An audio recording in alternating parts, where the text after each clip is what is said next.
Previously on the Bubba the Love Sponge show. Nudist resort and see Grandpa's balls hanging out. Yeah. You know what? In all the years of me being in Tampa, and that being like, oh man, you gotta go to Caliente so you can see nude chicks. No, Not the kind you because I want. gotta take my pants off too. They gotta see my little wiener. Yeah. No. I don't think you have to, but then do- that's the one situation where you're the creepy guy with your clothes on. Yeah. Look at the creep with his clothes on. I had back in the day when I was rolling hard, I had my own Caliente at my place. Yeah. Right, Yeah. Bubba Yente. Yeah, I had. Yeah. Wow. You're listening to the Bubba the Love Sponge show. Broadcast rights for the Bubba the Love Sponge show have been granted to this station by the Bubba Radio Network and is intended solely for the enjoyment of our listening audience. Any rebroadcast, retransmission, or other use of this production without the express written consent of the Bubba Radio Network is prohibited.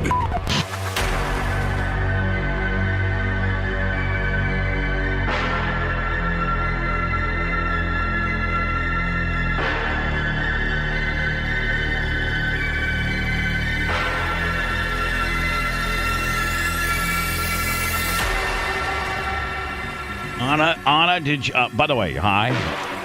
The Bubba the Love Sponge show. October 3rd. Tomorrow's my sister's birthday. Today's Steve's birthday. Steve who? Diaco. Oh, Steve Diaco. Yeah. Well, we Go never Steve, hear. you know. We never hear from him. He's always having He sex. doesn't get up to about 10. Is that true, Dan? Is it he gets about he gets up between 8:30 and 10? Yes. And now he's a concussion, thanks to Dan. Anna, do you not check your phone? Not in the morning, usually. Okay, well, maybe you should, you should maybe start having your phone on as soon as you get up and have What are it you talking about? Did I send you prep? Yeah, he talked about canceling the show this morning, and you were the only one that didn't respond, so we had the show. So thanks. No, shut up, Dan. I actually need a button that says that, Lummy, because I've been saying it lately a lot. Shut up, Dan. Shut up, Dan. I didn't get any prep last night. I got here this morning and I checked my. Did you get it? I checked Did everyone else? I got it. Mine went to the junk mail for some reason, but Yeah. Red got it too. Rhett got it and Dan got it. I have and, it in my scent. Right and here. Lummy's went to the junk mail, But and I I got didn't it, get though. it. And I checked my junk, my spam, my recently deleted, my old, and my new mail. So I checked it all. Then I refreshed it a bunch. I also send it to your Gmail account and your AOL. I don't ever go to my Gmail. I send it to everything. I know. Can I show you? No. I feel like you think No, I just wish you would have had your phone on so that you could have told me that you did send it, so then I would have got a hold of Rhett and those guys and gotten it. So I went and kind of did my own little prep, some, but then Rhett gave it to me literally when I started maybe thinking about doing it.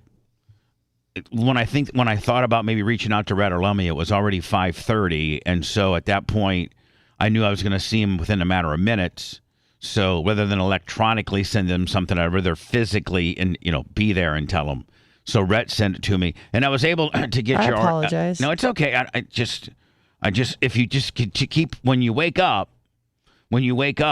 So I usually glance at it, and today I just didn't, and I apologize. So today is the I think of all the years that you've worked for me, today might be the only day that I've actually reached out to you before the show. Personally, yeah. Yeah, because I need something, or I'm whatever. Yeah. Not just for pleasantries. No, I understand. But for business. So. And I'm really bummed out. I'm sorry. I always check my phone before I go to bed and make sure that the prep has been sent to everyone. Well, it did. I think it was. It might have been. For the record, I am- always send it to your Gmail account, and it's you're signed in, so all you have to do is put Gmail, and you'll go right into it. Okay, thanks. Perfect. So if I don't get it, now I know that. So I'll go to there. But I am. Yes, everybody can yell at me. I think I'm still Johnny AOLer. And I think, But that's not the reason you didn't get I it, apologize. because she sent it to, I have a Johnny AOL account. I mean, I have like 3 or 4 email accounts, but I know, but you have an AOL. You know what? There's 3 people that I know that have AOL accounts. And just when you want to start clowning us guys for having AOL, let me just give you the 3 people that I communicate email-wise with AOL. And I think it might just shut you right on down to 0. Bubba Clem, Dan Diaco, Deion Sanders, Tony Stewart. Those are the people that I can get a hold of that have AOLs and check them daily. And Bubba, you know the guy. That's a pretty good list. That's a good list. That's a Mount Rushmore of AOL. That's a Mount Rushmore of my life. Bubba, the guy I talked to yesterday for the other show has an AOL. Oh, Briz Frizz? Yeah. Brett Favre, we can say it. Brett Favre. Yeah, Brett Favre. Brett Favre, Deion Sanders, Tony Stewart, Dan Diaco, and Bubba Clem all still have AOL. And the common denominator is that Farrah Fawcett poster as a child.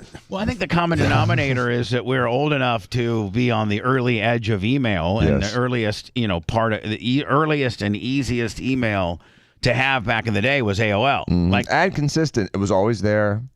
It was one of the only ones. It might have been AOL might have been one of the top, 10 earliest forms of organized email, right? It was probably the biggest at the time it started. I don't think there was anything else that big at the time. Are we all guilty of AOL chat? Yes. No. Dan, you didn't get in chat? No, I never did AOL chat. You never did AOL chat? It was really the very first form of texting. It really was. It was the very first form of texting. Yeah, I fought texting for years. What do you mean? I just didn't like it. I thought it was impersonal. It seemed like it was reverse technology. It is. It's all of those things. It's, it was annoying me. There's a lot of things that let me tell you another thing. Those people used to slide those little phones that used to kind of like a switchblade. They flip them out, the sidekicks, and then they get their thumbs out, and all of a sudden they were like rifling off stuff. Let me tell you what else. Let me tell you what else is reverse technology. And I called it that, exactly that, but Joe Rogan told me I needed to start doing it. But podcasting, it's reverse technology. It's like 1940s technology where you record something and then you post it.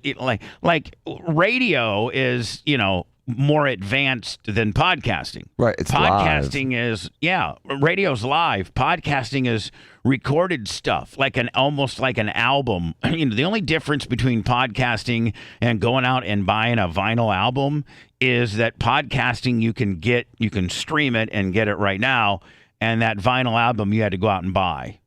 Go to the store and actually buy it. But today you could stream it. It's like anything.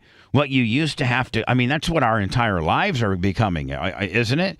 What you used to have to go get, you can now have delivered to your home. Yeah. But the whether thing it's is electronically or physically. But so many things that were physically have been replaced by electronically. But I'm saying you don't get anything in your hand anymore. You know what I mean? You have electronic money. You have electronic, Zoom court dates. You can,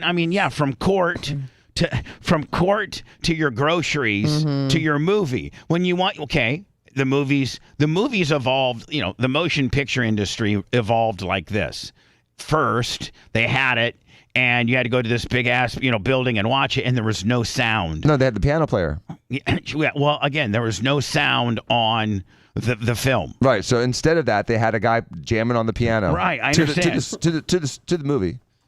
Then it went from the guy having to play the piano, play the music track on the piano, but there was no spoken dialogue. No. It was only words on the screen. Yep. Then it went to sound, where, the bad guy's talking to the, whatever. The people are talking, but it was still black and white. Then it went to color. Right? It was in full, remember they used to go, in full cinematic... Technicolor. In Technicolor. In Technicolor.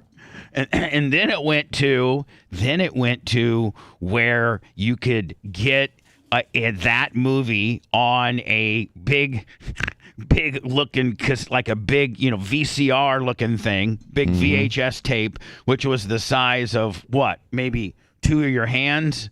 What was the size? Like the size of a woman's small wallet? Yeah. A woman's like a clutch. A woman's clutch. Yeah, VHS. And then it went to Blu-ray disc. Right. Remember, man, it was a big deal to have a Blu-ray disc, man. Which were better, but they died. Yeah, whatever. They didn't last at all. It actually went to disc, then Blu-ray disc, right? Right. And then it went to, I think, Lummy, streaming. Yes, it did. I think I went from blue. Now, do they still have like the red box? I mean, I'm sorry, the big red box machines where people still physically go and get a DVD. But remember, and Bubba, put it in a machine. There's a couple still outside like a Walgreens. Netflix actually just a couple of months ago discontinued their DVD service, which was honestly what put them on the map. But Redbox still, and I just looks like there's 8 locations in Tampa. And Really? Yep. Honestly, does that mean where you got to go watch it and then you got to go take it back to the red box, right? Yep. that sucks. But Bubba, that was a ritual of dating about 20 years ago. You know, you'd go to the Blockbuster together and you'd pick a movie and you'd get some snacks and. Yeah, it was. And then It was try to remember to bring it back the next day. It was part of the movie. It was part of the date experience. Right. That was like, a date. A date would be like maybe you go to a dinner, a cheap one, you know, not like a big Burns, you know, Charlie's production, but you'd catch something. Like the equivalent of a Forbici. Something like that. Then you would stop by your local Blockbuster, you and her, and you would go and pick out a movie. Then you'd go home and watch it. Or half of it. As much as you could of it.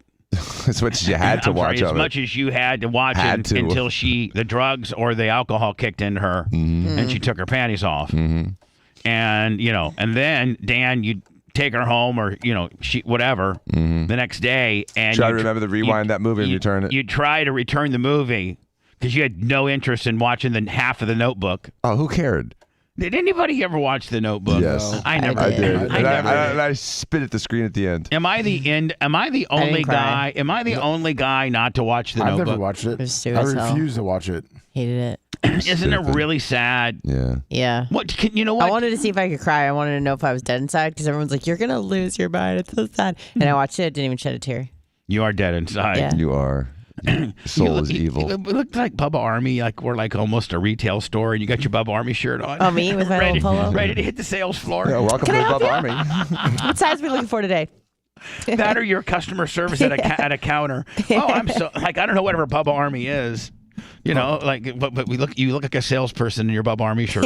Macho said he never watched Notebook 2, so. Well, I mean, Macho and I are the only two. Now, what? No, I didn't watch it. Why do I keep getting put in it? You watched it, Lummy. No, You're I lying. didn't. You're lying through your I teeth. did not, Dr. Dan. Let's give away. How does it end then? Hold on, I was getting ready to say is let's blow like for the real men out there that never watched Notebook. Who cares that we blow the ending for you? Just go ahead and tell us the ending because I mean I have. Everyone dies.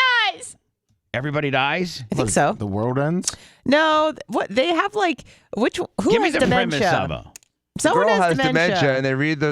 It's essentially love it's notes. a diary. It's a notebook of their love. Oh, the notebook, yeah. And it reminds her during the day that he's professing his love to her every single day. And I think he goes every single day and reads the notebook to her. Yeah. Who's he? Her husband who's trying to He's remind not- her of their love. All right, so hold on. You guys, God. you guys It didn't is set it up sad. correctly. So there's this old woman, and she's got this journal or this notebook that she's kept for years. Right. And part of that notebook's talking about how many cool and romantic things that he would do to profess his love to her. Correct. And she has dementia, and she doesn't even know who this dude is. Right. And so this dude comes every day and reads the notebook to her. Yeah, it's like a sad version of 50 First Dates. I didn't see that. I think I saw Yeah, that. I didn't see September that. and Drew Barrymore. But I know the premise. So the notebook goes on, and then he goes and tells it was this old bag like in a wheelchair. She's in a home, and he visits her every day, and he reads her, and so then they go back in time. So the majority of the movie is when Going they're back young. in time. It's Leonardo DiCaprio, wasn't it? No, Ryan Gosling. Ryan Gosling. Yeah. And was he- I forget who Ryan was he real Adams hot? Was he real hot? McAdams. Rachel He was McAdams. sexy. Was Ryan Gosling or whatever the hell No, his but name Rachel Gosling. McAdams was. He was kind she's of all toolish. right. He's shredded, but She's a great actress. She's got a Yeah, lot I of like her. range. And then what? The ending scene is They die in bed together, so that's cool. Wait, the old man dies? Oh, yeah, He he lays down lies next to her. down there holding hands, and they just die. So that's cool. I know a real life. Everyone's dead. That's what Kenny Powers said. They probably have to do that for Biden every morning. No, I got to tell you, I know a real live situation that happened to. Oh. Where the Two husband. old people died? Well, Tell us about it. the whole. This is very close to my family too, but one was terminally ill, and gonna die, like had stage 4 cancer. Like Dan, like what's there's some things that you can get that they literally the doctors can tell you. There's nothing we can do for you. You need to enjoy life as much as you can. Like aren't some brain cancers and tumors like that? Yeah, pancreatic cancer. Like terminal cancer. Like Dan, the cancer doctor literally walks in and says, "Listen, you have stage 4 pancreatic cancer. We could maybe start radiation and cut it all out and stuff, but you're gonna die." I mean, don't they Dan? What's the? They give you that choice. Give you that choice. We can either go through this heroic event and may or may not, be successful, and you will have a lot of morbidity from the surgery, the radiation, the chemotherapy, and the immunotherapy, or you can just say F it and just go on and live until you die. What's the What's the most sad, or as a resident doctor, did you the worst I ever saw? Well, no. For cancer? No, God dang, we need to start giving you. It's okay, I do that too sometimes, Xannies. Dan. Get excited. Shut up. I'm trying to explain what I want, and then you guys just start jumping on me, trying to guess what I want. Can you just let me tell you what I want? I was guessing in my head too. I'm like, does he mean this? Does he mean that? Jesus, settle down. Slow down. I need to give Dan a half a Xanax before he walks in here. Please. Sponsored by Steve Diaco. Happy birthday. So anyway, Dan. Yes. Have you ever had to have that type of talk with anybody? Usually a cancer doctor or an internal specialist or somebody like that probably is the one that has to have the talk with the person or family about, it's pretty much, you're pretty much done. Gonzville. Yeah. Have you ever had to have that talk? Yes. As a doctor? Mm-hmm. And what type of condition was it, and what did you say, honestly? It's happened several times, and the majority of the times happened when I was in my general surgery residency, right, doing surgical oncology and doing cancer surgery. Right. And so you have someone that has extensive cancer, and you get them with their husband or their wife or whomever, their significant other, and maybe a cousin or a brother, and you're in a room together, and you have the conversation. Say, listen, we did the surgery, and it looks like the cancer is much more extensive than we appreciated. And, you have two options. We can either try to go in and scrape it all out and put you on chemotherapy, which is going to be miserable and you're still going to die, or you can just choose to enjoy. Do you really have to be honest with them. Do you really say you're going to die? I'm not the kind of guy that pulls a punch. No, I mean, seriously. Trust me, I know. And I think, I really, truly believe that most people want the truth untampered. And so I tell people as honestly as I can what I see and what I know is going to likely happen. And so, this happened to my uncle. He was working one day. Yeah, Uncle Nick. He was working one day. Who was a brain surgeon, wasn't he? No, he was a cardiologist. I'm sorry. But he had a brain tumor. A heart doctor. Yeah, he was a heart doctor. And he was one of the first guys that were catheterizing people and doing balloon angioplasties and stents. I mean, he was a revolutionary in that thing. But when they were doing all those, angiograms and all that invasive stuff, his head was leaning into the radiation field. And so one day at work, his partner called my dad and said, "Yeah, Nick's acting kind of funny." And to make a long story short, they did an x-ray of his head, and they found a shadow. Then they did a CT or an MRI and found a giant tumor in his frontal lobe. It's giant. Giant? Size-wise. Size of anything bigger than your thumbnail is giant in the brain. But this was big. This took out almost his entire frontal lobe. I want to say it was maybe, 3 inches in diameter. And he got it from probably from leaning his head over and doing all those, angioplasties, which is all done with, radiation. Back in the day, it was a higher dose of radiation, because now it's all digital. So the radiation doses are 1/10 of what they used to be. But, back in the old days, the guys that invented the x-rays all had cancer at the end because they were x-raying themselves all the time and their skin all died, and, they had no idea. So to make a long story short, he was faced with the decision of, operate or not operate. And after, he didn't even sleep on it. It was after about, an hour or two of thinking about it and talking to Dad and everyone. He's like, let's go for it. And in retrospect, it was probably the wrong decision, because the operation essentially gave him a lobotomy. And it took out his gleam, his shine, his personality. Did he remember people? Yeah, he did. But that's about it. And how long after? Less than 6 months. All right, so it was futile, and it was a miserable 6 months. And I got to think that just the surgery in itself is very aggressive. It's like 14 hours. I know, but what's the actual procedurally? They crack your head. They take out your frontal lobe of your brain, trying not to disconnect everything else. And so what happens is, that's what they basically do, right? Yeah. And do they cut? Does your brain like separate nicely into lobes, or do you have to just kind of guess where that lobe it separates nicely into lobes, but the problem is that's a great question, Bubba. I didn't know if the brain's all one yeah, mass. like the frontal lobe just falls out, the occipital lobe just falls out. So say you're saying the left half and the right half are specifically divided. The front and the back are not as divided. Right. So the frontal lobe is not as divided as the two sides. So you have to kind of probably do a little bit of a guess. Well, it's not a matter of a guess. You find the tumor and you just take out the tumor. Oh, okay. And so you just take out wherever there's tumor. What does the brain? Just because we know that you felt them before, and it's questions that we always ask. But like, what does the brain to the touch feel like? Is it like it feels like a sponge, like a heavy sponge? It's spongy, but it's more like pasta, like noodle. It almost feels like a noodle, like really like a rigatoni, right? It has that kind of texture to it, like So it has like a rigatoni. It has like an al dente noodle feel to it. It's got like a spring to it, but you could stick your fingers and crush it if you wanted to. You could like literally dig through it and dig a chunk out of it with your hand, like dirt. Noodle-like. Yeah, it feels like a lasagna. Like a big piece of lasagna. Yes, but with ribs in it, because like lasagna's got ribs in it. Sure. Yeah. It's got the little stuff on the side. That's how it feels? Yeah, that's how it feels. Have you ever had one in your hands? Mm-hmm. A complete one? Yeah. A human one? A pathology one that was formaldehyde up. But I've had but I've touched real brains, during brain surgery. Like, now what's inside? Just poke it. I just want to touch it like a 10-year-old touching a boobie for the first time. Now I want to touch it. So you've had a person opened up on the table, and then you just wanted to see what it felt like, so you touched it. Now what's inside? The exterior is noodle-like, but like what's inside? It's like a solid noodle. It's like a solid. It's like the a whole solid thing's piece. a noodle. I mean, the brain has different layers to it, and the inner layers are a little different than the outer layers, but the consistency is pretty consistent. Does it get thick like No, it gets thin like when lettuce? you're old. It gets like lettuce, lettuce has real leafy on the inside, but as you start getting into the core, it gets a little bit more, dense. It's the opposite. The brain's a little mushier on the inside than the outside. The outside's a little tougher. The inside's a little softer. Wow. And so that's gray matter on the outside, and there's white matter on the inside. And so they cut the tumor out of Nick, and do they sew him back up? And does he look like? Was there any physical rim like a dent in his head? Could you physically tell that he'd had that done, or did they do a pretty big good job? ass scar in his head? Yeah, but other than that, I mean, okay, and.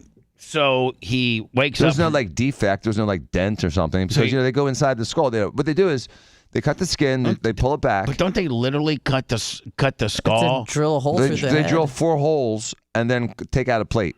Oh, okay. So they need like access to it. So they drill 4 holes and like then take out like a little hatch. Yeah, exactly. Really? Well, how's they get to the brain? How big is that? How big is the patch that they build? Well, that all depends on what you're gonna need to do. If it's just a little aneurysm, it's small. If it's a big tumor, it's big. How thick is your skull? Is mine thicker because I'm gorilla? Like thin plywood. Like 1/4-inch plywood? 1/4-inch plywood. Oh, or 1/8?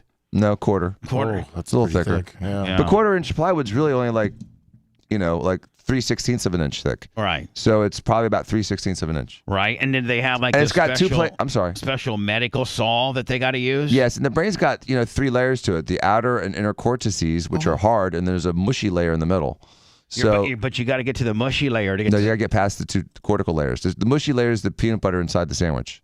I don't know if you really want to see it, but I just sent you one. So you drill 4 holes and you separate the dura from the bone, so you don't rip that apart. Then once you got good separation, you saw between the holes, and you lift it gently, meticulously. Lift a piece of bone off. It's called a craniotomy. Hold on here. Hell no! I don't want to. If you go to like 410, they start making the cut. They start making the cut. Okay, so see this little orange thing? I mean, a little blue thing? We don't 410. 410, let me? They start making You don't the like cuts. this stuff, remember? I don't like it, but Bubba was interested. Now, by the way, this is a medical procedure, so we can't get in trouble for any of this, and I'm not really necessarily playing the sound on it. Okay, so the blue clips are because the skin edges, if you cut your scalp, it wants to bleed. And oh, my God, that's a guy's hair! Instead of cauterizing it, what they do is they just clip the edges to stop the bleeding. So that's what those 4 clips are. That's a guy's hair that's been peeled back. Yes, the clips are on the edge of the skin, the blue clips. And now, is this the actual brain right here? The middle. How big? I don't know if we can really get a gauge as to how big. Oh, He's Hell drilling no. the holes right now in the skull. That's the outer cortex. That's the outer no. cortex. so none of this is nothing. That's skull. That's skull. This is where they're drilling the hole to get into the It's a bigger See, hole. that- You'll see, see that's- it in a minute. that little meshy part that's between the retractor and what he's I working couldn't on even is be called a the doctor galea. because I'd be freaked out. Yeah. You've done this before? Oh my gosh. Just when you It's think, Here messy. it comes off. Oh, here it comes the star of the drill It's like hole. a sawzall, Bubba. Going on a oh circle. my God. It's a Dan, protected this looks sawzall. so ball-bearing. Oh, so they're taking this whole little flap out? Yep, that whole, like you said, like a hatch. Oh my God, like the way we carve a pumpkin. Yep. Almost. Yep, taking out the top of the pumpkin. This is like the top of the pumpkin. I don't know if I can watch more of this. I know, Bubba. Oh, come on, the payoff's Bubba, underneath. You see the brain, though. Oh my Lord. Yeah. And then they just pull it up. Okay, they keep squirting out all the brain pieces. I don't. Yeah, no. all the dust, the sawdust. They're getting rid of the sawdust. We're not showing any of this. Until much enough to show it. Yeah, don't Okay. show it. Don't show it. Okay, Yeah, well, right don't- now, just to describe it, they've All right, so made basically, hold on, a center. They basically made a hole. They drilled a hole right in a guy's top of the head, and it looks like you could fit a hard-boiled egg about in it. Yeah, that's about right. Okay. How long is the blade?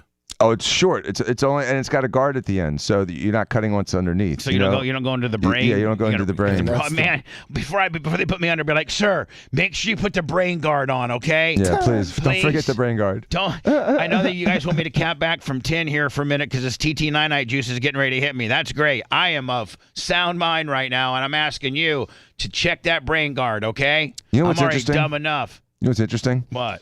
You know, if you cut the skin, it hurts. If you saw the skull, it hurts. But once you're in the brain, it has no feeling. The Really? brain, the only thing the brain can feel is pressure.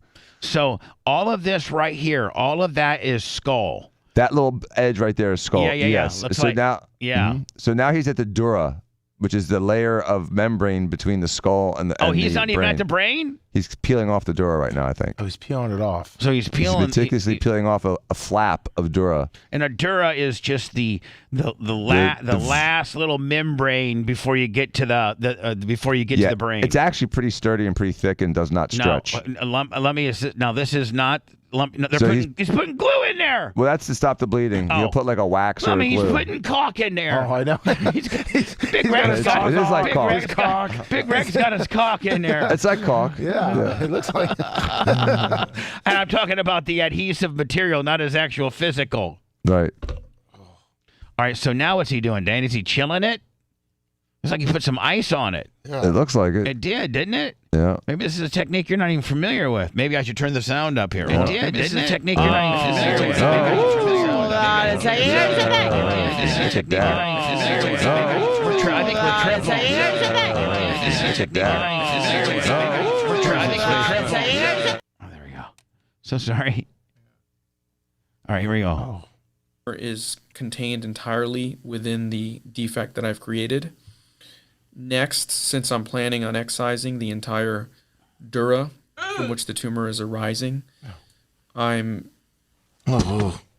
You're what? Looks like you're lost right now. You're just picking at it like it's sushi. what's called pot scissors to Dan, are you familiar with pot scissors? Yes, I the use them. dura and develop a plane circumferentially completely. Kind of young to be. Sounds pretty young to be doing Yeah, brain he's probably surgery. about 35. around the tumor. Really? Yeah. Oh my The important Lord! thing during this part is to preserve any blood vessels Where's the ice packet, Lummy? I thought it was that coming supply right up. the brain might be Oh my closely God! underneath. I wish you people on YouTube and Facebook and Rumble, I wish you guys could all see this, but I think I'll get a major violation. Even though it's only a medical procedure, it's one of the most horrifying things I've ever seen. And one of our Hall of Famers used to do this a lot. didn't Oh he? yeah, Kenny Priz. Yeah. Yeah, this is what he did. He's probably got a full-blown boner on the deal right now. He's like, hell yeah, that's what I did 3 times a day. Inadvertently Oh resulting my in injury. God, it'd take a guy like him that was just, kind of lost to be a brain surgeon, wouldn't it? Kenny Price, he didn't even care about nothing, does he? No. Nothing can flap. And if you're a brain surgeon, I got to think you're pretty unflappable.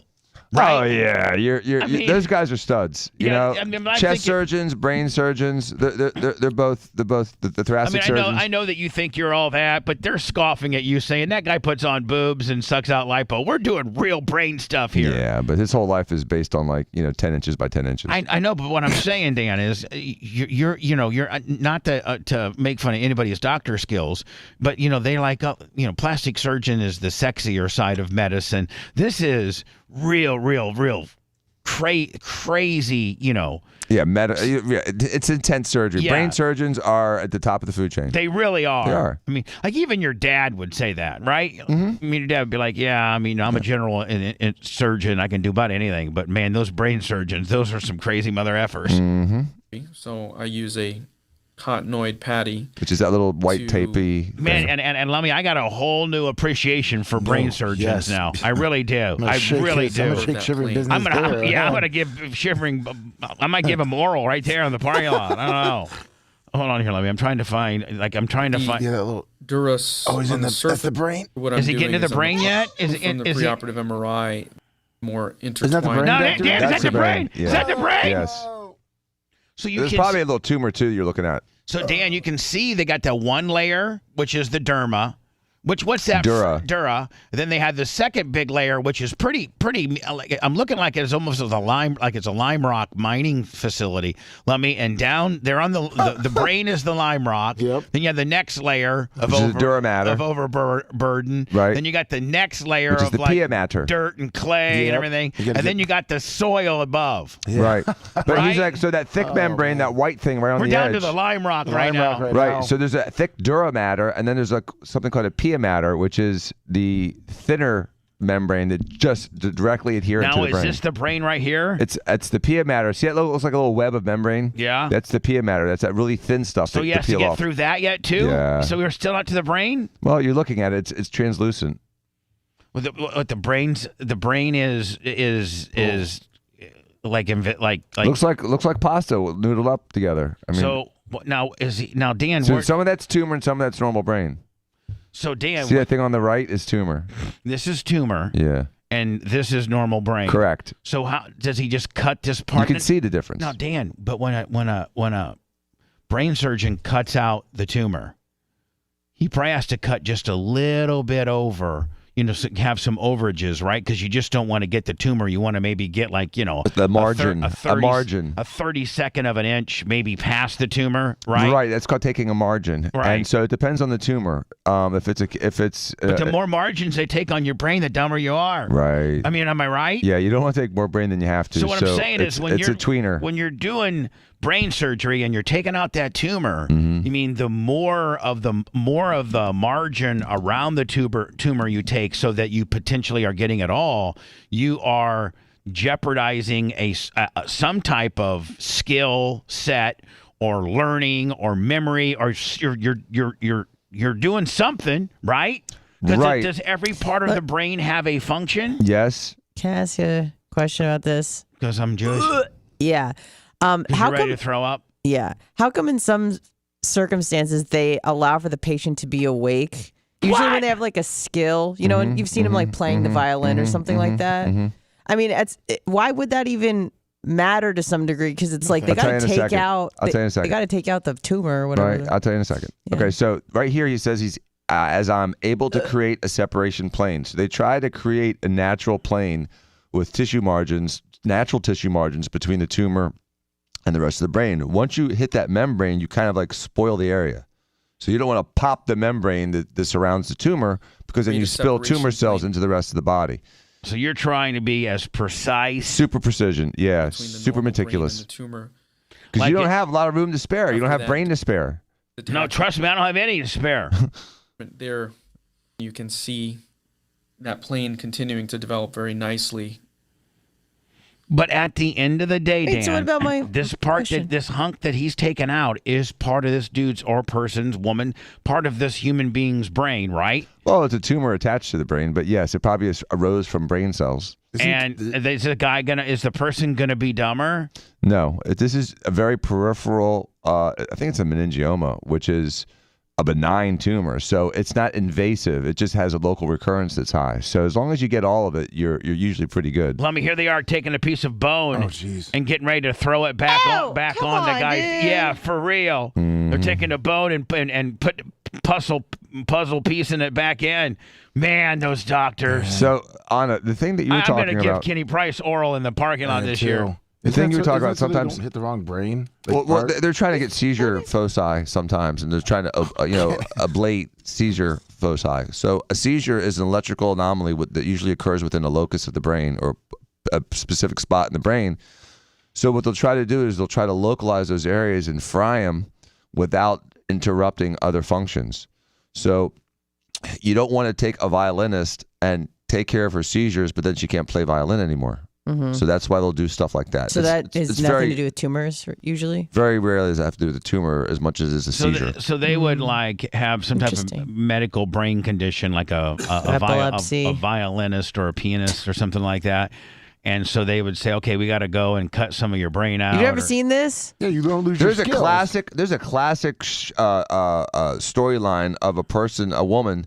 Yeah. And they were having play violin, and they were doing a lobotomy on her. And when she was unable to play, that's when they realized they were done with the lobotomy. Yeah, they didn't want. But then did they already ruin her? Yeah. But why couldn't they have just stopped right when? Because in the old days, the way they do a lobotomy is they stick a little metal thing in there and go wah to separate the front from the back. That's what they did to Kennedy's daughter. Yep. What? She was touching herself.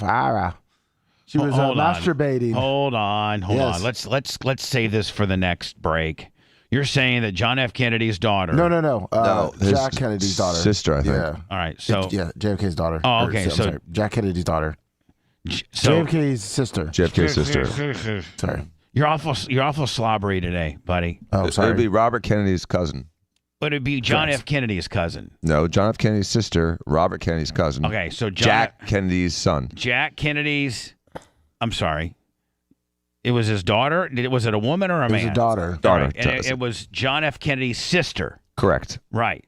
And then was she older or younger than him? Younger. They were comparable in age. They were, a few years back and forth. But she was like the troublemaker. Growing up in the Kennedy compound and Massachusetts there. What is it? Martha's Vineyard or whatever they're from. And it's Rosemary. And Rosemary. She was John F. Kennedy's sister, and she would be touching her genitalia all the time as a kid. No. Yes, that's another one that she was. Yes, that is the story. They said that she was hypersexual. Yes. Okay, but Which I have no problem with personally. She was like 13. Okay. Whatever. And they gave her a lobotomy? Yeah. They did? Is there news on this? Yeah, it's fact. Can we talk about it next? Sure. All right, hold on. We deviated from the norm, and look what came of it. You have some issues, kid. Bubba the Love Sponge. The Bubba the Love Sponge show returns after these words. I'm not the Johnny's hypersexual. No, what was her name? What was her name, Rose? Rosemary Kennedy. No, hold on. I don't. They shouldn't have done it to her, but that's why they did it. I'm worried about your. That's the vagina. Oh, no. Hold on. Just send me an email. But it's I not will, me. but I just want to show you. Well, I get this on The Exorcist. No, I don't want to do all that. I can't. I don't have time, baby. I'm not mad at you at all. I got them all. I got all your stories. I don't have time to go and do all that. Help her when she got the lobotomy. It'll take 1 second. I understand that, but I'm in the process of doing this. Baby, stop. You're overthinking it. Don't worry I about just it. want to show you where it is. Oh, yeah, Okay, I'll find it. But let me find this story early first. 20s, which is amazing that they could actually take an adult that's got over 18 and mandate that on a person.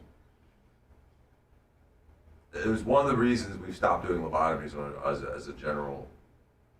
It was such a tragedy. I mean, I thought it was bad when I noticed Judd cut the vocal cords out of her cat or dog. This is way worse. So when they're playing violin and stuff, and then all of a sudden they can't, are they ruined, or they can go backwards or something? You know what I mean? You're fucked. Once So you then can't. why would they even, They were doing that because they were trying to pickle a person. They were trying to pickle people. They were trying to create catatonic people. Because these people were dangerous or hypersexual. Oh no, I'm talking about when they're playing the violin. If they touch it and then they can't play it anymore, then No, they you don't just mess stop. with that area. Oh, you just don't You don't touch mess it. with that area. Yeah, stop that. Okay, so before you cauterize, you put pressure on it. And It was stimulated with electrical stimulation. Not so much it would burn it, but just stimulate it. So they can I sent see you a it. video, Okay, too. That's fucking efficient. Did you? It's like a 5-minute video. Yeah, all the ones I can find are 12 minutes. This one's 5, before and after. Okay, good. Yeah, because Sometimes they have someone sing, and then they do it to I've make seen themselves that sing. too. yeah, I was gonna say because when I was in the band or whatever, they showed us a video at school that like the guy was playing the trumpet, they were doing it, and they would hit it, and he'd be like that, and then they knew to stop it. Like, do they do that for any other professions? I don't know. I don't know. That's okay, you know everything. This is a cartoon of Rosemary Kennedy? No, it goes past fucking this. cartoon? No, it goes past it. It's a story.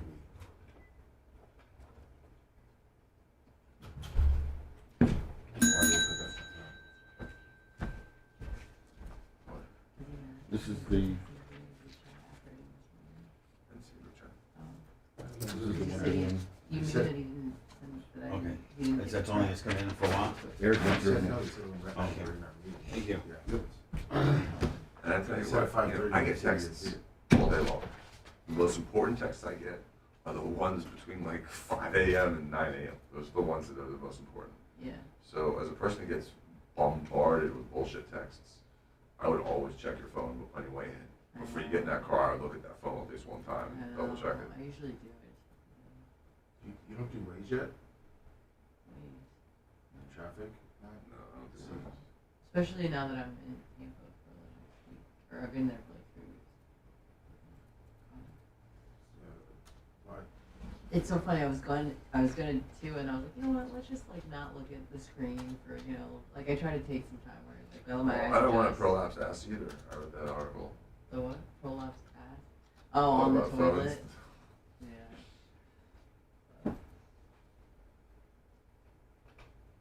You know, you have extra gray matter slows there by having more, wrinkles in your brain. So you don't want a smooth brain.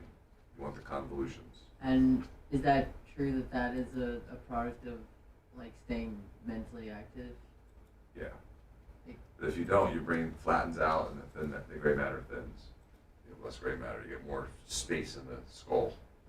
So is that water that's around what there. happens when you have more, I guess, neuroplasticity or? As you get older, your brain naturally atrophies. So Yeah, but I'm talking about the opposite. Oh, the wrinkles is what you start with. You start with a lot of wrinkles. You in do. your brain. So you're trying to just maintain. all I didn't know that. I thought you. No, brains are super wrinkled Money because GTsupply.com. it's bunched up. It's more surface area. Yeah. Okay, I didn't realize. I thought you gain wrinkles as you get older, but it's the opposite. No. You lose wrinkles. Interesting.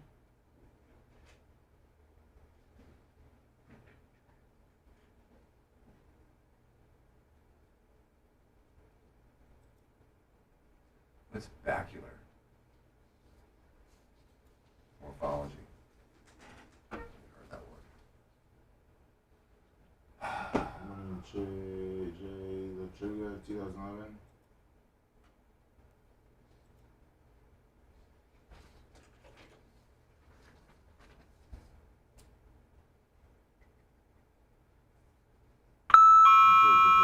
Morphology.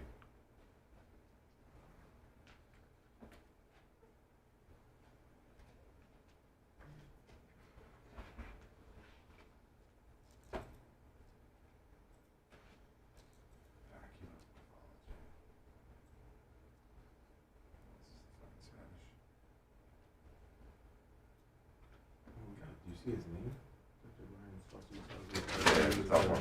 It's not. It's low cumbersome. Well,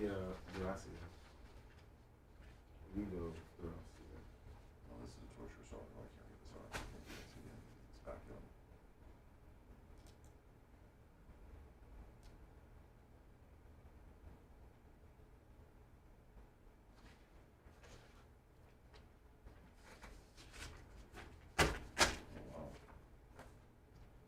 Baculum is like a heart.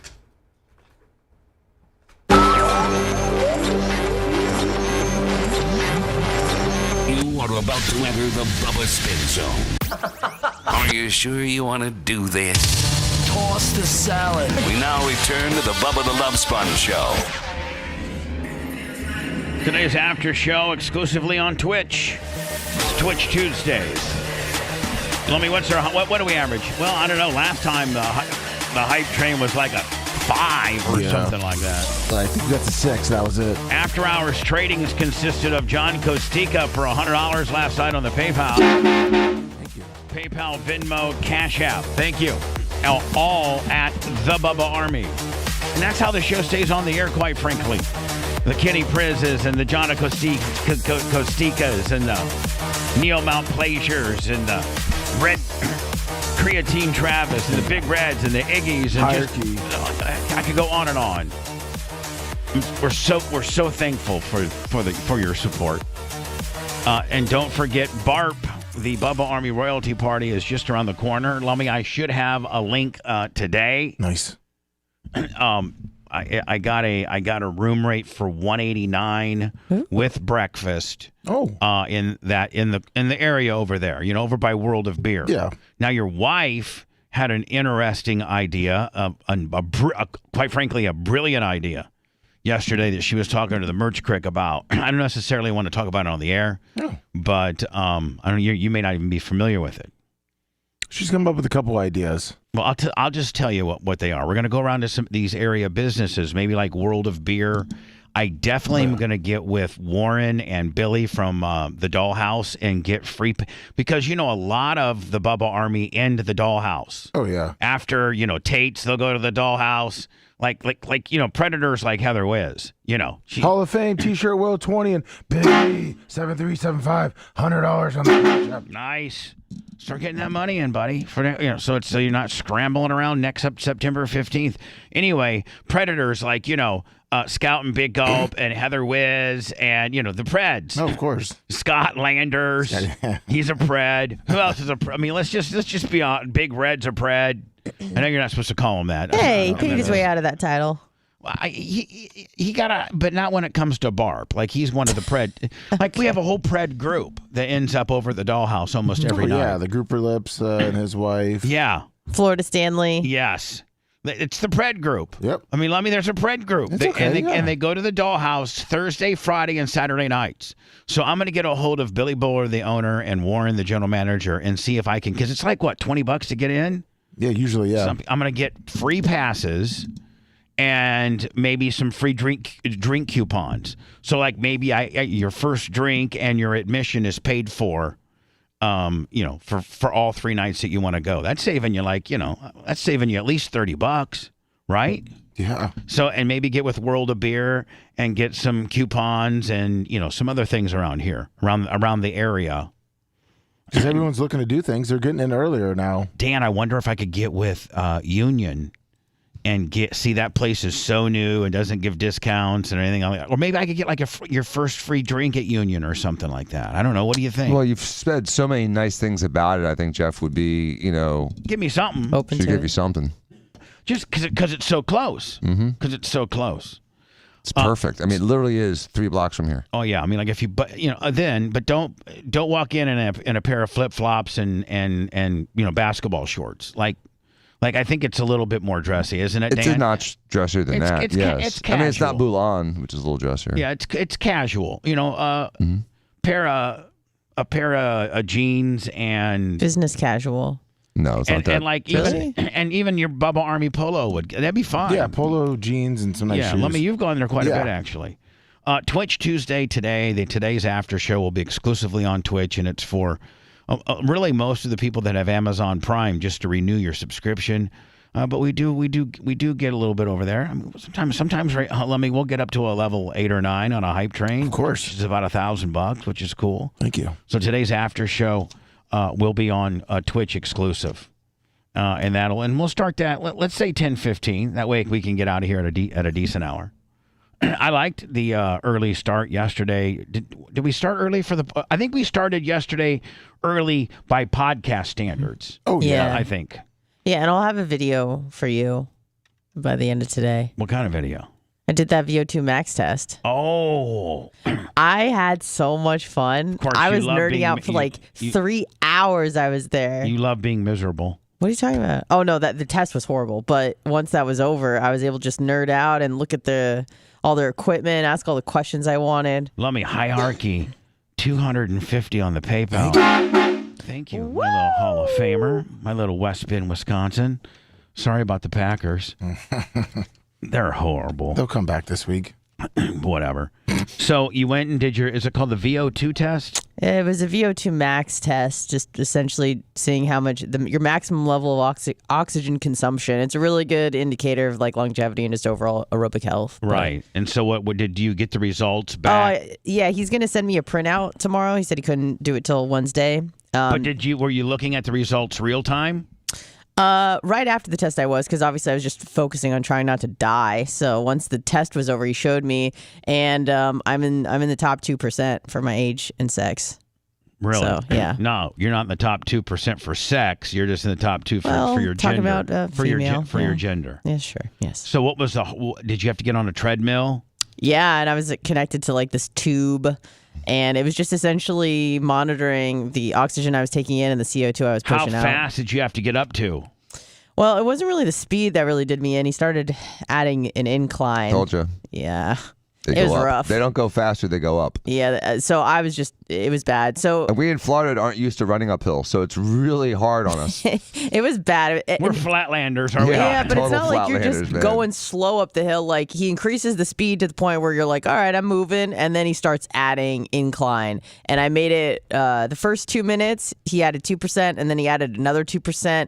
And it wasn't my lungs that gave out. Like I was able to get breath, if that makes sense. Legs. It was my legs. Yeah, they just seize up, and you're like, I'm done. So yeah, and you got you're in the top 5 to 10% with leg strength. The chick that's a 35-year-old mom with 2 kids who doesn't go to the gym, her legs compared to your legs, you got like really thick, strong legs, and I don't mean thick as in bad. Got to hold that donkey up. But you got sturdy legs. Yeah, but I mean, look at marathon runners. They don't look like they have a lot of muscle mass. They're very thin, but they have just a very high VO2 max because they're able to keep that pace. That oxygen is just constantly getting flooded to the muscles. What about all a guy like me that like after they started going to the incline, like within 2, I'm like done, 2 seconds, done. I can't do this anymore. And when you can't do it anymore, do you just fall off the treadmill or like? No, you can like grab you off on the back of it. Do they go until you get spit off, sir? Yeah. And then you just they had this big wall you just moved to the side. padding that because it spits you off. So was the rate limiting step your heart rate? Is that what they were trying to get to, a max heart rate? Yeah, so the only thing that I was kind of not happy about was I had to wear this heart monitor, right? And it was really tight. And your heart is dead already. Black. That's a soul. You got a hardened heart anyway. Let's just be honest. Yeah. So nobody's ever accused you of being soft-hearted. Let's just be honest with each other. Right. So I had this strap around my chest, and it had to be like skin to skin, and I was wearing my sports bra over it. And so because it was pulled so tight, didn't get a good connection. No, it just looks like I have like back fat, like a little back fat. And Are I'm you like, worried about how you look? Yeah. Yeah, I was like, that's God. annoying. Why See, do I look like I have back fat? If you had some Diacos on you, it would be irrelevant. It'd be like, I don't even notice the back fat. Look at them Diacos. I don't have back fat. I was like, why does it look like I have back fat? Sorry, just the vain part of me was like, that's annoying. You got back fat. I mean, you got a little back fat. Well, everyone is a little back fat, but it looked like I was, had. We can do a combination, my knee lats lift. were popping, if you will. You remember that?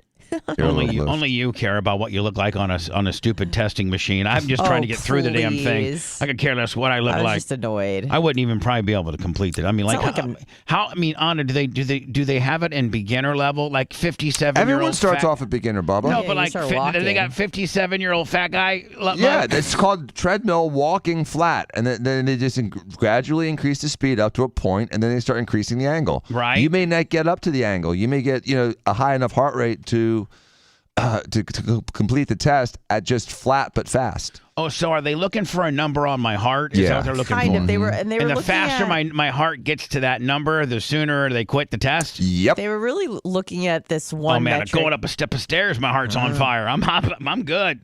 They were looking at this one metric called RER, which I guess is like the respiratory exchange. It was like how much oxygen you were taking in versus how much CO2 you were pushing out. And they wanted to get that to about 1.15. So I think that they got close to that with me, like 1.08, and before I quit. So that was like the point where you pretty much tap out. But Quitter. But, All right. So, what did your results in this very line? We weren't really preparing for this, but what was your results as an overview? What do they say? So for my You're the age, top 2% of what?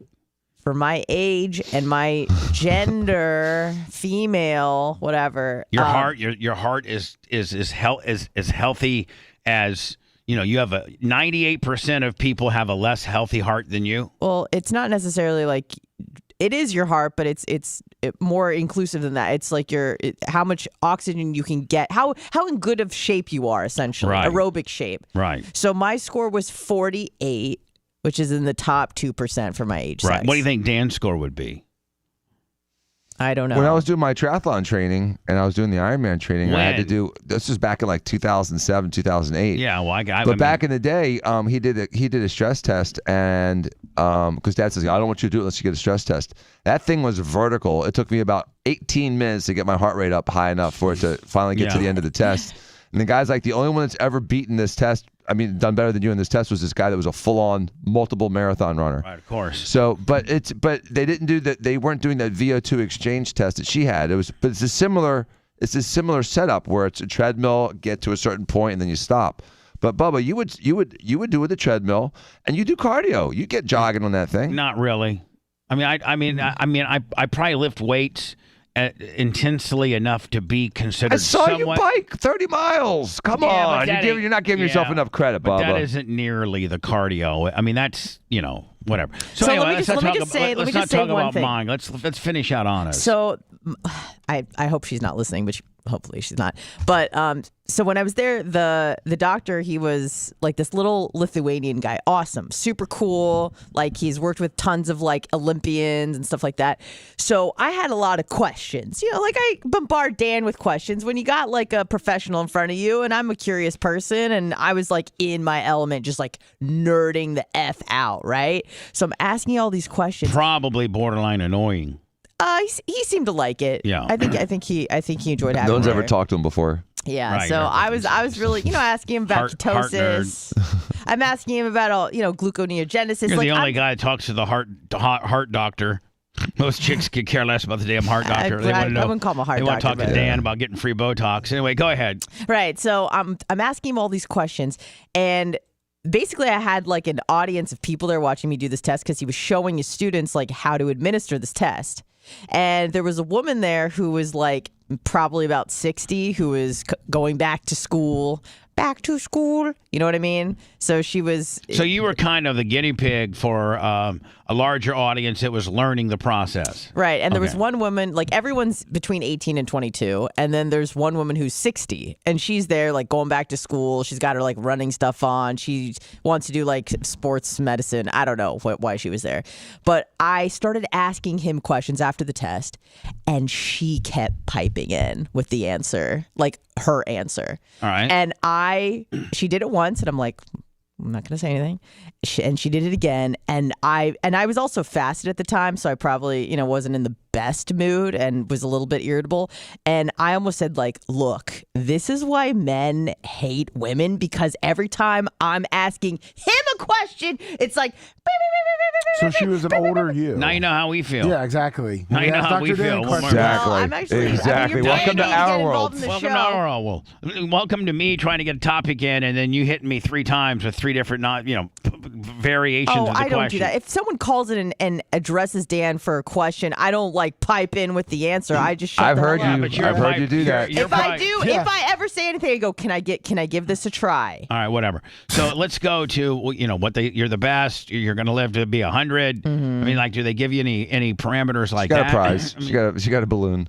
They just said, "Hey, listen, I'm getting a printout tomorrow. You're in shape. Well, good. Then bring it Friday so Dan can look at it. I will. Well, just go through your numbers. Yeah. I mean, not that Dan wouldn't know, but it was pretty. I don't know. It seemed specific to like that machine. Maybe he can read it, but it's good. Now, do you feel better about? I mean, like I'm done. I'm done torturing myself. No more cold plunges. No more VO2 max. I'm just.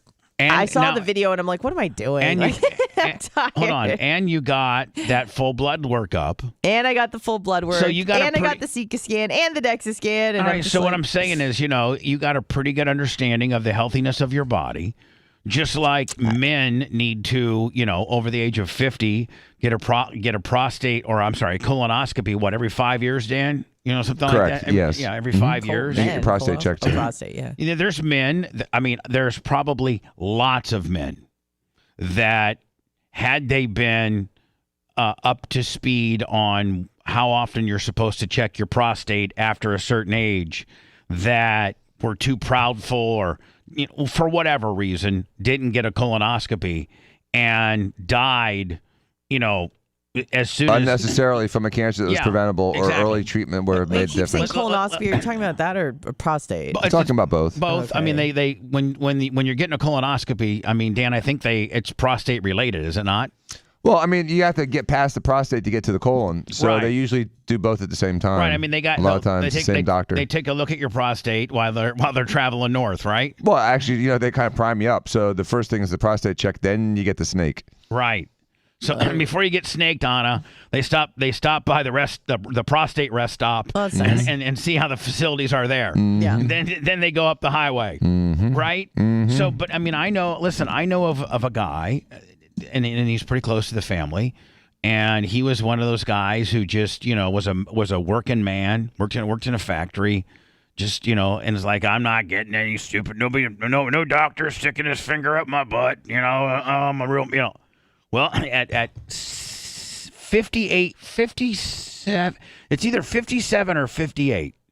Danny all of a sudden having like a ton of blood in his poop and started having complications with his butt. Is it too late at that point usually? Well, hold on now. So he was told at 50 to go in for a prostate.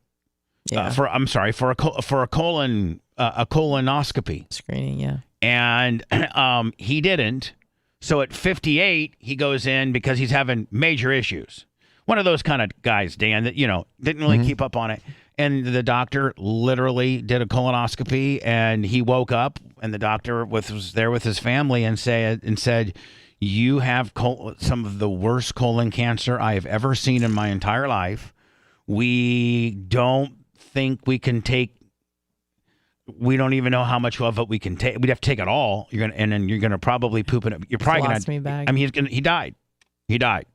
And the doctor said that it was probably there 5 or 6 years. Wow. That the cancer, was there for 5 or 6 years. Exactly when they told him to start getting and Dan, so if you go at 50 and there's a little polyp or there's this little area, they can, and it's brand new because you have stayed up on it, or at the most it's, a year or two old, usually you won't die. It's curative. You won't die. It's preventative or curative, but once cancer gets to a certain size or starts spreading, it's, it can be a death sentence. It spread into his stomach and disaster. into his entire, his whole entire... Whole belly was filled with cancer. Yeah. And the guy's literally, they sewed him up and said, enjoy the next 6 months of your life if you wanted to travel or you wanted to...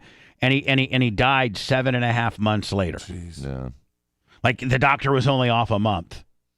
But metastatic belly cancer, pancreatic cancer, those brain cancer, those are all 6-month cancers. You have about 6 months. How can you tell from a biopsy if it's a benign or if it's a? You look at it. malignant? You look at it under the microscope. Yeah, I mean, well, what they have do you mitotic see? bodies. It's just how many. It's what the nucleus looks like. Okay. Its interaction with other cells. Do they put they put stains on it to tell if there's markers. Do they put they get the cocaine kit for the cops have, and it says if it turns blue, it's cancer.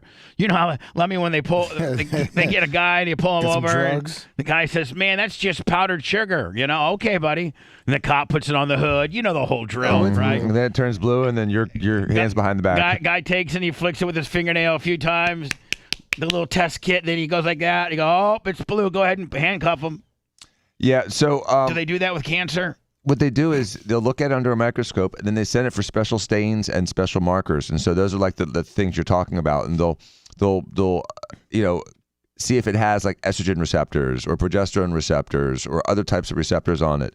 Because cancer isn't just cancer. Cancer has a lot of different varieties, and even within colon cancer or within breast cancer. So we've become a little bit more specialized in treating them. I'm not even sure if we're doing the right thing, but we seem to be more focused on treating that specific type of tumor instead of just breast cancers in general. Isn't it amazing how we can put a man on the moon? We can the technological things. Allegedly. Yeah, I was just about to say. just technology-wise, where we've come.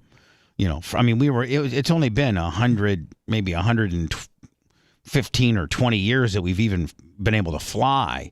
Now look at just, from Orville and Wilbur Wright and the primitive flight. What was that? Like maybe 115 feet. It was not. Oh, they didn't go very far. You're right. It's just 100 or 200 feet. Right. It was just in the air for a little bit. It was less than a football field. I know that, but they got this, jalopy ass thing to fly a little bit. And now, and that was only 100 and what, 20 years ago? 1903, 4? Yeah, 120 years ago.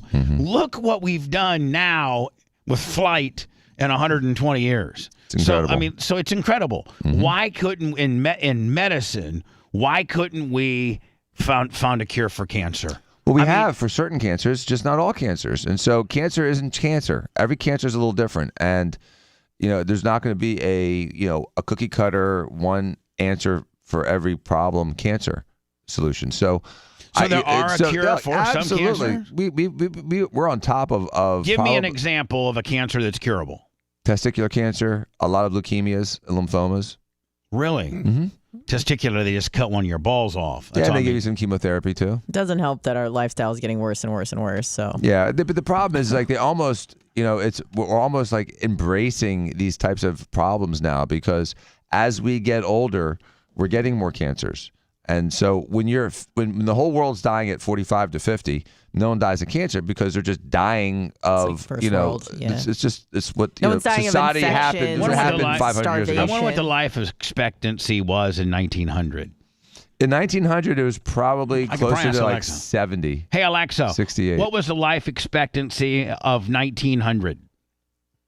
The closest answer I know is from 1960, when the United States lived for 69.77 years. There's 70. Lummy Bing, go ahead. So this is for the United States, was 47.3 years. So Dan, call it 47. So before we had modern medicine, people were dying in their 40s. Now people die in their 70s. No, people die in their 80s now. Well, I understand, but the average. The average human in America is probably 78, 79. Yeah, really? Now, yep. Isn't the life expectancy of Americans going down? For the whole world's gone down in the last 5 years. According to this, on everything. See what gas prices is? 78.6. From gas prices to life expectancy, everything's jacked.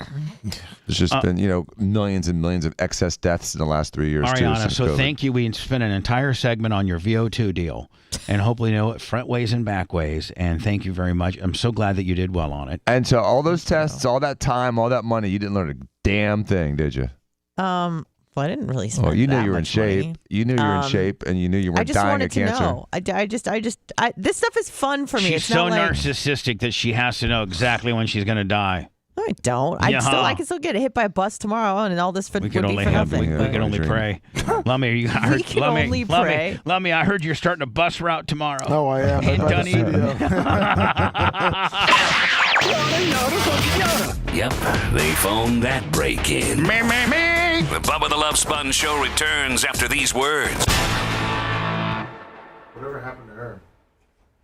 We're gonna do Rosemont. We're gonna do that one. And then we got the email segment. Remember? Oh yeah. Fun. Mm-hmm.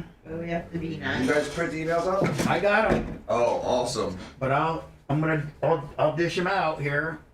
I don't have my glasses. Can a tumor go from benign to? Yes. That's why you want to get it out, even if it's like. Because the colon tumors do that. So when you polyps, first of all, the best polyps are pedunculated polyp, which looks like a teardrop. Those small are the best stalk. because they're easy to just like cauterize. And they tend not to be cancer. The more scary ones are the sessile polyps, like he had, which are the flat plaque-looking polyps.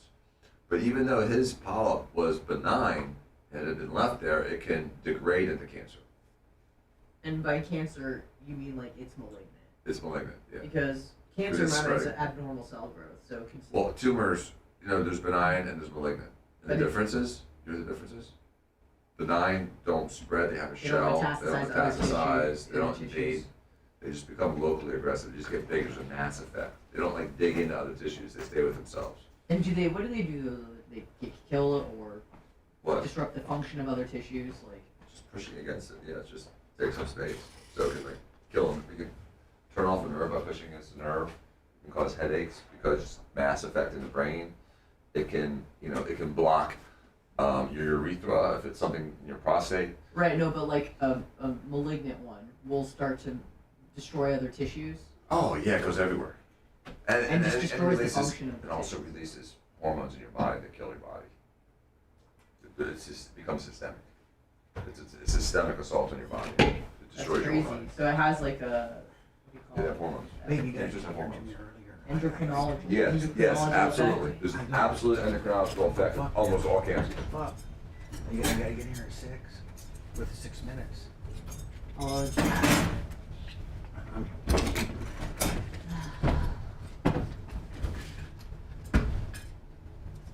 Thank you.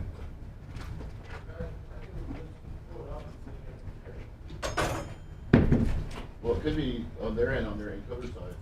That's why I see. I'm looking at 20 to see what's going on. I just like to know stuff. Well.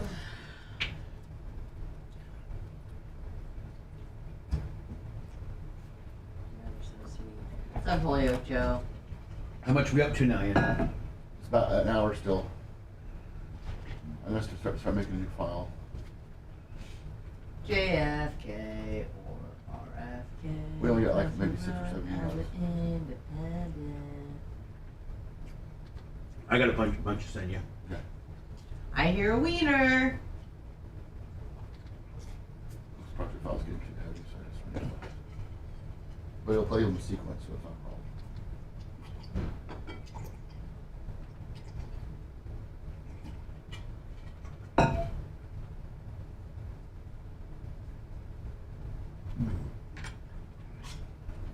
Only in the groups.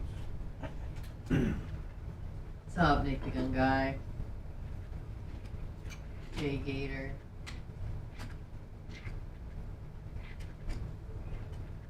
Some really nice people.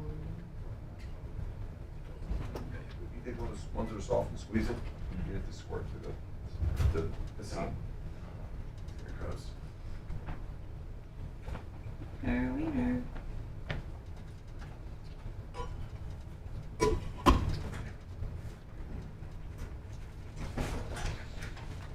And so there's also something called paracrine, which is it's like a hormone that affects the local area but not the whole body. So a lot of tumors have paracrine excretions where it affects tissue around it but not necessarily by Gotcha. drug. Yeah. And what does that hormone do? Depends. It usually just makes it easier for the tumor to load. Just optimizes the tumor. Would you notice any Nah. of that? It is lemonade, Holyoke.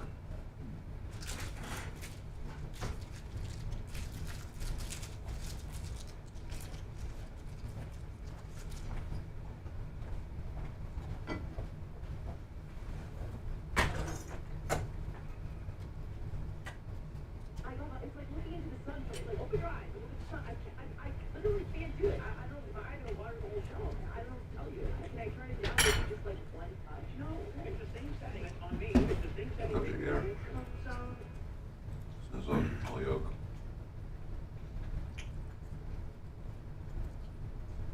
Then 212, good morning, big buck.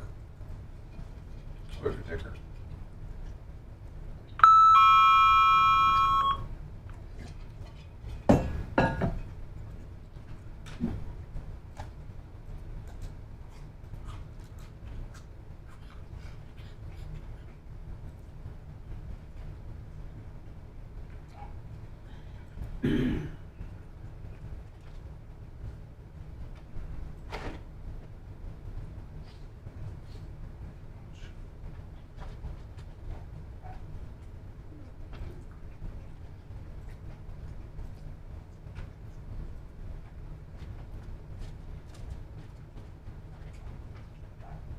Leverage mugshots, you're correct by that. You want to check to get an accurate life expectancy, Lummy? What you want to do is you want to check the life expectancy of like a 55-year-old in 2023. Because we'll probably be close to like 85. Yeah. Scout's mad. Bubba, it's like looking into the sun for me. It's like open your eyes and look at the sun. I literally can't do it. I don't know. My eyes are gonna water the whole show. I don't know what to tell you. Can I turn it down? Maybe just like one touch? No. Okay. It's the same setting. It's on me. It's the same setting. The ring light comes on. She pulls the ball cap down. She squints her angry eyes and puts on a frown. Bubba, it's like looking into the sun for me. It's like open your eyes. Bubba busted her. Ball caps are not allowed. Why would I want to be difficult? She says I cannot see. Why would I want to be difficult? It's like staring at the sun. It's like looking into the sun for me. It's like looking into the sun for me. It's like why would I want to be difficult? Why would I want to be difficult? Why would I want to be difficult? Why would I want to be difficult? Why would I want to be difficult? Why would I want to be difficult? Why would I want to be difficult?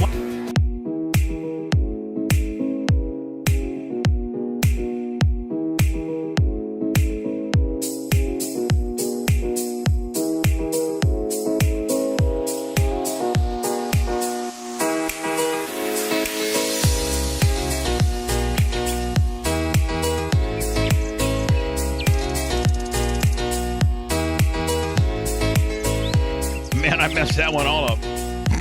I forgot to bump in and hit right to the Anna parody because my food got here and I'm trying to shovel it down. Now I'm late. Sorry.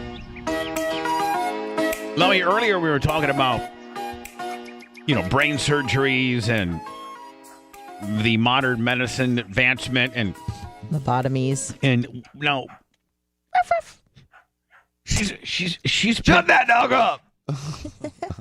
Wiener's mad. Let's see. I got her. That got her. Oh, yeah, right. She said "F you and your horn." Red, what is she barking about, Red? Red just got back. Hasn't breastfed her long enough. No. Well, the problem is that I left her in here. Yeah, like she is. Really? You have to admit, Yeah. man, she has become really, really a coddled and spoiled brat. You're raising a brat. You'd be the worst dad ever for a kid. You're right. I don't know about that, but she's definitely rotten. Hold on. If your dog can run over you that fast, and humans are usually more smarter than dogs a little bit, can be more manipulative once they figured out this. Kids are very smart. And if they can get one over on you, they will. She was good for until the last 45 seconds to a minute. Yeah. I think. Well, I carried her around. Oh, okay. Thank you. She has to be held, or she has to be. She had to be nursing you. Break the door down, go make her rounds. Nursing you. So, I'm just saying, man, you might want to stick to animals because you can't even train an animal to behave. Can you imagine your kid would be just a heathen, just doing whatever it wanted, nonstop? I wonder what kind of mom. I wonder what kind of mom Anna would be. A good one. No, you know what she'd be, Lummy? What? I mean, Dan, she'd be like that bird that ignores proxy, the little baby bird. She'd be Munchausen by yes, yeah. Making the kid sick so she can talk to the doctors about it. Exactly. Munchausen by proxy. Munchausen syndrome by proxy. Mm-hmm. Yeah. Mm-hmm. Your kid slightly poisoning your kid so you have to keep going to the doctor and telling the doctor how smart you are and how much you understand. Your kid's got the sniffles and you're taking it in. You're a hypochondriac with a Munchkin Barbasaski. Exactly. All right. Exactly what he said. Munchausen by proxy, I think that's what it's called. Munchausen by proxy. Do you think you'd be a good mom? Yes. I mean, you'd even be emphatically yes. I would feel too guilty to not be. Come on now. You'd be super mom, though. I wouldn't be happy about it, but I'd be. You'd be smothering that kid. That poor kid. Smothering. You wouldn't let that kid couldn't go if he was a little boy. He couldn't go. Well, yeah, maybe because his dad would be rugged. But other than you, a daughter, you raising a daughter. Oh. Okay. So will you make your kid play an instrument? 2.5. That's true. Would you make your kid play an instrument? Yes. Really? Try to get French horn. Actually, so piano, everyone teases her. What? I'm gonna have Walker play an instrument. Hold on, actually, man. Really? That's piano. really a good thing. The organ? Actually, one piano. Yeah, when they were a kid, I played the piano. I'm gonna have him play the piano. I'm telling you. I'm just telling you right now. I wish I would have learned. I wish I would have too. That's one thing. As rugged as I want to be and stuff like that, I wish my mom would have had an old piano or they had piano lessons actually at school when I was growing up. And there'd be some boys, and of course all of us guys would make fun of them, but those dudes went on to be probably far more successful and just smooth. And I got to miss class. I mean, I did it for 9 years. Yeah, or took the it guitar. across. The piano or the guitar. Oh, yeah. Yeah. One of the, Or drums or something. not drums. Oh, maybe not drums. That'd not be drums. A nightmare to Not drums, live please, no. with. But I would want to raise my kid like an Asian kid, like an Asian parent style. Well, what's that? But you incorporate more sports. Send them to work camps for fun over the summer. No, just like kind of run a tight ship, and they're always super respectful, disciplined, clean. They like fear you. yes, I like that. Tucker He gets a C on his report card. when Tucker would call the show, A minus. he would send his surrounded. during the summer times. His kids would be at like this kind of a strict boarding summer camp. Yeah, for like 4 or 5 weeks at a time. Yeah, like they'd leave in June and get back like the first week of August. So he'd be like, "Oh, I just dropped my kids off for a month and a half." Yeah, and just at kind of a strict rich man's boarding camp. Summer break, woo! No, I don't think it's like that at all. I think it's like I think it's kind of more like a disciplined, camp like No, I meant for Tuck. If you're dropping the kids off for a month, I and think a it's half. like that kind of place, like Dirty Dancing, that kind of place where it's like a resort, but there's activities. It's probably near Dirty a lake Dancing. or something. I think Dirty Dancing was the family went though, right? Oh, like the Catskills, like that. Yeah, but it's that kind of environment where it's like it's in the woods. There's a lake. There's activities. but I think that it's kind of strict. Yes, like probably. okay, everybody's up at 8. Yeah, but these guys are rich kids. You think they really tolerate super strict? Yeah, no, there's some ones out there, Dr. Dad, you had to be up at like 7 a.m. No, I and then mean you're in it bed by matters how 7. you raise your kid. Yeah. I mean, if you raise your kid all along that you're the alpha, and he has I mean, I don't know. You know the difference between like new money and old money, because old money is like legacy, right? Like you think like maybe the Kennedys or something like that. Like those kids are usually in line. They're going to Harvard, Yale, because legacy is important to the family. New rich kids, where it's like maybe dad was a football player and stuff. They usually or dad is a Hollywood celebrity. All of a sudden, those kids run into the heroin and the drugs. Yeah, and it is. Like It That's really not is fair to say. That's really fair to say. I don't know that that's fair to say. No, because not all always, new money of is course. athletes and celebrities. There's still new money, and the kids are disciplined. Well, Dan, I would Not say. always, well, but hold on. sometimes I you would see say that that trend. I would say that you're now. Don't get mad at me, Dan, for saying this because I don't know your family that well. Mm-hmm. I don't know from your mom and dad back, but I know your mom and dad. I know Joe and I know Arlene, right? And Arlene was a school teacher, and your dad was a doctor, but your dad didn't start making really good money until he kind of got into the invention portion of laparoscopic. No, and he was making good money from 35 on. But what I'm saying is, you had two distinct lifestyle differences: the lifestyle and where you lived and how you rolled with your mom, which was just like straight middle America, right?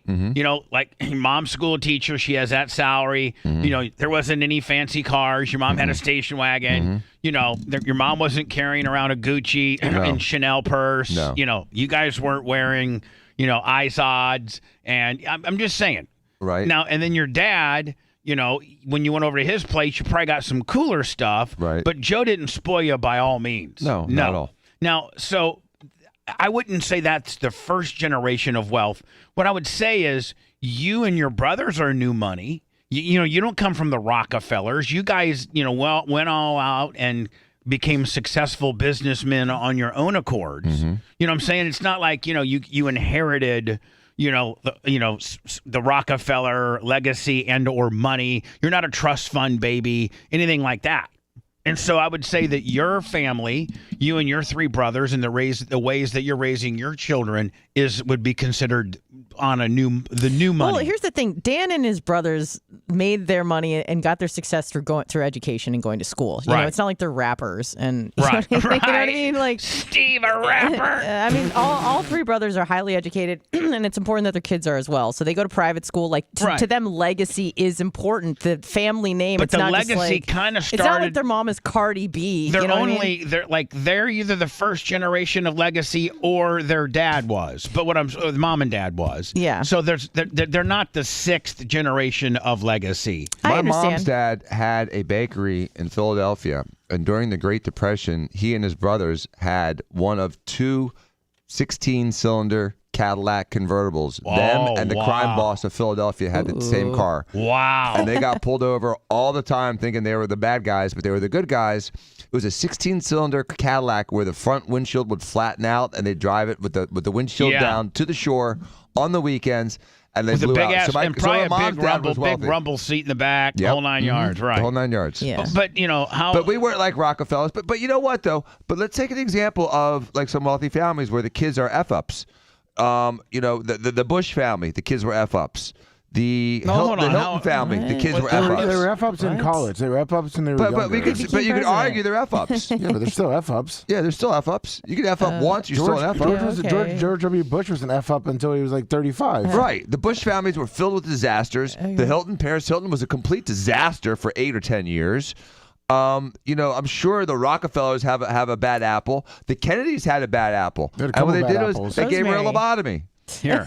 So that's the difference. If you're a bad apple and you're like, you know, a rapper's son, nothing happens to you if you stay out of jail and don't get shot. Right. But if you're a Kennedy and you're a bad apple, they cut your brain out. They really only want. See, they run a tight ship. They really, man. Legacy's important. I don't know if I want to be part of one of these big fancy families because if you're the dumb one, you could get a rod through your head. Oh yeah. I mean, you know that I would be. You know, if Clem had a legacy, I wouldn't have made it, man. They would have diagnosed me by fourth grade that this guy's a problem. Yep. And had I would have had a Rosemary type Kennedy lobotomy. आज हम बात करेंगे इस beautiful लड़की के बारे में जो अपना youth enjoy करेगी. Oh, perfect. But then जब वो 23 years. Oh, that's great, Lummy. Did you not listen to it and realize that you sent it to me and do a different? I sent it to you. I sent it to you उसके बाद she lost her personality. You just need subtitles. Now you will ask you what happened to her. Oh. Lummy, this is what you sent me. I know. I didn't have it. I sent it to you a while ago. Lummy, what I'm saying is they changed the language in the last 10 minutes. Lummy, no, she's speaking English. What story B? She's not speaking English. Yes, she is. She is. Yeah. She has a heavy Indian accent. Hold on. She's talking about the cricket match. Hold on. Say that कि ये उसके dad ने उसके साथ किया. Because he was worried कि उसकी जो बेटी है वो किसी लड़की के साथ प्यार में पड़ जाएगी. No. What? I don't know what you guys are talking about. She's making perfect sense to me and Lummy.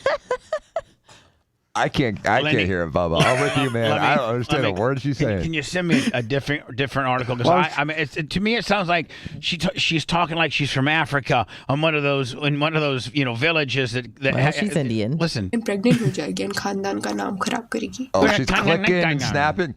Oh, God. आपको लगेगा this is insane, but this is true.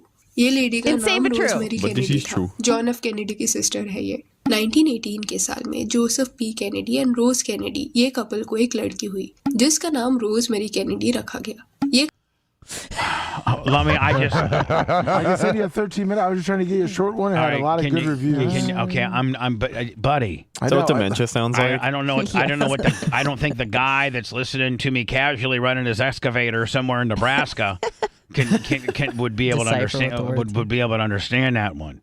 Did you send me another one? Yes. All right. That's tough. Is this? Well, I didn't get to listen to it. Okay, we got that. We go. The Kennedy family is one of the most famous and influential in modern history. Man, what is going on with this dude? You don't like it?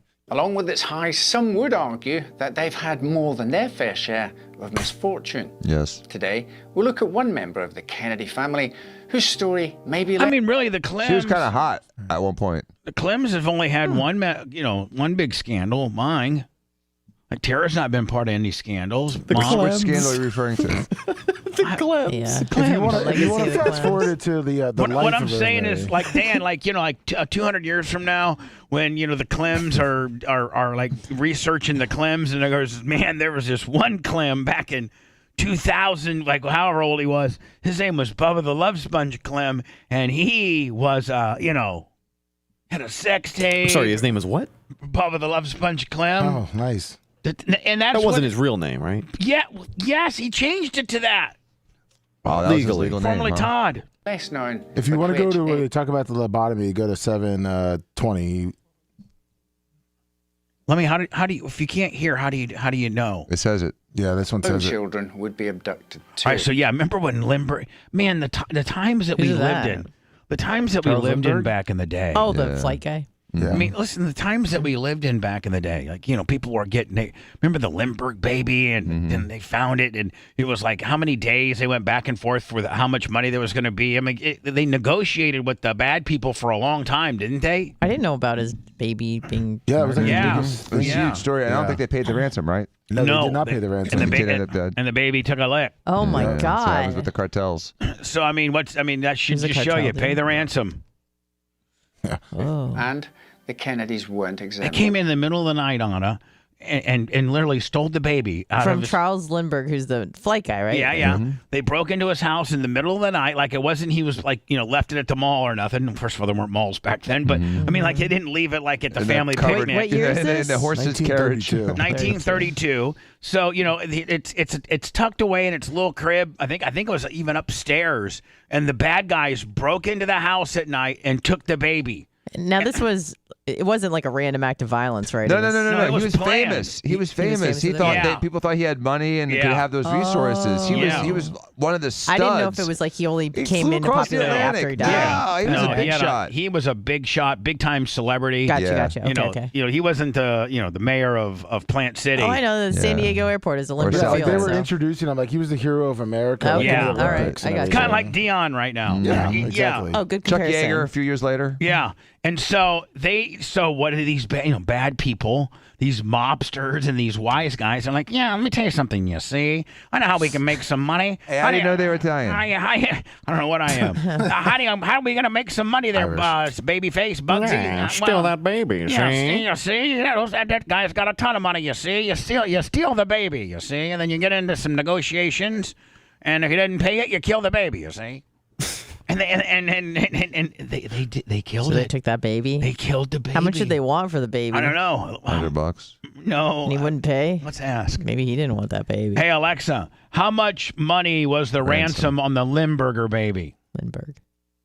I don't have an answer for that. Yeah, right. You didn't say the right word. How much? 50,000?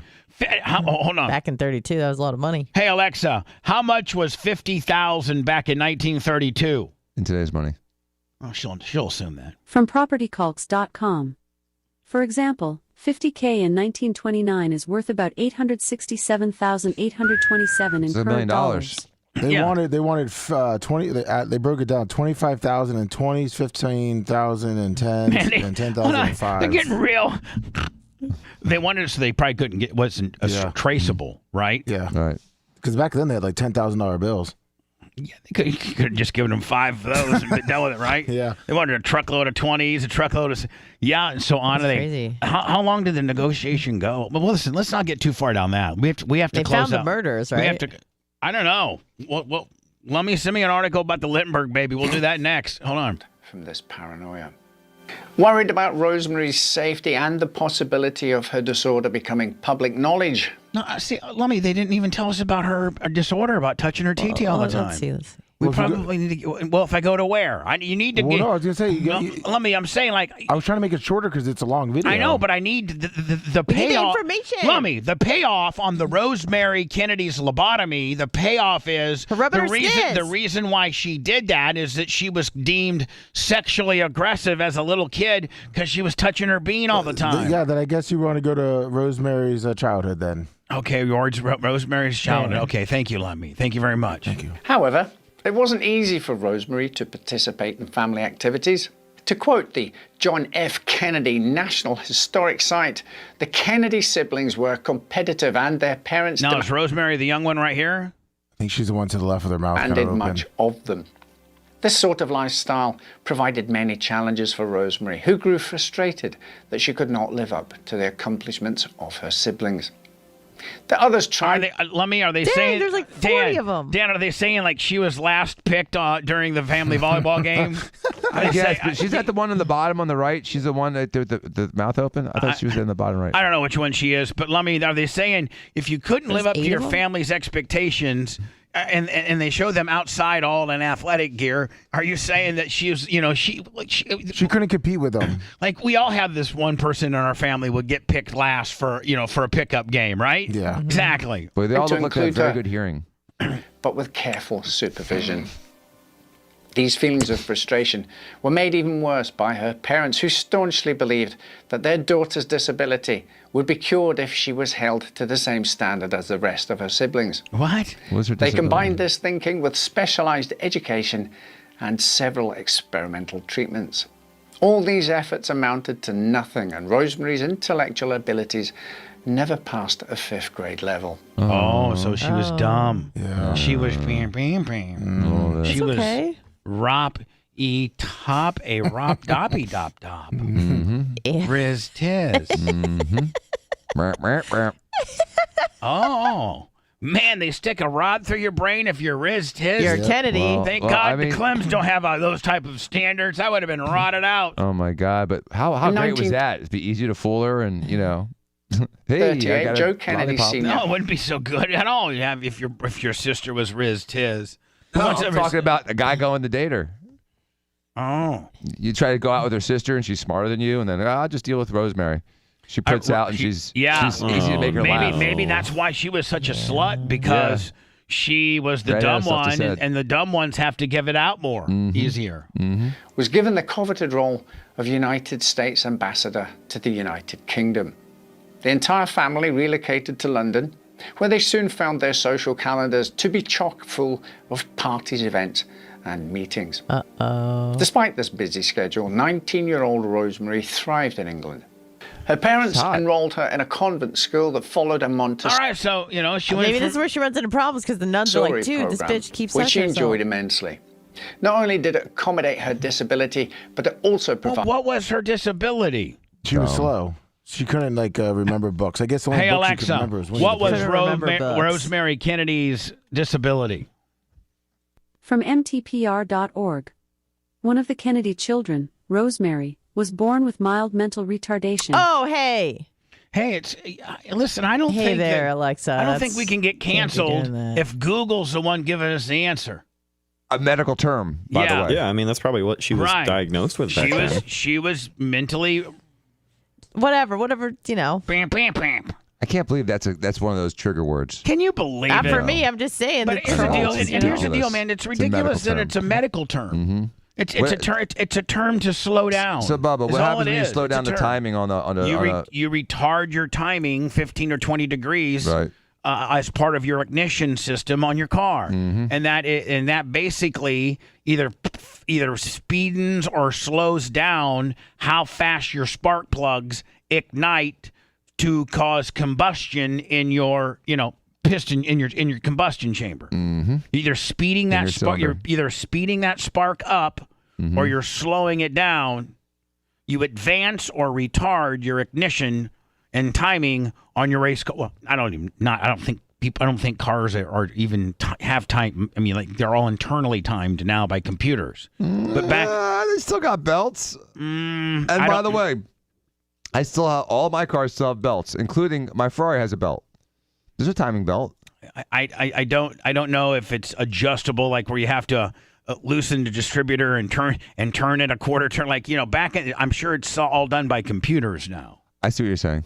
Provided her with comfort and stability. Both of So she was in London and she was bam, bam, bam. which her previous boarding schools had lacked. Her beauty and charm also... She was beautiful. Yeah, she's Nice cute. knocks.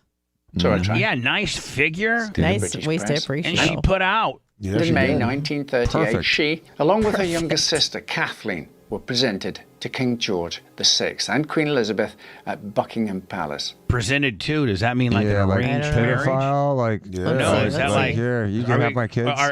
Is Joe Kennedy the first instance of human trafficking? I mean, it says that Kennedys wanted to be the that kings. they presented them to the prince. let's see. Joe says you got 3 to choose from there, kid. Kathleen were presented to King George VI and Queen Elizabeth at Buckingham Palace. I think presenting is kind of like a debutante, like presenting formally to the world. Oh, okay. You know what I mean by Papers presenting? had a field day, plastering photos of the smiling Kennedy girls on their front pages. Rosemary, in particular, was deemed exquisite in her white dress. And look at the little nipple action too. Yeah. And so Dan, she's the slow one, but the entire world is going crazy because she's super cute, right? That makes the 2 smart ugly ones go to Dad and say, "Hey, Dad, We need to get rid of this one. Yeah. She's raining in our parade. I mean, the newspapers are going crazy. Everybody's going crazy over her. And we know, Dad, don't you know that she's... And you can see that she's absolutely prettier than the other two. Oh, like... I mean, she's stealing the the show. middle one Not was her even mom. But not... Well, okay. Whoever... No, I think you're right. She's It's not. But... Out of every picture I've seen of she's been the most attractive. Right. Period. Right. Mm-hmm. But Dad, what? Rosemary's getting all the attention, and you know she's... No, that is the mom. Oh, Mess okay. with tool and You know, Dad, we can't have a on the front pages every day. It's got to be me.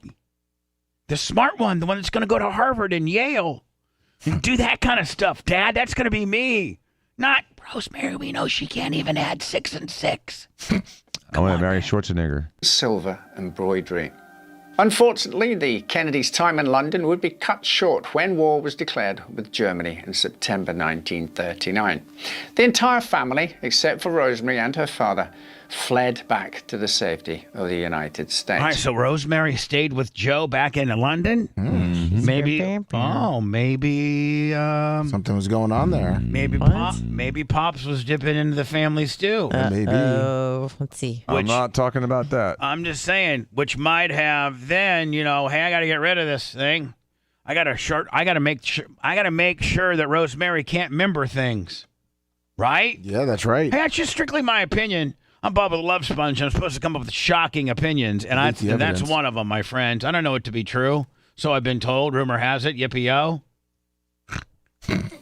She, on the other hand, was sent to Belmont House, a Montessori school which offered her a respite from the mounting pressure that she was facing from the British press. Rosemary was said to have found true happiness at Belmont House, but this period of bliss wouldn't last for long. In November... So they sent her to the Belmont House because she's getting all this attention, right? No, it's in Montessori. Joe Sr. Yeah, I know, but they sent her to this school because she's getting all this attention. Yep.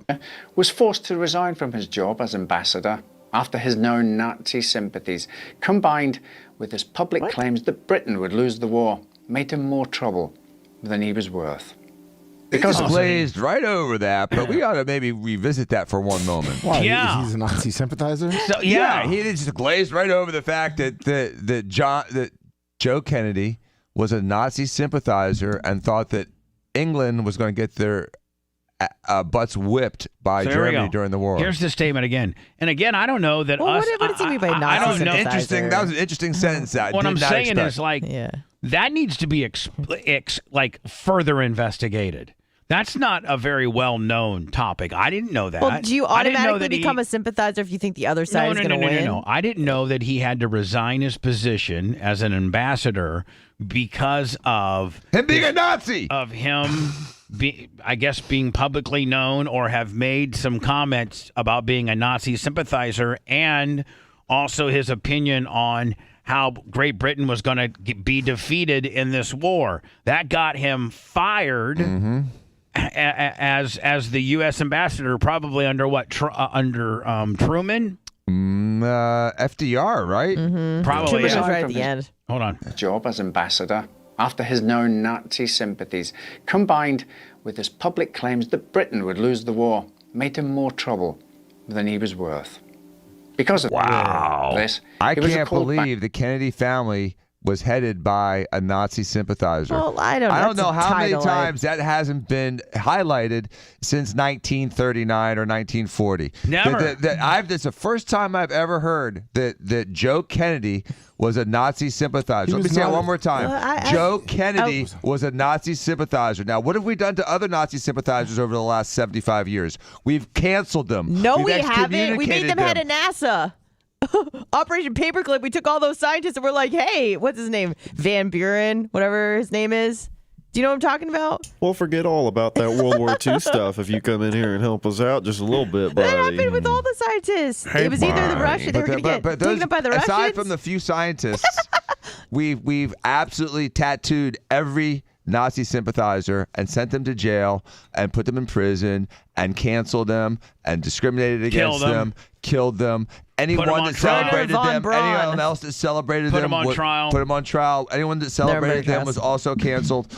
I mean, with the exception of the scientists, which we stole from Germany in order to beat the Soviets, the Soviets and the Japanese during World War II. Well, we weren't beating the Soviets, the Germans and the Japanese.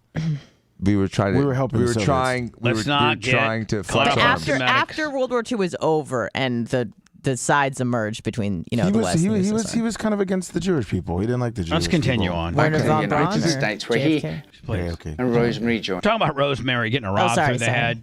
Now we're on to Joe down that rabbit hole. I still got emails to read. I got somebody calling me right now. I got a big Trump brigade. I got that picture, Lummy. I gotta pee. Trevor Bauer. Oh yeah, that completely just shows you how corrupt the media is. Really, like for real. When they run with something, man, they got it. They run with it. Hello. What's up, Bubba? This is Unity. Yeah. Hi. I lived in Florida for about 7 years. About 5 years ago, down in Boca, and I met a family member of one of these families. Like, if I don't want to blow up the spot, but if I said the name of this family, everyone would know it. They're like a famous chemical production family.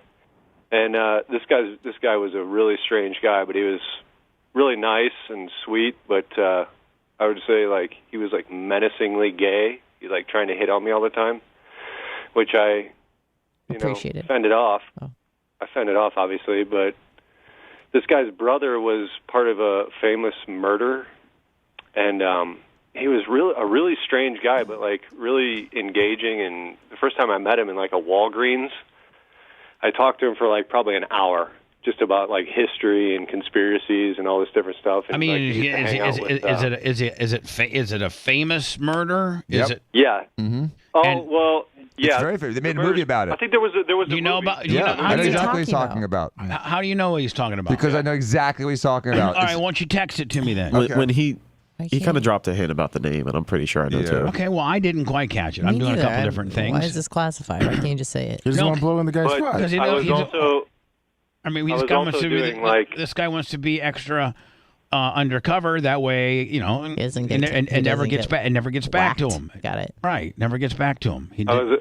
I was also at the time doing like a good amount of LSD. Nice. And like it was a really strange thing where I would do LSD for like this period of time where I knew this guy. And then stand in the middle of Walgreens and talk for an hour? So hold on. That guy wasn't even there. Hold on, Dan. So he was talking to cosmetics. Was that family? Did they live in Tampa? They've had people all over the place. Yeah. Oh, okay. Right? This is South Florida. All right. Yeah. This is, okay. Southeast Florida. And that particular guy murdered. I just know. No, someone else in his family did. No, his brother. His brother murdered somebody and got away with it just based on how much money. No, he didn't get away with it. They made a movie about it. I think it was called The Foxcatcher with Steve Carell. Yep. Huh. All right. So anyway, so, sir, yeah. tell us your story. You got to be friends with his brother, with the brother of the famous guy that Magic Mike guy. Oh yeah. But like I was saying, I was doing psychedelics quite a bit this time, and it was just the strangest thing where I would do it, and I would just go out for a walk, and I would run into this guy. He was stalking you. More than like 5 times. It got to be like to where I was like, man, there's something really mysterious about this guy, and he was just a really charismatic, really interesting guy. I mean, like anybody could just talk to him for hours. He was really sweet, but he kind of had a violent streak and a violent record. Did you guys ever talk about his brother? Yeah. I mean, like talk about his whole family and what is in his opinion on his brother and the murder that he committed. Didn't really get exactly into details about it, but like he talked about how close he was with his brother and just all about his family and about how he used to hang out with Andy Warhol and all these different like people in New York when they lived there. And man, it was just like the stories this guy had were just amazing. The rich live a whole different lifestyle than we can even understand, and the power that they have.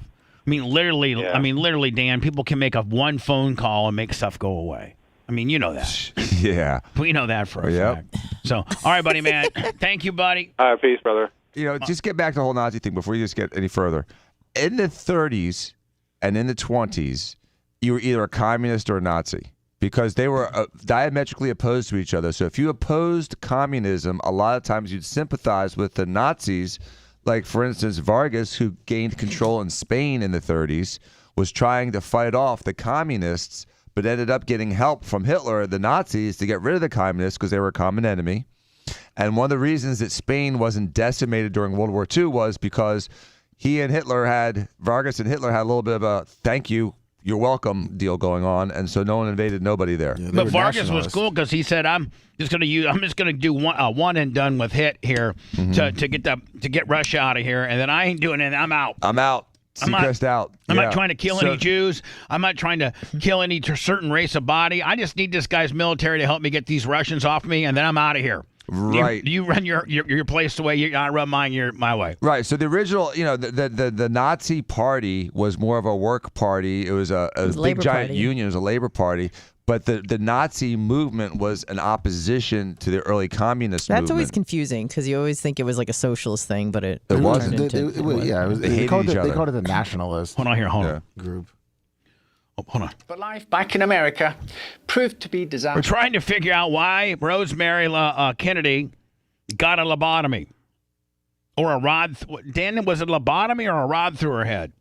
Well, the way they would perform a lobotomy was they'd stick a little metal instrument in there and just literally sweep it back and forth to separate things. That way they didn't have to do a full. You mean like to scramble your brain? They would it would be like a coat hanger into your temple. And they would take it, they'd wave it up and down, and it would literally disconnect because the brain's not really, sturdy on the inside. It's got, a lot of protection on the outside. So they'd stick a coat hanger in the side of your temple and then just go. Yep, like a windshield wiper blade. Why that metal rod's just disrupting all kinds of stuff inside your brain. All the connections between your frontal lobe, which causes. Now, did it ever work, or did it just make people, zombies? That was the goal. Make them zombies. Oh, the goal was to make you compliant. Docile. So the goal was to take the edge off. Take the edge off. And just make you basically an absolute a slug. Right. So it was borderline. It was the worst thing they could do to you without killing you. Pretty much. It's like pretty much took you out of the game. Pretty much reprogrammed you to just be, No, deprogrammed you to nothing. Really, that's a reboot, and then you're in a boot loop. Right. Basically clipped your wings for life. Yeah. For 60 years. Who found herself ripped away from the incredible support system that she had become used to at Belmont House. Thrust back into the competitive world of the Kennedys. So she'd been kind of coddled in London, and once Joe opened his big mouth out, and again, Dan, I've never seen a better comeback ever than Joe, who's a Nazi, pro-Nazi, and I hate Britain. I don't know if I want to. Is that a fact? Yes, it is. Okay. Can come back to America and create an empire, right? Mm-hmm. Wow. She reportedly regressed. So she gets sent. She was being handled with kid gloves over in Kennedy, so she gets sent back to the Kennedy clan, the compound, and where it's 38. Out to everyone around. Oh, Lummy, is that what the bell's been? Yeah. We're that late? Yeah, it's 38 now. I'm sorry. It's okay. I know you're getting into it. I was looking at. No, I was just like, I forgot what the bell We can meant. return to this, can't we? Yeah, we can. We can return. This is what hell sounds like. You're listening to the Bubba the Love Sponge Show. They didn't allow Jewish people in for 50 years, and then he said Jewish people ruined movies, and he did not like Jewish people. Just leave it at that. It's a known fact. Okay. I didn't know that, and I just don't like putting shit on people from one random documentary I've seen. I definitely wouldn't say that if I understand. Because that you guys in trouble, especially from the Kennedys. RFK, you may listen. And Joe Kennedy was a criminal. Yeah. Joe Kennedy was his dad. He was a bootlegger. He was a bootlegger. He was moonshine. That's how they made a lot of their money. Boston connected with Chicago. The reason why I get confused is that you're like Jack, Joe, John, and so I'm like, who are you fucking talking about? Jack and John are the same. Right. Who is Joe is the dad. Joe is the head of everything. Joe was the original OG. Okay, hold on a second. So was Joe JFK's dad? So So the guy that they're talking about right now, the anti-Semite, is JFK's dad. Joe. Joe. The one And that when you said all say his Jack, kids you up. mean John F. Kennedy. Usually, yes. We were saying Jack called Joe. We were calling Joe Jack a few minutes ago. Which is why it was confusing. Who his dad set up all the kids in politics. Okay, so Daddy. Okay, I don't want to call him Daddy Joe. I don't want to put the anti-Semite. I know what you were trying not to do, but it was Daddy Joe. Okay. Yeah. Who was the ambassador? Who was the anti-Semite? Right, and the bootlegger. You don't know about the Kennedys. No, but I think you know way more than I know about the Kennedys. Oh, I do. I bet you I know shit. Yeah. Chat surprised. Was Chad surprised that No, that's Duke. Oh, they were surprised that I knew nothing about the Kennedys, and you obviously know a shit ton. Well, not surprised you know a shit ton. They're just surprised you didn't know anything. Yeah, very rarely do I come across one.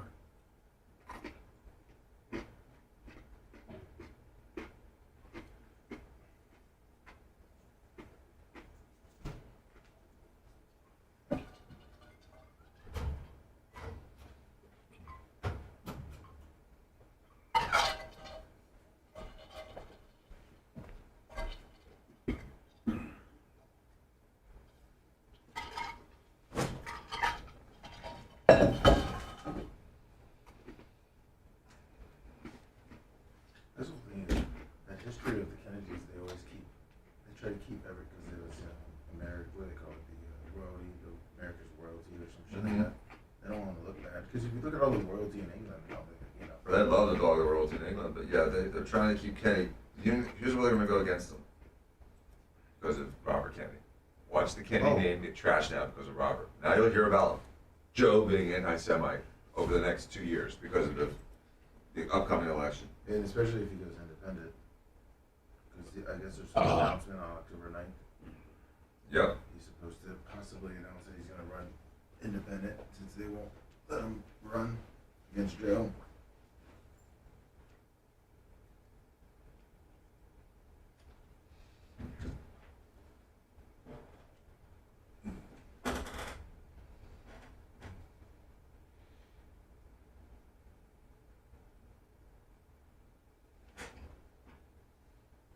What's up there, Ski Pole? Hall of Famer Joe from the West Side. What's Bub's eating? I don't know what he's eating. He's eating his dinner or lunch, whatever you call it. Probably a Eating factory his meal. 8 o'clock meal.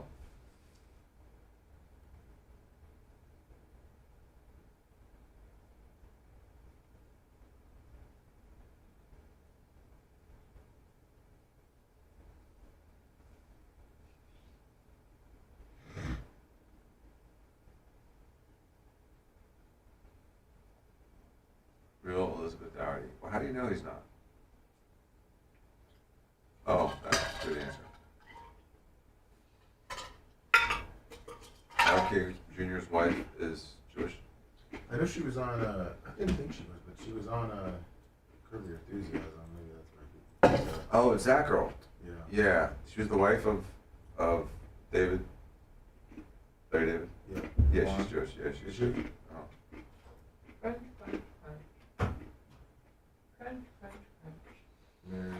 Cheryl Hines. Yeah.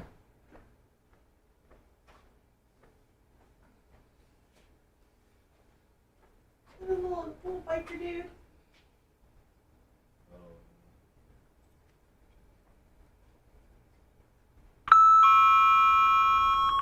French toast. Hell yeah. With some olive bread.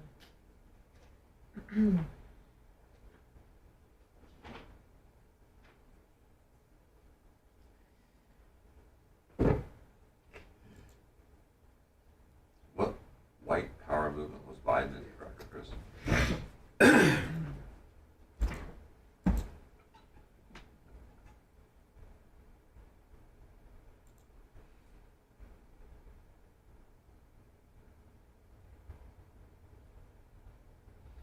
What's your favorite cheese?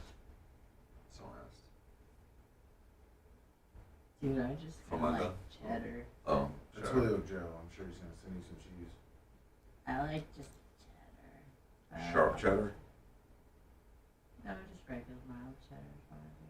Not sure. I don't know if he's got low testosterone. Mozzarella. Nowhere near the rare air at the top of the heap. I mean, we know what's important. More like the bottom feeders existing on the scraps of society. Bubba the Love Sponge. We now return to the Bubba the Love Sponge Show.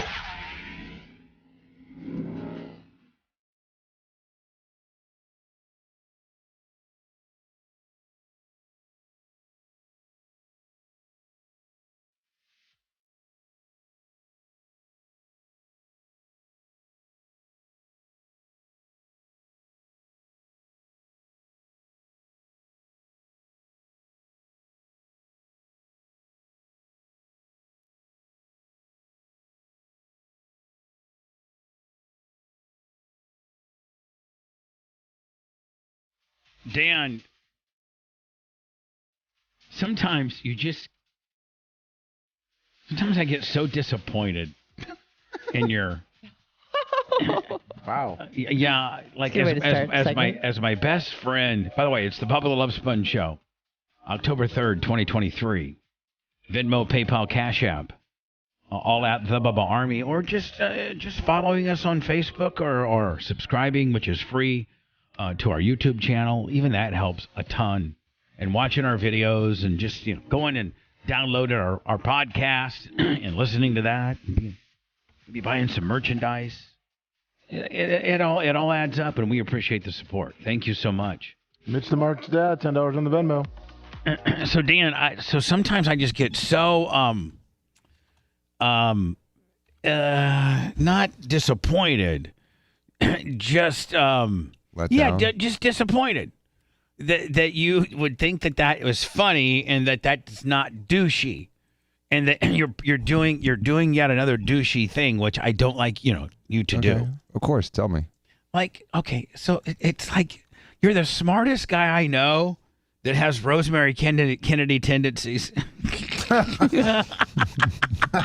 Sometimes you don't. Pretending to laugh right now. Yeah, exactly. But actually, he's got to think it's funny because he's probably realistically in his family.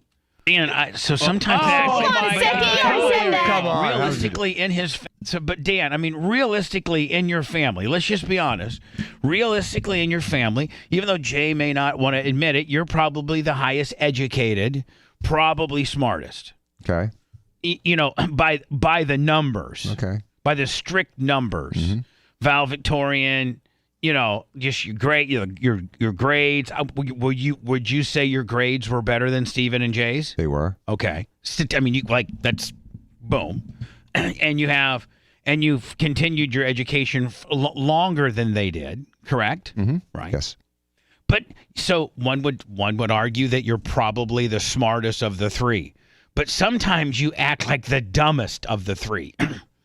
Would you not agree? Sometimes you pull pull on absolutely. I mean, so you're doing this. You're asking. Because I've had a couple head injuries. I think I'm going to blame it on that. A little CTI. Yeah, whatever. Just blame it on The being brain is very how about just blame it compartmentalized. on being a dick? Okay. Well, I think I just got hit in the head too many times. So Anna, Dan's asking Anna, "What's your favorite kind of cheese? What's your favorite kind of cheese?" I think it's the chat, Dan. Wait. The chat was asking. I know. Julio Joe was asking. Okay, whoever. But Dan's, listen, I can't see you guys.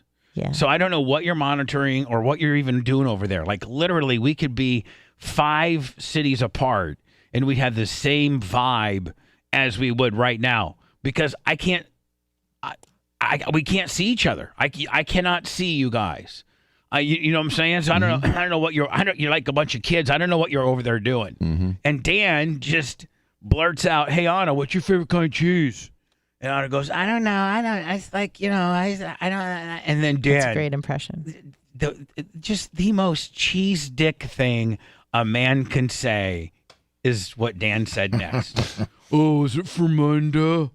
And then, and look at Johnny Guido. He kind of shrugs at it. It's like, I'm like, Dan, you are so much better than that. Like that's something that an uneducated ditch digger from Lutz would be saying right now. And that Not uneducated ditch digger from Lutz that's listening giggled when he heard it. Yeah, but that was for him. Dan's that was got for you, range. buddy. That's for you, buddy. Okay. Now Dan's dummying things down for certain demographics. Brilliant. I always Dan. wanted to be doing highbrow stuff. Sometimes it's funny, just he farts and he laughs. And I know, but whatever. like, giggle. But for him, I'm sticking up for you too, though, Anna. You told me the segment before you hope I get hit by a bus, so I don't understand the Well- Famunda comment that really threw you off, made you feel like you need to protect me. Okay, I like you and all. I mean, you bug. Like, here's something that bugs me about you. Okay, me? Yes, Me, her. I just knew you would be absolutely freaked out over this. I didn't get my prep this morning. Okay, I didn't get it. Yeah. And you sent it. Obviously, you sent it because everybody else got it. Right. So I didn't get it probably because of my system, not yours. Okay. Is there a possibility that you were, on TT Night Night and deleted it No, or something? I even showed. I went into trash, recently deleted, spam, old mail, and new mail. So I went into everything. So it's the system. Like, it wasn't you and it wasn't me. It was just I literally, for whatever reason, the email did not come through for whatever reason. Okay. And I was cool with it. I don't think I made a big deal about it at all. Didn't, but I didn't, and I end up. I was stressed about it. I even read about it. And I end up getting it. Was able to cobble together everything, and there was no harm, no foul. I just mentioned it to you, and that's it. I think I moved on. I haven't harped on it. I haven't made jokes on it. Oh yeah, I'd know that if I would have gotten some prep this morning. Pull a big Dan Diaco, high spot, stupid Mason Dixon, Tukey gimmick. Yeah, I know where this is going, but go ahead. So no, you don't know where this is going. I think I might. Okay, then where do you think it's going? You got upset when I went up there during the break. Yeah, you know where it's going. Yeah, you know where it's going. See, so it shows you how smart and how you can read me. So I let it go because it doesn't matter at this point. And I'm not showing madness or aggression or, I'm not dressing you down. I'm not yelling. I mean, listen, sometimes I will admit I'll dress a person down on the air. I will. Oh, yeah. I mean, we've all been on the other side of that, and it sucks. Everyone, except for maybe Macho Man, has been dressed down on the air. No, you called him dumb and stuff before. Your computer wasn't working. Anna, shut your hole. Oh, sorry. You didn't remember that. Oh. I was 13 supersets ago. That's true. God, trying to always bury me, bitch. Sorry. I don't remember you ever dressing him down. Exactly. I mean, but I've dressed you down before. Yes, many times. And Anna, I didn't dress you down today for me not getting the prep because I knew it wasn't your problem. I knew that it was my problem, and that's because everybody else got theirs and I didn't get mine. And I was on the group, so that proves that I was on the group. It wasn't like you send mine separate and you maybe not have sent it because it was on the group. So I quickly deducted that, and I let it go. No big deal. Yeah. Well, I guess you also send it to my Gmail account as well. Yes. And my Gmail account is accessible with one click here on this particular computer. It sure is. That you know how to do. Yeah. And I don't. But I don't really care to know. But in the heat of battle, when I'm getting ready, in between breaks, when I'm getting the next break ready and I'm shuffling things around and I've got my own little things going, I don't want to be, and I'm actually at this point, Lummy is sending me 2 or 3 Rosemary Kennedy deals. I'm trying to pick which one I want to go over there. I understand. You want to come up here and go, can I show you just one little thing? I'm like, no, I don't want to. Please, get out of here. I understand. Scram. Now you're all freaked out about that. I wasn't. I was going to show you after the show was over. No, you weren't. You were going to show me right there. No. I mean, once you told me to go away, I was going to try again and go, after the show is over, Bubba, can I please show you something in the event that you don't get it again? It's and you know also I could really freak you out if I told you no, I don't want to see it then I don't either. understand why you would not want to get prep and, I don't understand why you would want to cause more stress for I don't yourself. want to go to that Gmail because I think it's just chock full of a bunch of garbage. I don't even know what's in there. Right, but don't you want to just know that you can find it a different way in the event that this happens again? Yes, if that unfreaks you out, yes. It would, yes. Okay, perfect. I apologize. And I should know didn't better. dress you down. So you overthought the whole process. But at the Bubba, end when of the there's day, a- you when got there's a your way, problem, I though, like to didn't you? address it. You got your little way now, didn't you? You're going to show me how to check my Gmail after the show. I mean, I'm not doing it just for me. I'm doing it for the show and Why for don't you just pipe it down? Let me get through Okay. this Rosemary Kennedy thing. You know what the biggest gift could be right now for you Me to shut the hell for you up. Shut Got up. it. Thanks. Bye. Problem. Shut up. Let's try to get through this Rosemary Kennedy deal that I think we started an hour and 15 minutes ago. They're experiencing seizures and violent temper tantrums. More than that, though, she would frequently break out of the convent school where she was enrolled at to roam the streets of Washington, D.C. by herself. Which means she was having some sex. Right. So, Dan, if you're breaking out of the compound as a hot chick in D.C., you know you're getting cranked down to zero in one of a park near you. You would hope so. Please. Her parents found this particularly concerning due to the 1932 Lindbergh tragedy. The kidnapping of Charles and Anne Lindbergh's son had caused many wealthy American families to feel afraid that their own children Yeah, I mean, if once they killed Lindbergh's baby, Dan, think about all the real wealthy families that would think like, any scumbag can now pull this off. So, I mean, and at the time, the mafia was super strong and powerful. So Right. you were really afraid because they could get away with a lot. Right. So Murder. maybe you'd buy some mafia protection, Was it a mafia deal? The I don't baby know. deal? Probably. I'm not sure. Probably. It was pretty well organized. It wasn't just some dude. Yeah, it wasn't, a couple of cement guys who were laying cement during the it was day. sophisticated. Yeah, it was very sophisticated. too. And the Kennedys weren't exempt from this paranoia. Worried about Rosemary's safety and the possibility of her disorder I want to know when she sticks a rod through her neck. becoming public knowledge, Joe Sr. arranged for her to undergo a prefrontal lobotomy, which was a recently developed Now, is that her doing it, or is that just an example of a person getting one? operation that promised to revolutionize the way people with mental disabilities were someone treated. The controversial operation involved severing connections in the brain's prefrontal cortex, either by drilling into the skull and using a sharp tool or cutting out the middleman and entering the skull via the... Oh, the eyelid, Dan? Wow. Did you know about the eyelid I gimmick? didn't know about the eyelid gimmick. Woo, that's brutal. Ouch. Yeah. Oh, that is brutal.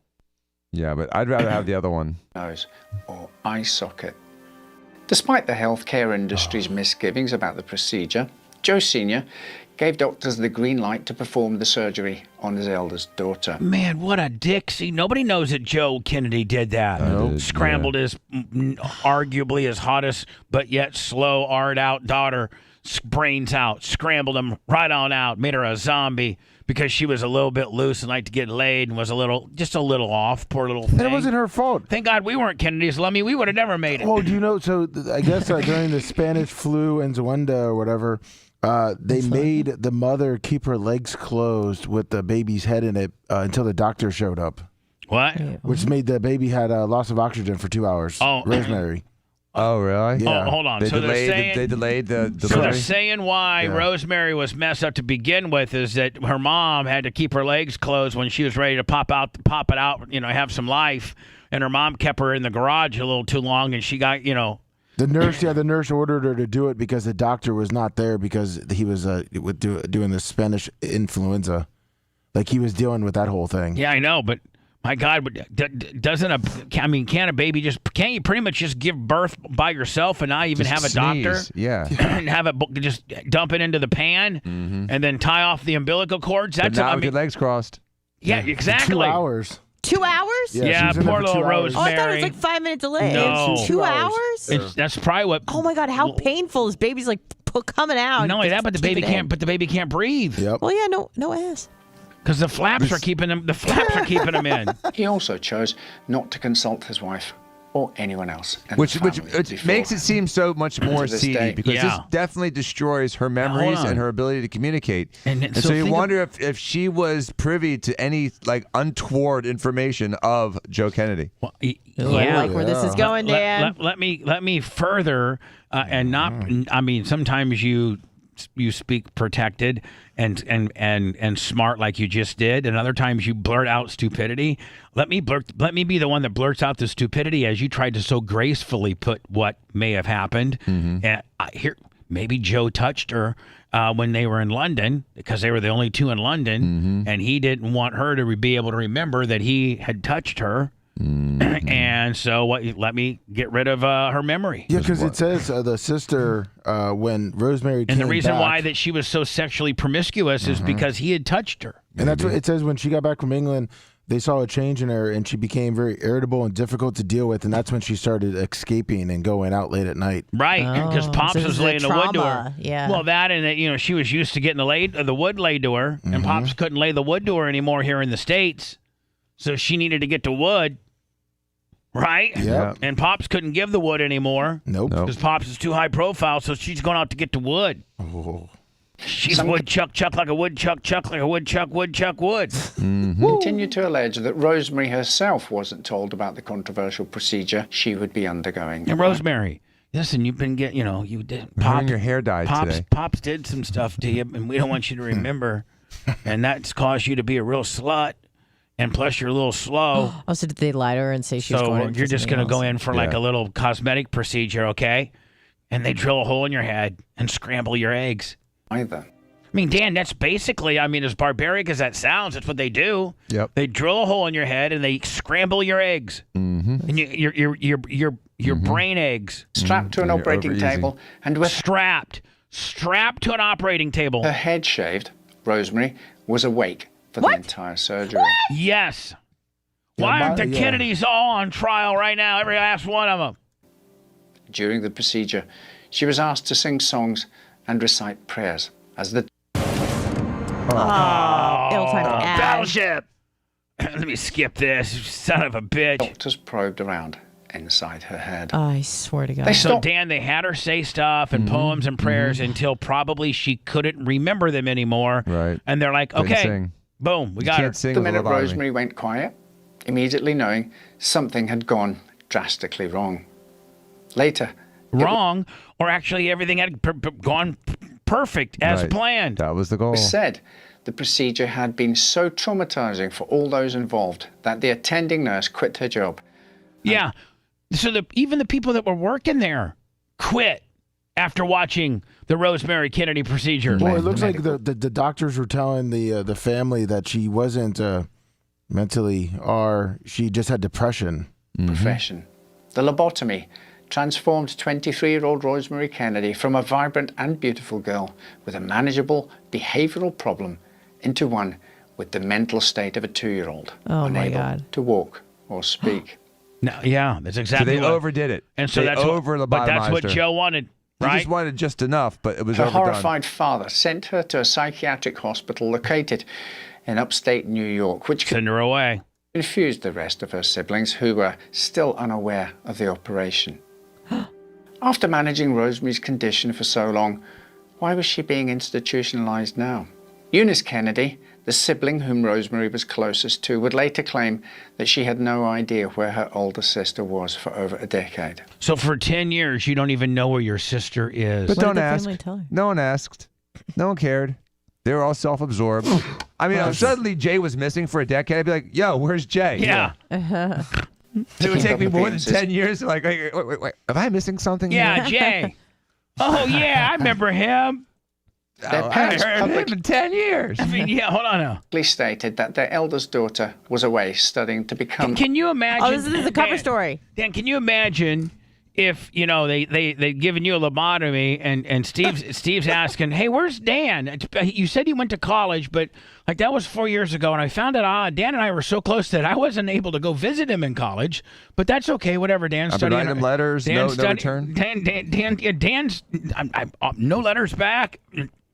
And where's Dan? They'd be happy. They'd be like, yeah, man, finally Dan's gone. Now we can do some stuff. Either a teacher or a social... How much would... This is scandalous. No, what I'm about ready to say is just so bad. I don't know if I should even say it. Well, now you have to. I mean, I wonder how much harder Jay and Steve would have partied if Dan would have left him at an early age, and it just would have been those two, and Dan wasn't there to be the man. All of a sudden, now Steve's the man. Jay's and Dan's not the man. Because Dan, you're the man. Yeah, I mean, you're the man. If you weren't around, who'd be the man? Steve and Jay. No. But there can only be no. There can only be one man. Steve. So there you go.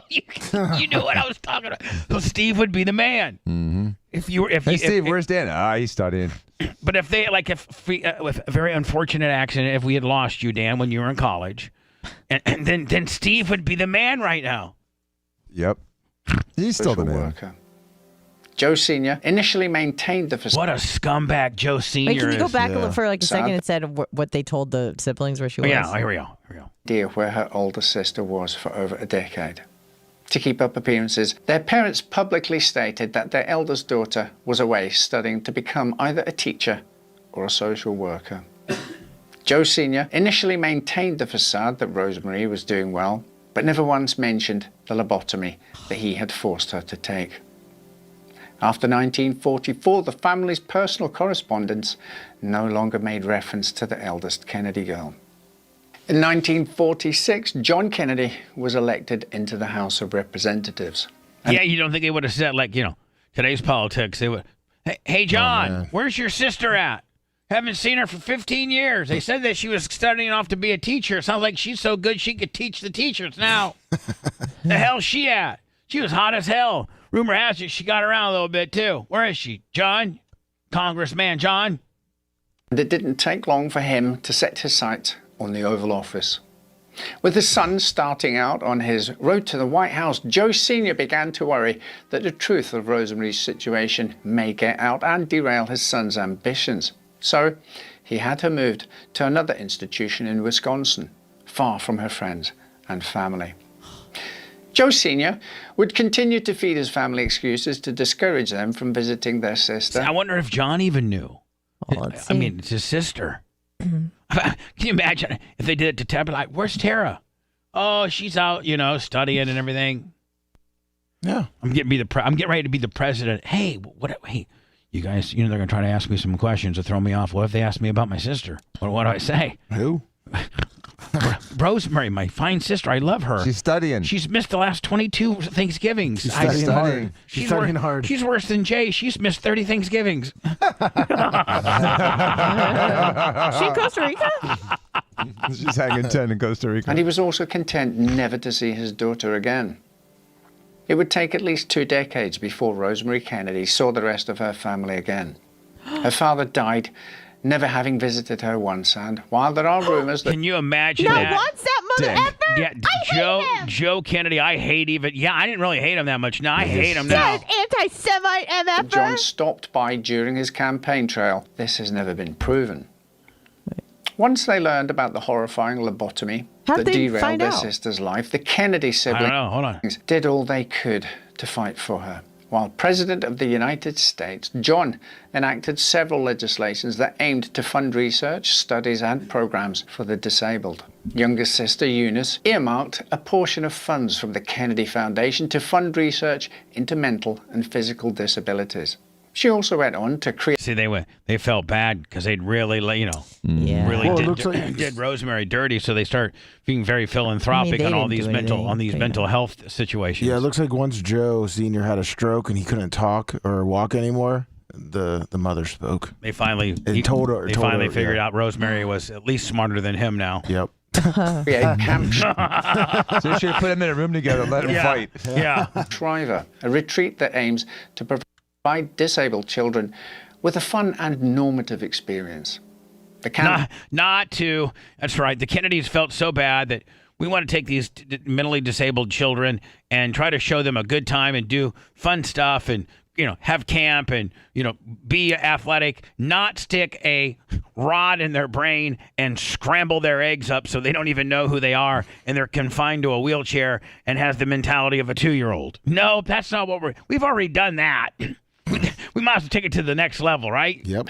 Gave those with a range of mental and physical disabilities the chance to take part in physical events, and this would... I bet you I could win most of them. I bet you I could compete against those guys and win. Eventually spawn the Special Olympics. As for Rosemary, she was gradually brought back into the fold after her father's death in 1969. And only a family like the Kennedys could survive this, right, Dan? This would be the death of most families. And would visit relatives and join her siblings on holiday. She's said to have found being around her mother difficult, but enjoyed spending time with her many nieces and nephews. By this time, she had also learned to walk again. but would never fully regain her ability to talk clearly. Is that a vape pen? She died of natural causes in 2005 at the age of 86 with her siblings by her side. She outlived them all, though. Yeah, that's true. Despite the tragic things that Rosemary had to go through, her life had a massive impact on her family and, in turn, on America and the world. She helped them see that no person is insignificant, and through their influence, they have helped others to see that too. And maybe lobotomies did not work. Well, this helped clear out the end of lobotomies too. This was one of the reasons that they don't do lobotomies anymore. Is because of what of Joe? You mean Joe Kennedy and his barbaric lobotomy of his perfect daughter ruined her because he probably at one time or another molested her. I can say that. I didn't say I did. It's Bubba the Love Sponge, and it's my opinion. I don't know it to be true. Rumor has it, but so I've been told. And I don't know it to be true, and it's strictly my opinion. I have no knowledge on this or not been getting any inside information, but just my strict opinion is that Joe Kennedy probably sexually molested Rosemary Kennedy and gave her a lobotomy so that she'd have no recollection of said molestation. You just molest one of his kids? You don't think he'd try with the others? No, once you do one, you have to isolate. Once you do one, then you realize how bad of an act it is that you have to, basically kill that person, make that kid a zombie. I mean, I got to think that you probably didn't do it to the rest of them. To the rest of them, or you have a bunch of zombies. You want your kids to grow up to be somebody they all have, except for the one that you sexually molested. It's sick. It's a very sick. Did she have any children? No, Rosemary? No. I don't think she could. No, she was 23 when it happened, so I mean. Yeah, they sent her away after that. Let me go into words because we have remember the emails? Yeah. Can't wait. It's there's one to the show, and then there's I think 4 for Dan. That's it? Yeah. There's no anti to Anna, no anti Brian. Well, I know there's no here, anti Lummy because it doesn't exist. Well, Brian's not here though. I'll write an email real quick. Please. Sign Dan, it. Rosemary Kennedy. I told you that we were going to do this, and you're not going to have a bad attitude. I'm not. I don't have a bad attitude. You're already starting. No, not at all. Yes, you are. Not at all. Yes, you are. Settle down. Striving to reach new lows every day. It's Bubba the Love Sponge. Want a big laundry? Fucking horrible.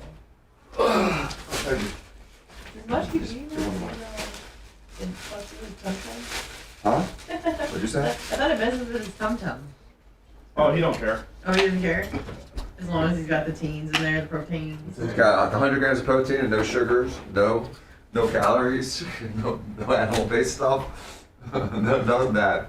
It's just pure protein. What do you think it is? I don't know, like 4 or 10? It's 4 or 10. So I'm like, what the fuck? You guys are putting this all live. Damn. I'm sending an email right now. Brian. Dan's the man. Brian sucks. That toothy asshole should never be on the show again.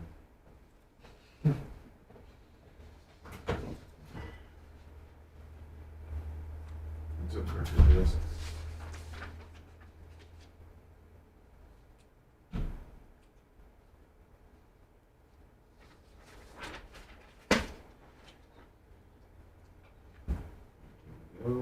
Isn't Sync getting back together? No, they just put out a new song. That's what Mom said. I was like, no.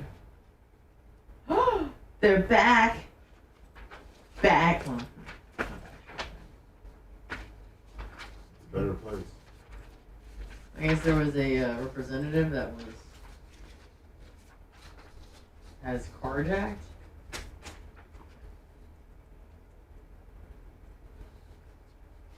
Dude, that sucks. Oh, they're singing for the Trolls movie. Backstreet. I don't know, Donna, because I'm stuck with them right now. I'm hoping he turns it around. Uncle Eric, $50 on the Cash App. His ass shop. Backstreet's back. Alright. I know it's insane, but. Bill Hunt, 20 in the bed now. Better, JCL. Oh my God, we're back again.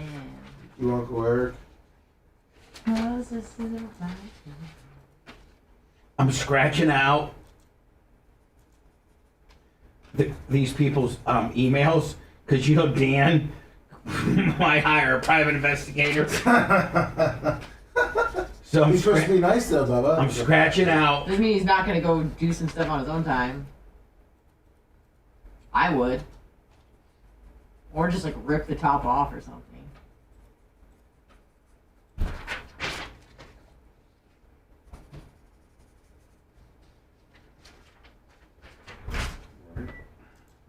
I'll never be the man, huh? Ah. It's only Steve, never me. I see how that works. Happy birthday to Steve! I know. It's Stevie Day. Are you gonna go out do something this weekend? You're like, no, fuck that guy. I don't think so. What the hell? Guys don't do that for birthdays. Why not? You don't celebrate birthdays? No. Jesus. Oh, we're gonna. Hey, Linda, let's have a Clearwater Beach weekend for your birthday. Oh, okay, thank you. You want to go? Yeah, sure, we'll go. That's not planning to be. After being a little party, I was told that my submission was better than yours. What? By Mike, he told me that my submission was better than yours after it was delayed and tardy. What? I had the best submission of all you guys in the bios. Shit, you're fucking 2 weeks late. Don't brag about being 2 weeks fucking late. 2 weeks time into you got extra time, like the slow kids in law school. You got extra time, so you got a better grade. Whatever. Oh my god. Dan, yours is pretty good. Do you have someone write it for you? No. Write it myself. I made all that up, by the way. Mike Mike was didn't just say trying to one make it thing feel like better. that. You're so easy to get set off. told me Dan. to. Yeah, I was just trying to make Jay feel good. Jay's king. I can't wait to read these emails, Dan. And the way You're not reading them, I'm reading them. I know, I'm going to listen to them and laugh at you. Because Jay wrote half of them. Yeah. Jay, quit stirring him up. He's I'm moving sorry. there. I'm sorry. I know, but like on you're purpose. like I feel like I'm Arlene now trying to. Okay, I'll be quiet. I agree with what Chad said. Hey, Danny you two- Salvatore's. You two fucking settle down now. I'm just agreeing with what sir. Chad said. That Jay looks like a lobotomized version of Dr. Dan. Okay, Dan, I'm sure we can find just as many bad ones. Good luck. That's like the one every 10,000 bad comments, Dan. Oh my god. So, You guys are too much. yeah.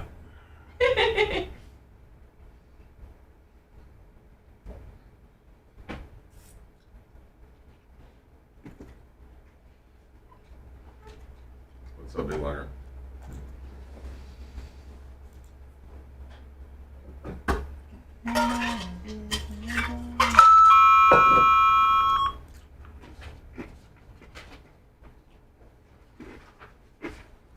Big longer.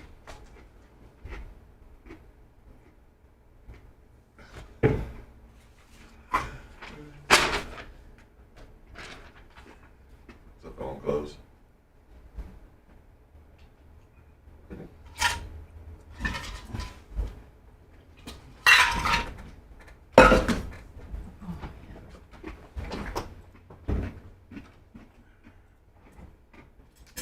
Thank you, Jenny.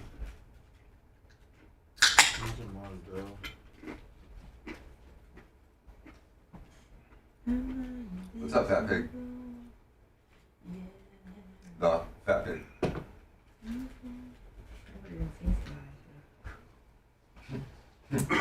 Ernest goes to law school.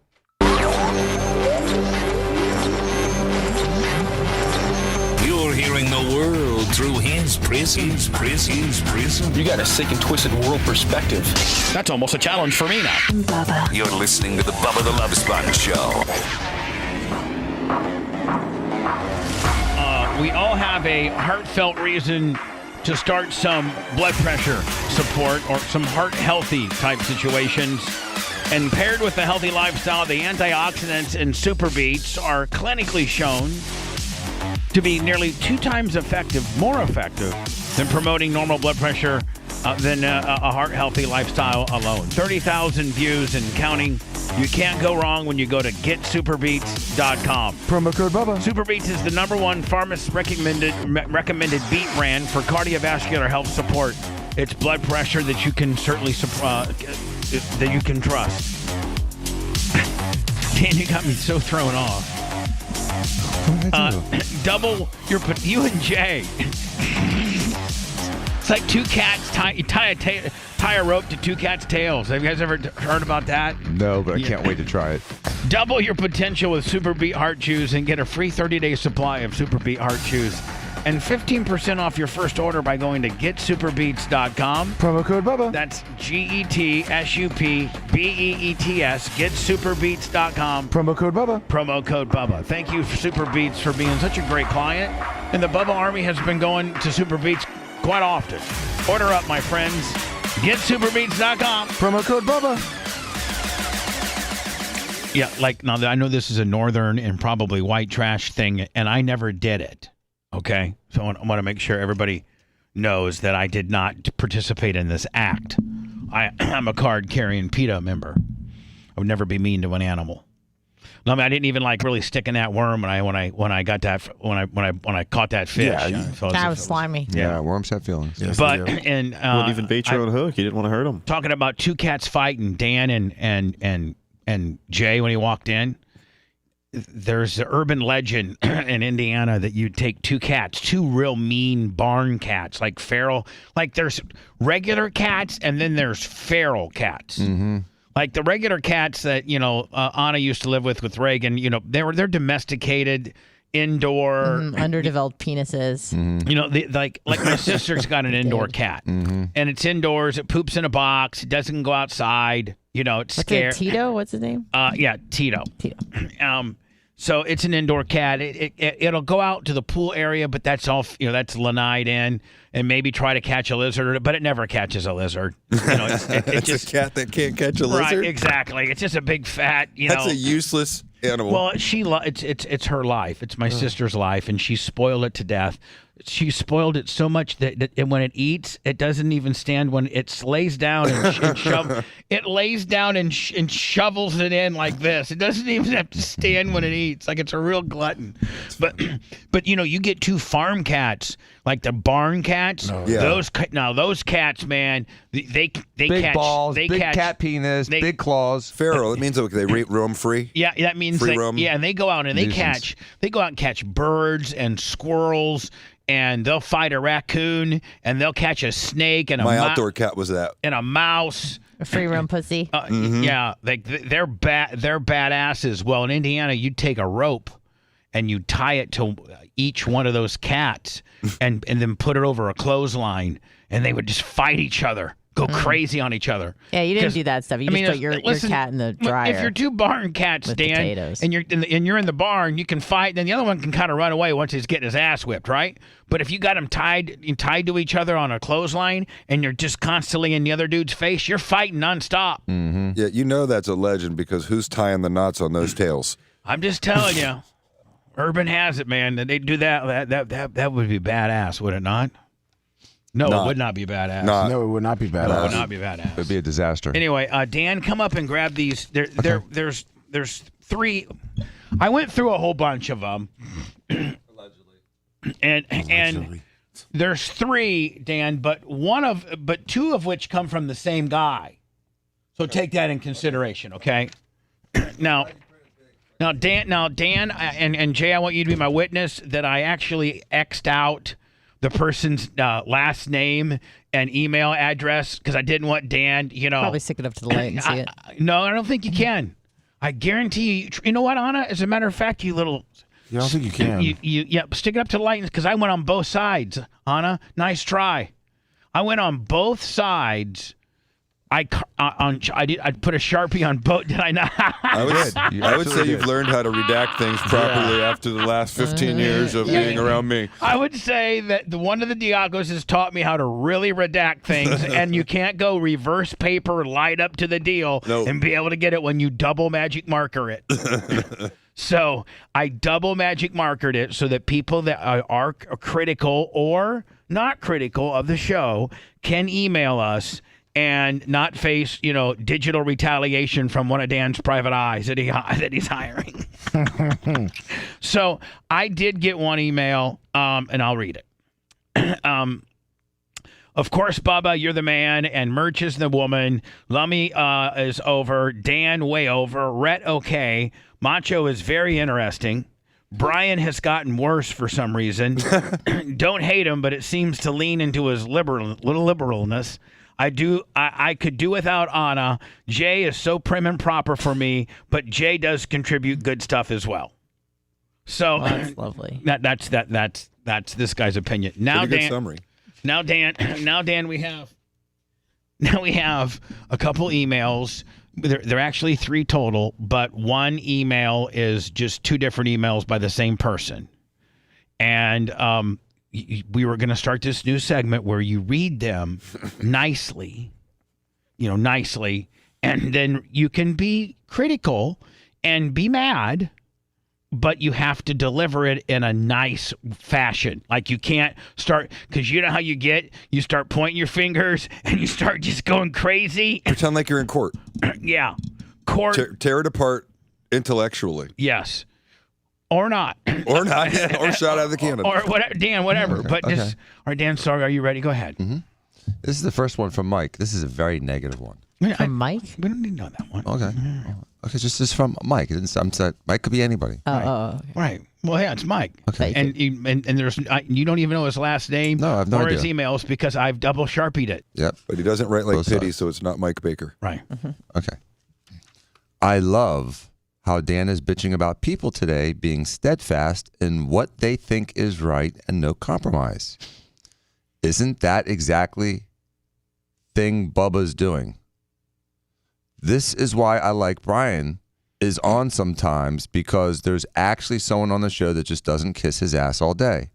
So that's sort of, I understand you're saying that. Oh, is the email done? It's done. All right, you gotta say. That's it? You gotta say period. Period.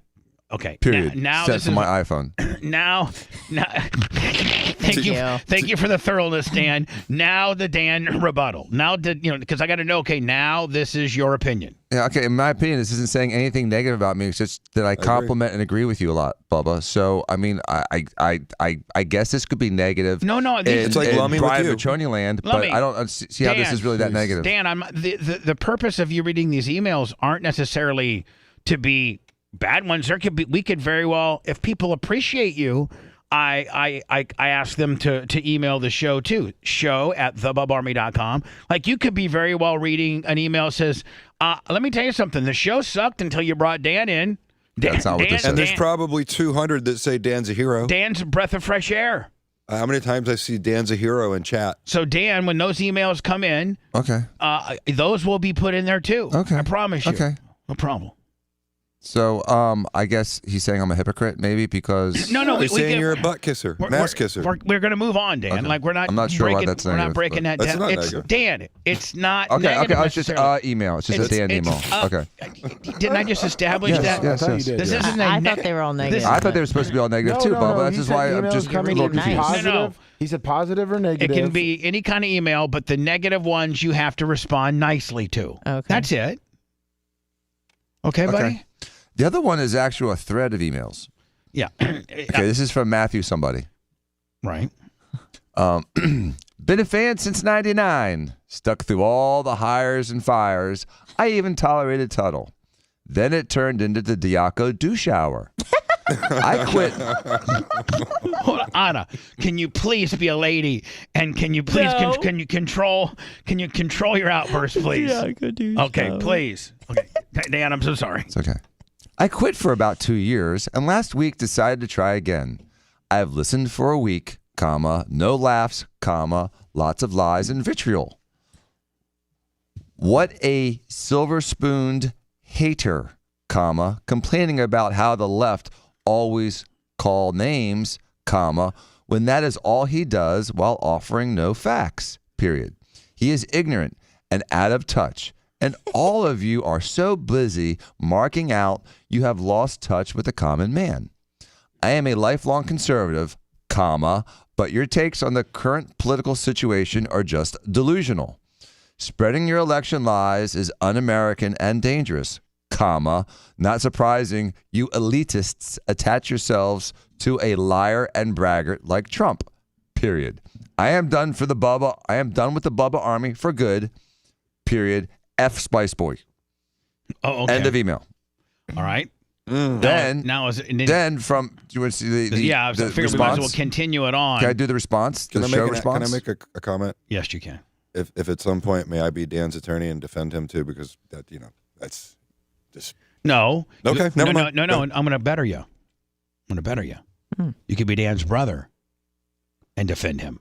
Okay. You know what I'm saying? Yeah, I do. I do. That's Gloves off. That's stronger. That's gloves off. Hold on. That's stronger than your legal opinion. Yep. Your brotherly bond you have with him is truly, far more than your legal bond with him. Correct? Yeah, it's fine. Okay. Your next, so my answer is you can respond as his brother all day. I don't want you to respond as his attorney. I want you to respond as his brother. Unless it's an obvious legal matter. If we need to the rest of it. Okay. Oh, you got it, Jay? Yep. Got it. Okay, continue on, Dan. Go, Dan. Go, Dan. Can I get the response? Yes. From you guys? Yes. Okay, Matthew. The show is meant to entertain. I am sorry that some of the personalities have made you personally upset. Bubba values your opinion as a listener. I promise this will be forwarded to him. Thank you for being a valued listener. I'm sorry if we lose you. Politics tends to be a sensitive topic for all of us.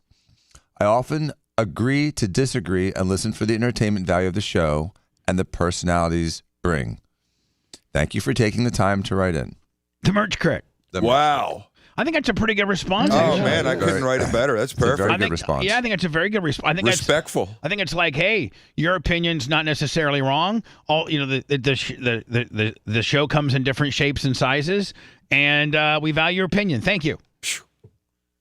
Dan gave me new boobs. Can I give you his last response? There was one more. Yeah, email? yes, because it continues on. Yes, Okay. This is his response to our response. Mm-hmm.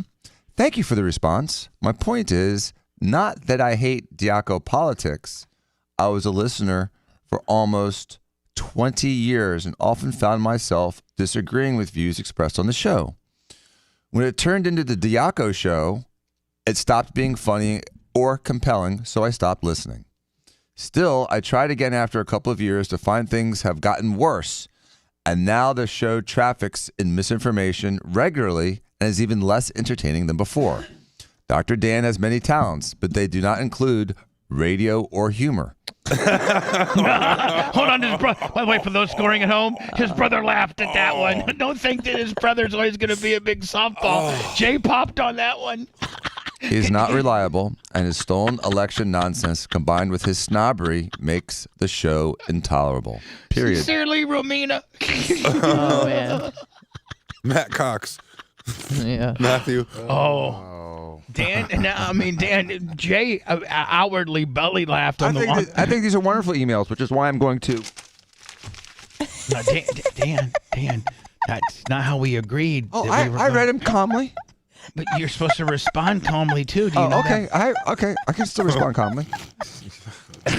That was video. See, this guy doesn't watch it This guy doesn't watch video because he doesn't have the savvy to get on Rumble. Dan's wiping his hat way over the top. Like I have to give the Hindenburg exclamation that's going on here is that Dan is violently, like almost his ass was on fire trying to wipe. I mean, it was not just that was a violent ass wiping, Dan.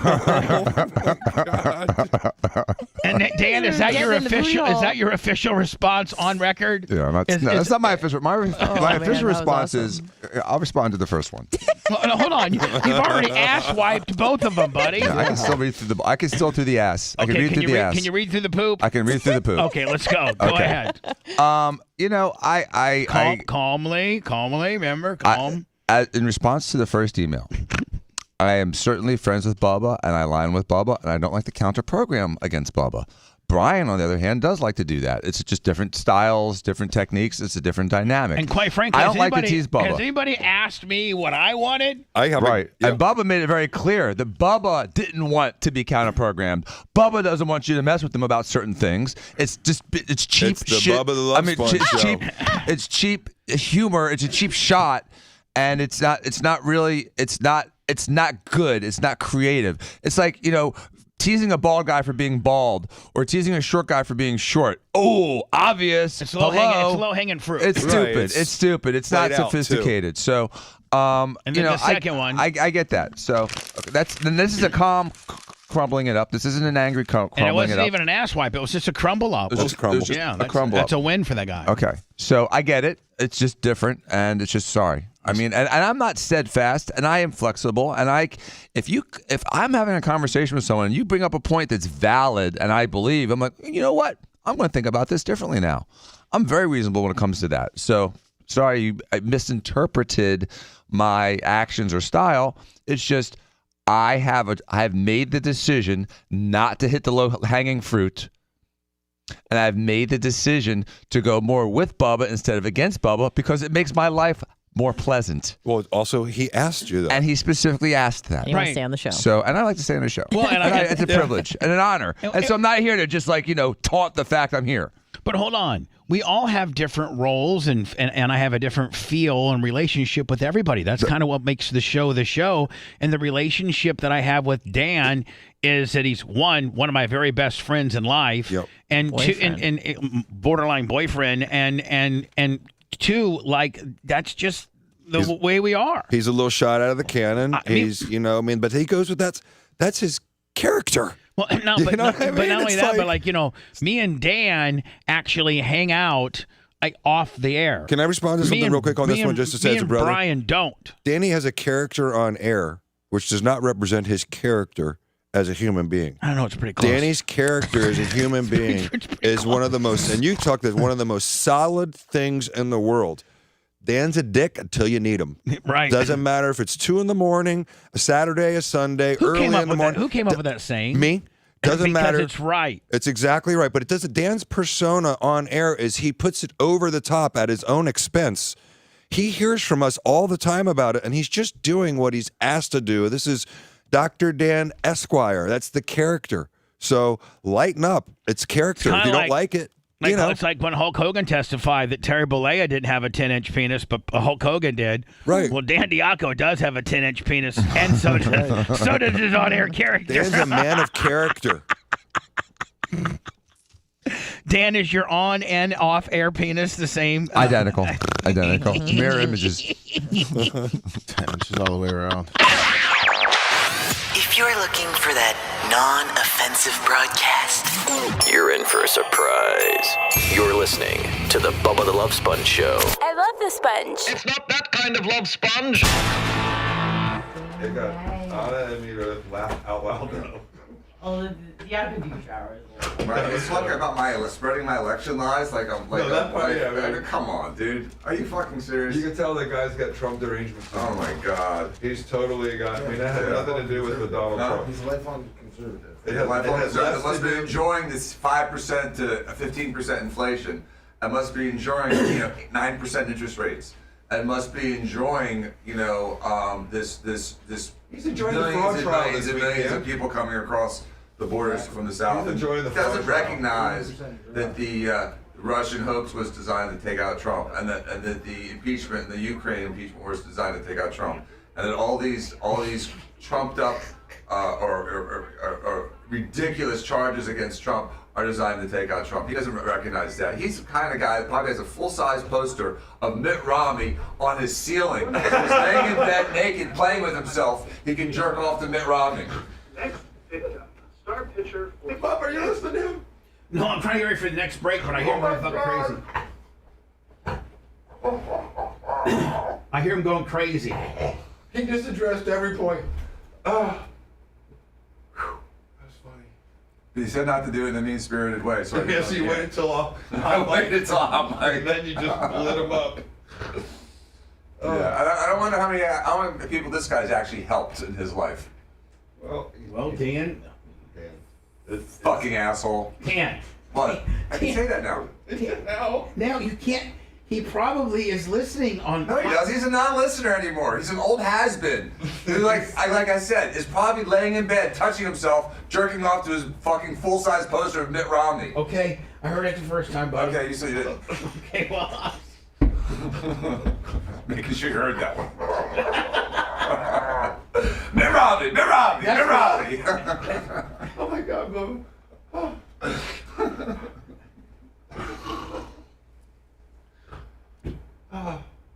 Jesus.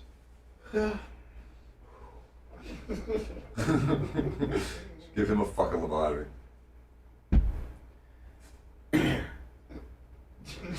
Did you hear the question today, Jay, about if Dan got a lobotomy, who would be the head? Yes. That's why I said I'm never the head. No. This Stephen gives you a second. I know, it's true. It's true. This is his birthday. Stephen has birthday. Hold on, you got. Yeah, even if it could be you, you still have to say it's Steven, or he'll flip out that he's insane. He's the head now. You gotta say it now. But even if it wouldn't be Steven, and it would be Jay, Steven still has to think that it would be him. True. Yeah, he's got But I tell you what, Stephen's really big on Dan becoming the patriarch and sitting in Dad's seat and the whole thing. Oh, like, shit. That's Dr. Diaco now. Dan knows that. For sure. Hey, Big Red, what's up? I wish I had my glasses. I can't see anything. Robert Graham, good morning. Dan G5316. Cool. Tommy 2X, what's up? Tommy 2X. Hey man, love bang. That's funny. Did you get spit out? No, I just jumped to the side.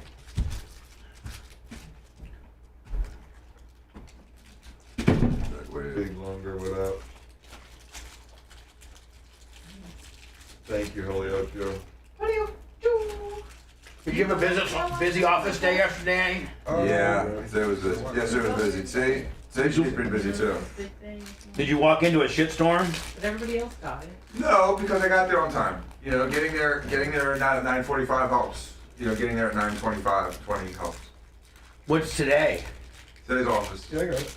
What time you guys there today? I got to leave about 10 minutes, 15. Yeah, so sometimes getting up. I'm gonna make this next break short. Okay. So we'll be out by 15. Is that good for you? It says 9. If you look at mine, I have to keep the email addresses by date. Does that get you in the office? It to Bubba. It gets me opposite, like, you know, because it's like 15 from here. Pretty solid. Oh, you're also. But does that get in the office and the patients are already in the room ready to go? They start filling the rooms right at 9:30. Right. I don't want to see it. Now, will you have like 5 examining rooms? Yeah, I'll have 5 people. I'll have 5 people in rooms right now. Ready to go. If you don't get to say From all different sorts of things. Post-op. Most of the first patients are post-ops. Today. Everybody else got it, so I just wanted to. Because yesterday was surgery? Yes, I got it. No, they're just the post-ops that I saw on Friday come in for the drains. Okay. You know what I'm saying? They're like the second post-op. Today, today's I think they're good.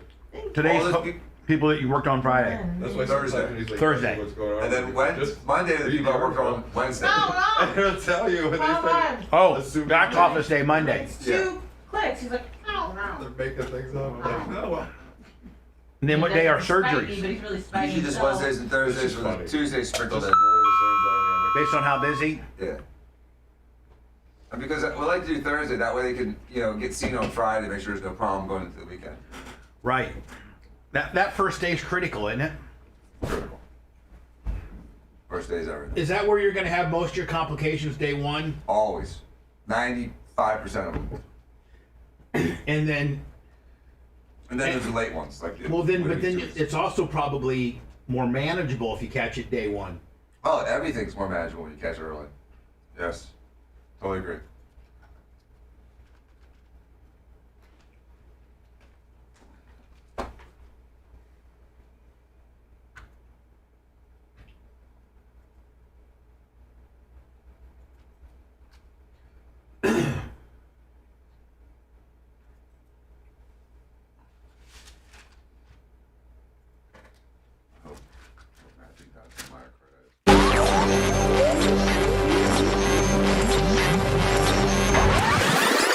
Let's bring on the pain. Let's bring on the noise. No, Aren't you happy you listened to me? you're listening to the Bubba the Love Sponge Show.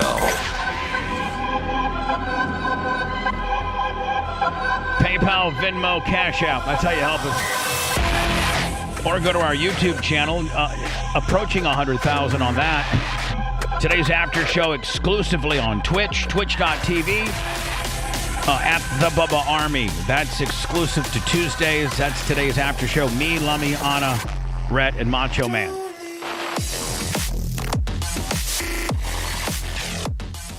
Just this next story, Lummy, this just came down, I think, yesterday. Yesterday, yeah. And it just goes to show you, man, and it happens in every facet of our lives. Our two, Dan and Jay have seen it and lived it.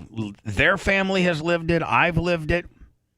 And that is, man, literally, justice can be destroyed. An individual can be destroyed with with just one phone call. Yep. Like somebody making a call to somebody else, or an organization having a hard on for you, trying to make an example out of you, is way more prevalent than people even can wrap their head around. How corrupt everything. I mean, from what Trump. Two-tiered system of justice. From what Trump's going through to what John Gruden is going through to what this guy went through is a prime example of like the John Gruden thing. Are you kidding me? He's going to win that lawsuit. They pick apart, for whatever reason they have a hard on for him. They pick apart, a few of these emails that he sent, Bruce Allen, the general manager, and his friend from the Washington Commanders. Out of the 800,000 emails, they pick out 4 or 5 that are like two dudes talking like two dudes. That's it. One of which is kind of making fun of the commissioner, which everybody always makes fun of the boss. Please. That's the crime. Yeah. I mean, you talk about, I sit here and bellyache about what's been taken from me. Look what got taken from that guy. I mean, that guy was, an absolute first-time inductee, Hall of Fame. Yep. And they've besmirched him so bad and hung him out to dry and they Pete Schmidted him and laid him out brought him out in shackles to town square and tar and feathered him by taking him out of actually unceremoniously taking him out of the Buccaneer Ring of Honor. Yeah. Like that guy's in the Ring of Honor. They removed him from a sculpture. I know. How do you do that? That's like clearing off one of the faces on Mount Everest. Mount Rushmore. Mount Rushmore. Thank you. Mount Everest. There's lots of faces embedded in the side of the mountain. Real faces. Exactly. Skeletons and faces. He has rosemary tendencies. He does. Dan, I got an appointment for you after the show. He has rosemary tendencies. Even the dumbest guy here knows Mount Rushmore, not Everest. Yeah. Don't think Dan says it's Everest. I've seen it. But but then on the other end of the deal, Colin Kaepernick wins $86 million on a collusion lawsuit that that team owners got together and said, "Man, let's just collectively." Wait, how much did you say? $86 million. Right, and he's still trying to play. He got all that money. He got $86 million plus Nike money contract. They were he sued him that a couple. Yeah, just like a slave, $86 million. But here's the deal. I mean, they hate him. Owners have the right to warn other owners. This guy's a problem. Correct. I mean, if I'm going to hire a guy and he worked for Dan last summer and I go, "Hey, Dan, what about this guy?" You're like, "No, man, I had a problem with that guy." Where's Colin Kaepernick's emails? Do you think he said anything that was racially charged in any of his emails? Yeah. Yeah. They don't have 5 of his. Let's get the top 5 hits of his. Well, anyway, so Trevor Bauer was this, and Rhett, your mic's on as well, was this really, really, really up-and-coming stud of a pitcher. Won the Cy Young in 2020. Yeah, I mean, this guy... It's as good as it gets. This guy was going to be like a Verlander. This guy was going to be like on that level. Was he not, Lummy? Yeah, he had it figured out. He got a big contract from the Dodgers after his Cy Young year. But the thing with... his name is Trevor Bauer. Go ahead. He had some controversy because he criticized Barack Obama. Right. He supported Donald Trump. He kind of came out against MLB about just kind of like some of their what he calls woke ideologies. 2020 policies that they came with. Correct. Yeah. And then all of a sudden, He was accused of beating up and raping this female that he said that he Lindsay Hill. That he had sex with, and they had a kind of a relationship, and then they suspended him for 2 seasons. Yeah, so without any due process. 2 seasons. In April 2022, Trevor Bauer sued Lindsay Hill for defamation in what turned out to be an outstanding resolution for Lindsay. Neither Lindsay nor anyone on her behalf paid anything to Bauer. Now, since this has been settled, he revealed in the details that he never paid her either, which was his intention from the beginning, which is why it took so long. And the reason why he couldn't get anything from her is because he's a public figure. No, because she didn't have anything to give. She's judgment proof. He was trying to prove a point, which is truth is an absolute defense. And so he didn't do it. He accused her of setting him up, and she accused him countersuit of lying. He told the truth. No one paid damages. He broke it down last night in his Twitter thing. Because of that, he's had to go play in Japan. No, but because of that, he kind of got blackballed from the league, did he not? Oh yeah, he had to go play in Japan. He had a lot of people slandering him. He had a lot of people that were just kind of and basically believing things at face value and saying some bad things. All it was a consensual, friend with benefits kind of deal. Not even that. And watch the video. Here we go. She took advantage of him. Star pitcher for the Dodgers. A text Lindsay Hill sent to a friend before she ever even met me. What should I steal? She asked another in reference to visiting my house. By the way, this is the guy. Oh my God. This is Trevor Bauer right This here. is his first time speaking out. Right. For the first time. The answer? Take his money. So how might that work? I'm going to his house Wednesday, she said. I already have my hooks in. You know how I roll. Then, after the first time we met, net worth is 51 mil, she said. Bitch, you better secure the bag, was the response. But how is she going to do that? Need daddy to choke me out, she said. Being an absolute whore to try to get in on his 51 million. Now, she requested that and then said that he didn't. Hold on now. How can a court have even allowed this? I mean, the case pretty much is. To me, it. Shouldn't she go to jail for intentionally interfering with someone's business? Need daddy to choke me out, being an absolute whore to try to get my hooks in on that 51 million. Read another text. Then, after the second time we met, former Padres pitcher Jacob Nix told her, "You got to get this bag. I'll give you $50,000." Lindsay replied. Her AA sponsor asked her at one point, "Do you feel a tiny bit guilty?" "Not really," she replied. Since then, her legal team has approached me multiple times about coming to a financial settlement. But as I have done since day one, I refuse to pay her even a single cent. Amen. In August of 2021, Lindsay Hill's claims were heard in court. And during those legal proceedings, critical information was deliberately and unlawfully concealed from me and my legal team. Information like this video, which was taken by Lindsay Hill herself the morning after she claimed she was brutally attacked, emotionally traumatized, and desperate to get away from me. All right, so that's him sleeping. Yep. That's him sleeping. Right here, hold on. Well, I'm sure she asked his permission first to take the video, right? Well, I mean, yeah. And my legal team. But hold on. Information like this video, which was taken by Lindsay Hill. Which shows him sleeping. Well, she's not beaten. This is the day. Right. Hold on. The morning after she claimed she was brutally attacked, emotionally traumatized, and desperate to get away from me. And now we have the metadata, so there can be no dispute. It was taken mere minutes before she left my house on the morning of May 16th, 2021, without my knowledge or consent, of course. In it, you can see her lying in bed next to me while I'm sleeping, smirking at the camera without a care in the world, or any marks on her face. I think it paints a pretty clear picture of what actually happened the evening of May 15th. Why did this even go as far as because they withheld that. Yeah, they withheld it. That's what he's saying. Why the video was originally That's why you sue. Oh, yeah. You get subpoena power. Yeah, but we've seen, Jay, that you can have real clear-cut evidence and stuff doesn't go the way you think it's going to go, right? Yep. After hearing the evidence available to her, Judge Diana Gold-Saltman found that Lindsay Hill had misled the court. She found her claims to be materially misleading. There you go. She denied her request for a domestic violence restraining order, and she found that no sexual assault or non-consensual conduct took place. Perfect. And that was found out by a judge, right? Yep. Now, some of you might not know about restraining order hearings. I know I didn't. But I've since learned that it's extremely rare for a request for a restraining order to be denied because the standard of proof that you need to obtain one is extremely low. So you can make of that what you will. The fact is, I was never arrested. I was never charged with a crime, and I won the only legal proceeding that took place without my side of the story even being heard. And most importantly, as I've said from day one, I'm the Rays, man. I'm signing this guy up for pennies on the dollar. No doubt. I never sexually assaulted Lindsay Hill or anyone We got the Wonderland Franco good deal going there. That'd be the good look for us right now. else for that matter.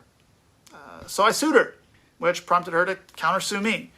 Quite frankly, regardless of the outcome in court, I've paid significantly more in legal fees than Lindsay Hill could ever pay me in her entire life. Right. And I knew that would be the case going in.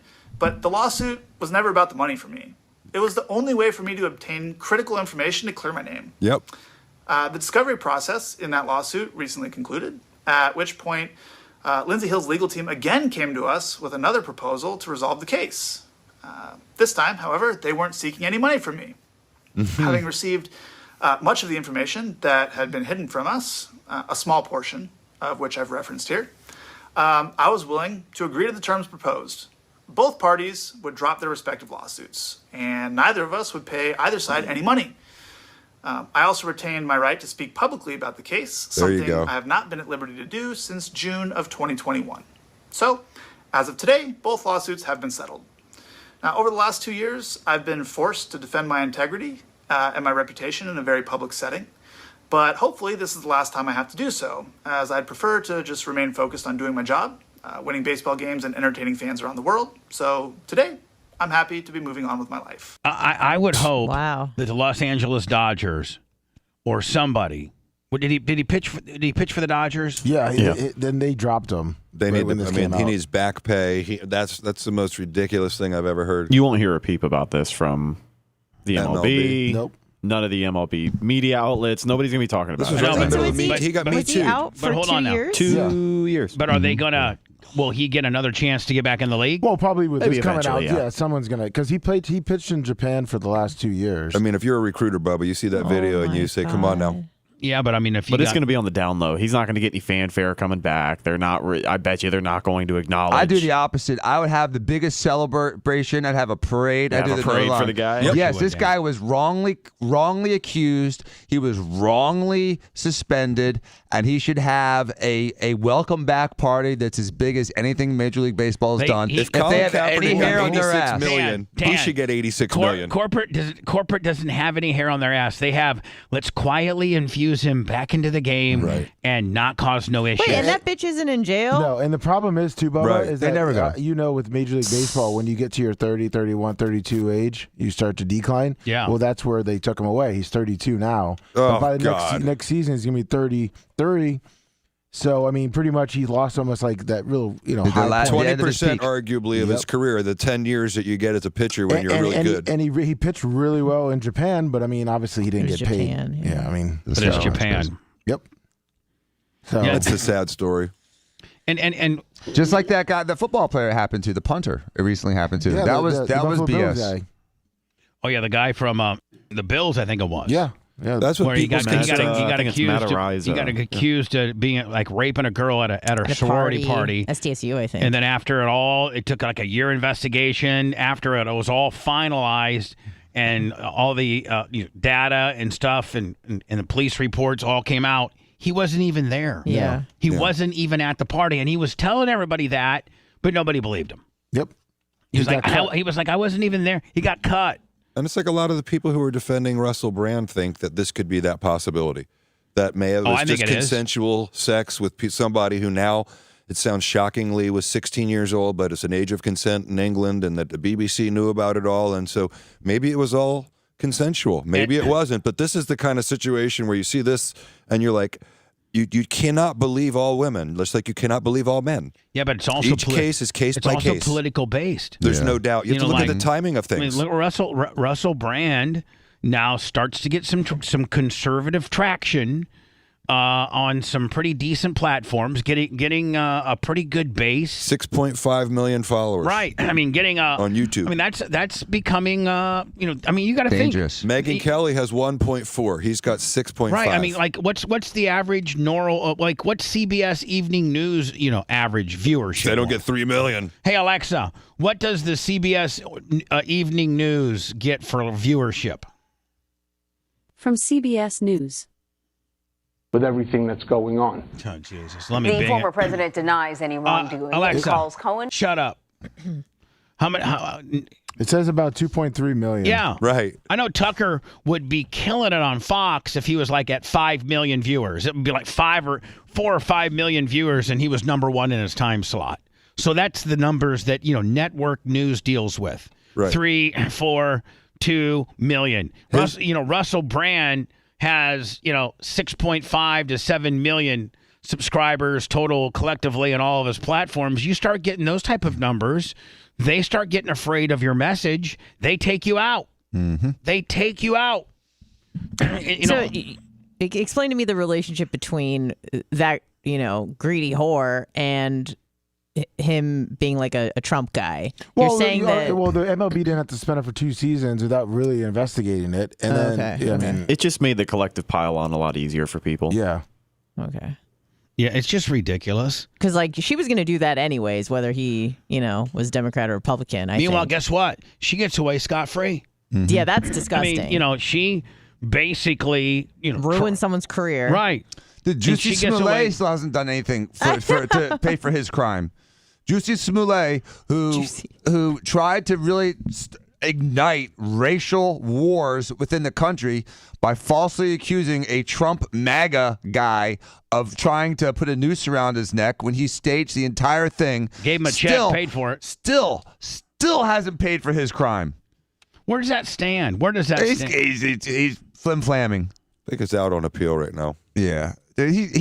That guy. He's still claiming and it he's wasn't a got hoax. jobs. He's got his job back. The whole 9 yards. I don't think Fox hired him back. No. He did. He was on. I thought he was Empire on. ended. I already got his job back. I already lost it all. No, he didn't. He should have. He didn't. No, he didn't get his job back. He didn't. No. Juicy never got rehired. That show was off the air. Yeah, Then he never got it back on there. But he's not in jail, which is a problem. No, he's not in jail. He didn't have to pay a fine. He didn't have to do any community service. He didn't do anything. And it was the worst fake of all time. It was like, yeah, he wrote a check. I got shot by a bow and arrow. I mean, come on. The ransom note. Remember that? Just cut out like magazine different letters. And then the two Jamaicans are like, they're mad as hell because he shorted them. He still owes them $500, and they're mad as hell about it. The video from the scene of with the police cam is hilarious because none of the cops believe it that he's got this noose around his neck. Said he left around his neck. He's walking around his apartment. It was like really just beyond believable. I'll tell you a reality show I would watch is the two Jamaican dudes. They're Nigerian. They were cool. Whatever. They were pretty cool. They were jacked. They're like, this is how it all went down. We're like, you're an idiot. Man, we made him wear. I mean, remember they had the red hats. But they had like receipts for all the stuff, and they bought it all on credit cards. Remember Charles Barkley was like, "Why'd you write a check? Everybody knows you use cash." He's been arrested, sued, fined, and fired, and that's just the tip of the iceberg. So what does that make him? Bubba the Love Sponge. I went from making 15 million to about 500,000 in Japan. He was. Oh yeah. So do you think if like say that girl, that hoe bag, comes to the table and he was like not a anti-woke guy, you think the MLB would have done more to protect him? Yeah, I think they probably would have let him play out until the investigation. I see, but they immediately just dropped him. Yeah, they suspended him and then the Dodgers dropped him. And you said that did I read that he was like making more than any pitcher of all time or something? No. He wasn't like $430 million. No, he was. It was like 2 years, 51 million or something like that.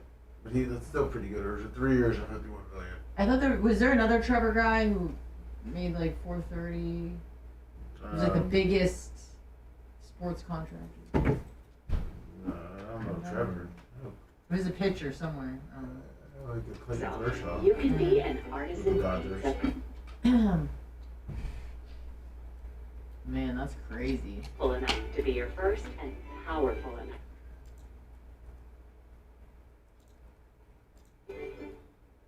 Tonight, after years of Donald Trump bragging about his net worth, tonight after 224 million. Who is that? Garrett Cole. Oh, maybe that was it. Was he? Where is he? What team? The Astros. Kershaw's 215 with the Dodgers. I thought I saw one for like $430 million. $430 million? Yeah. Contract? Yeah. I don't think for Baseball. That's awfully Oh, big. Mike Trout for 12 Trout. years? Yeah, that's it. I knew it was a team name. Mike Trout, 12 years, $430 million. Yeah. Wow. See, you remember the number? What team is he? The Angels. The New York. At Los Angeles. Los Angeles. So they have the Dodgers and the Angels? Yeah. Oh, the Anaheim Angels, really? Right? Yeah. They're More they're than called 10 the to 12. Los Angeles one. LA's got a lot of franchises. That's why some of them had to be spread around the league. They used to have the LA Rams and Clippers They and still have the Lakers. well, LA went back, but it went to St. Louis, then went back. That's because they didn't want to build a new stadium. Yeah. So they got the LA Raiders. Man, how mad would you be if you were St. Louis? Furious. They were on the map for a minute, won a Super Bowl. I mean, they were there. They were one of the original NFL teams. Yeah. The LA Cardinals. Or not the LA Cardinals, Jesus. Was it St. Louis St. Louis Cardinals. Back in the day. I learned what a pick six was yesterday because I finally looked it up. You didn't know what a pick six was? No, because you guys always say it. I was like, what the fuck do they mean, pick six? And so I was like, oh. That's hilarious. Where they intercept and then they get the 6 point. Yeah. That's it. You know what a sack is, right? You know, where they get the quarterback. Morning. Unfortunately. I don't know. Probably yogurt. Well, that's not true. In dressy changes, sometimes people are mean. And Sheen and I have good conversations in the morning. Yeah, I like chatting with Jay. Sometimes we miss what's going on. But good morning, everybody. How you doing? Group of lips. Love bottom. That's crazy. I did not know anything about the Rosemary Kennedy deal. It's nuts. And when you watch like lobotomies and you watch shock therapy, because after lobotomies they went to shock therapy, which is, you know, they give them like a bite, and then they shock the shit out of them. They like until they're like, oh, are you compliant now? And then it's like hardcore. Yeah, they did a lot of that shit during like MK Ultra and stuff. Yeah, and so like this was happening in like what, the 40s and 50s, you know, early 50s, yeah. And then like the 60s, 70s was like shock therapy. Yeah. Not good. No. It's to shock the shit out of people. That's fucking crazy with the Rosemary deal, and then how the dad just like didn't visit her. Why couldn't the nurses had to quit afterwards? It must have been the most brutal thing ever for people that were in that business. And they're like, okay, today was enough. I'm fucking out. It's all horrible, obviously, but like the bitch is awake. Right. I mean that they watched that one and said this was enough. Brutal. I thought they were gonna lie to her. Well, they needed her awake because they needed her to like talk and sing and stuff. But I thought they were gonna be like, oh, you just need a little, you know, I don't know, like a birthmark removed. We're just gonna put you under and then do it. Right. But they didn't do that. No, they it's fucking nuts. strapped that bitch down and holy Going to shit. Tim Angley, Felix the Cat, put up everybody. And she just died. Like AJ in Bob 05, Arm 08. That's what's crazy is that She she lived outlived the long rest time. of them. Imagine she would have been in charge of that empire. She would have had the financial, all of it, if they hadn't lobotomized her. She would have been a Kennedy in charge. Are there any of more left of that generation? RFK? No, He's the son. Yeah. No, I don't think so. I don't know. I think she was the last. Outlived them all. There were Or it was Ethel. I thought one of the sisters. Eunice or whatever. Ethel was the mom. Morning Heather Wiz, Permagrom, Eunice Donald was the sister Trizzo. that did everything. I do like Capital Girl. That is just so fucking sad. Yeah, as a dad, I just can't even imagine. Jean Kennedy Smith. Let's see if she's still rocking around. What, Mile High Filthy? It looks like Jean Kennedy Smith is a lot smaller. Hope she's dead. Not too. Oh, you got a good chance of that Permagrom. She died in 2020. She was the last one. Okay. Who did? Jean Kennedy. At 92. Thank you, that move.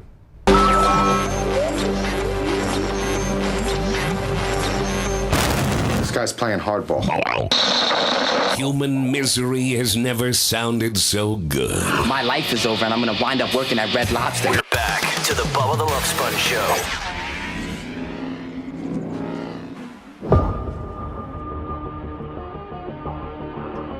So if you've been, by the way, the Bubba the Love Sponge show, don't forget today, the after show will be exclusively on Twitch. Twitch.tv at the Bubba Army. Twitch.tv/the Bubba Army. Sure, it'll start out with a hype train. That'll last a few minutes, probably anywhere from 5 to 11 levels. Yep. And then we can get started. I got lunch with Mark from Tarpon today. Nice. Lunch. So I look forward to that. I was, as we probably all have been inundated, even if you are Babyface or you're Dan Diaco or you're just anybody, there was two things that have been in the news. One, the potential government shutdown, which didn't happen. They came to a last-minute decision Saturday night not to shut the government down. So, and that's always bad because the party in the presidential party, regardless if it's Republican or Democrat, always gets blamed for it when realistically it's the opposing party that's filibustering in the Senate or the Congress. And that's because that's truly one of the things that happens in our lifetime a lot, because they're the ones that determine that, and they're always fighting, and they can never come up with any common ground. And that's the one thing that they have to agree upon, the budget. And they haven't agreed on a budget for years. They never agree. This is a CR, a continuing resolution. That's all they ever did. They did 45 days to kick it down the road. And I don't even know who conceded to what. And what were the major sticking points as to why it got done? Well, one of the big sticking points was he wanted more money for Ukraine. It was two. One was to not give money to Ukraine, and the other one was to give money to lock down the southern border. That was the two issues. And did both get defeated? It's really unclear, like you said. I think that they did not get the funding for Ukraine. And I think that they did not get the funding for the southern border, so I think they both got nothing. Right. I'm pretty sure. Yeah. Other than to kick the can down the road another 45 days. But, did you see the Democratic congressperson that hit the fire alarm? Did you guys already talk about that? No. So I didn't even get it. This guy, as they're about to prevent a government shutdown, okay? He was a former principal of an elementary school, and when you're an elementary student, if you're in a middle school and you pull a fire alarm, you're expelled. It's a big deal. So he pulls the fire alarm and he says, "Oh, I thought I was trying to get out of the door," and so he was trying to shut down the vote so that they couldn't pass the continuing resolution. Yeah, he is. He's a congressperson. All right, so he's a congressperson sitting, and it's Saturday night, and they're getting ready for the big vote to keep the government open or not. Yep. And he's probably not happy with it, right? He's right. Probably, that's why you'd want it to go through. You wouldn't hit the fire. So he wants to be disruptive, right, and mess up the vote. So he hits the fire alarm. That's the allegations from the Republicans, that he hit the fire alarm intentionally to delay the vote so that we would have a government shutdown intentionally. And he's come out and said that, he was trying to get out of there as fast as possible, but because he was late. Because he had to read it. Yeah, because he had to read it, even though there was 8 to 10 other doors he could have left. And if you see it, Bubba, there's no door in front of it. It's a ginormous fire alarm. And he smashes it. No, there's a door. You gotta see the video. But it's the emergency exit that says Send me the video. The emergency exit door. You would be like, okay, I'm going to jail for this. Here's cool video. Trump caters in McDonald's during his thing. I love it. I absolutely love it. Hold on here. Look. Just like he did at the White House for, what was it, Clemson? Yep. Yeah. That was the best. Those guys are Secret Service or whatever, bringing in McDonald's. That's for Trump and his legal team. His legal team, that was Stephen's former law partner, Chris Kise, the guy sitting at the table with him. It was Atkins, Kise, and Diaco when Steve came out of law school. His first law firm was, Chris Kise was his partner. It's Donald Trump's primary lawyer in this trial. After years of Donald Trump bragging about his the guy net right there on worth, the left. A trial in New York is underway and taking direct aim at just that. I want to know who's on his right. I mean, who's on my right, his left. Yep. How The fraud trial against the former president, his family, and the Trump Organization started today. Prosecutors accuse Trump and his company of inflating the value of his assets and net worth on financial documents. Before entering the courtroom, Trump called the trial a sham and verbally attacked the judge. Now, I got to tell you, if he had defrauded on any of these, I mean, and how much of this is done every day in business? Mm-hmm. In every loan application, not every, but in a lot of loan applications, people fudge the numbers to be able to get it. They know their businesses are strong and they're going to be able to pay it back, but maybe their company doesn't look as good on that P&L as they want it to, so they fudge a few numbers. But when you fudge numbers, that's one thing. But when you fudge numbers and then default on a loan, well, that could potentially be criminal. At that point, the bank or the lender would be the people that you would upset, and they would be the ones that would sue you. Right, and they would say, but for you fudging the numbers, we would have never given you the loan, and you wouldn't have defaulted us, and we're a victim. Yeah, you frauded us. We handed you this money in good faith because of the numbers you put on this paper. The numbers you put on this paper allowed us to give you the loan, but really those were wrong, and you defaulted, and so now we have damages. Right. Boom. Well, in these particular loans, fudged or not fudged, right? Everybody the loans were paid. Nobody defaulted. Nope. No bank will testify. Not even a late payment. No, yeah. Well, and so, but now, I just for the life of me, you can go after. This is one particular Donald Trump situation that I think is nonsense. Now, they've honestly... That's why he's there, Bubba, because, he hasn't appeared for a lot of these other ones, but this one is so over the top, but he's been able to appear, and these are essentially campaign speeches he's being able to give right out in front of the courthouse. They don't realize that they're helping him. And he's saying, I didn't default. And, most of the people didn't understand what you just said until yesterday. Right. He said all of the stuff that you and I spoke about yesterday in court, open court, 10 feet away from the judge, calling him a lunatic and the prosecutor is there any a footage racist. of that? I don't think there's any footage of that, is there? Oh, there is. Oh, there is. Find me some. New York's Attorney General Letitia James. Last week, the same judge found Trump, his sons Don Jr. and Eric, and the Trump Organization had inflated his value by billions of dollars for a decade. This isn't a criminal case, so no jail time, but Trump could be forced to give up his famous New York properties like Trump Tower. That's all they want to do is strip him of his pride, Bubba. Who says that that's the penalty for this? This judge. This Democrat judge. If there's, aren't civil awards determined by juries? They didn't get a jury trial. Why? I don't know that. I think they felt that the legal issues were already handled so poorly that they were going to be able to do appeals. Because the way I watched the analysis last night, Trump waived a jury trial. Yeah, the way I saw the analysis last night, they said that the female lawyer, I think her name is Haba. Yeah, didn't check the box. That she did a really fire and brimstone kind of PR kind of opening statement, and that Chris Kise came in and did an opening statement that seemed to be really directed to the appellate court. Yes, that he was creating a record because a lot of what this judge has done has gone way over the top. Costa is going to start us off tonight from outside the courthouse in Manhattan. Good evening, Robert. And he's got a resting bitch face, doesn't he? Look at that one. Does he have to go to the bathroom? Kind of looks like Hootie in the eyes. Good evening, Nora. Former President Trump did not need to be here today, but he decided to show up. He needs to be there. Absolutely. It's a campaign opportunity. Just tell me, for him, it was... they need to tell him, listen, on the ones that they can maybe trip you up, Donald, you ain't going to, but on the ones that are slam dunks, no-brainer, that the average dumb guy from Atwood, Indiana can understand, you're going...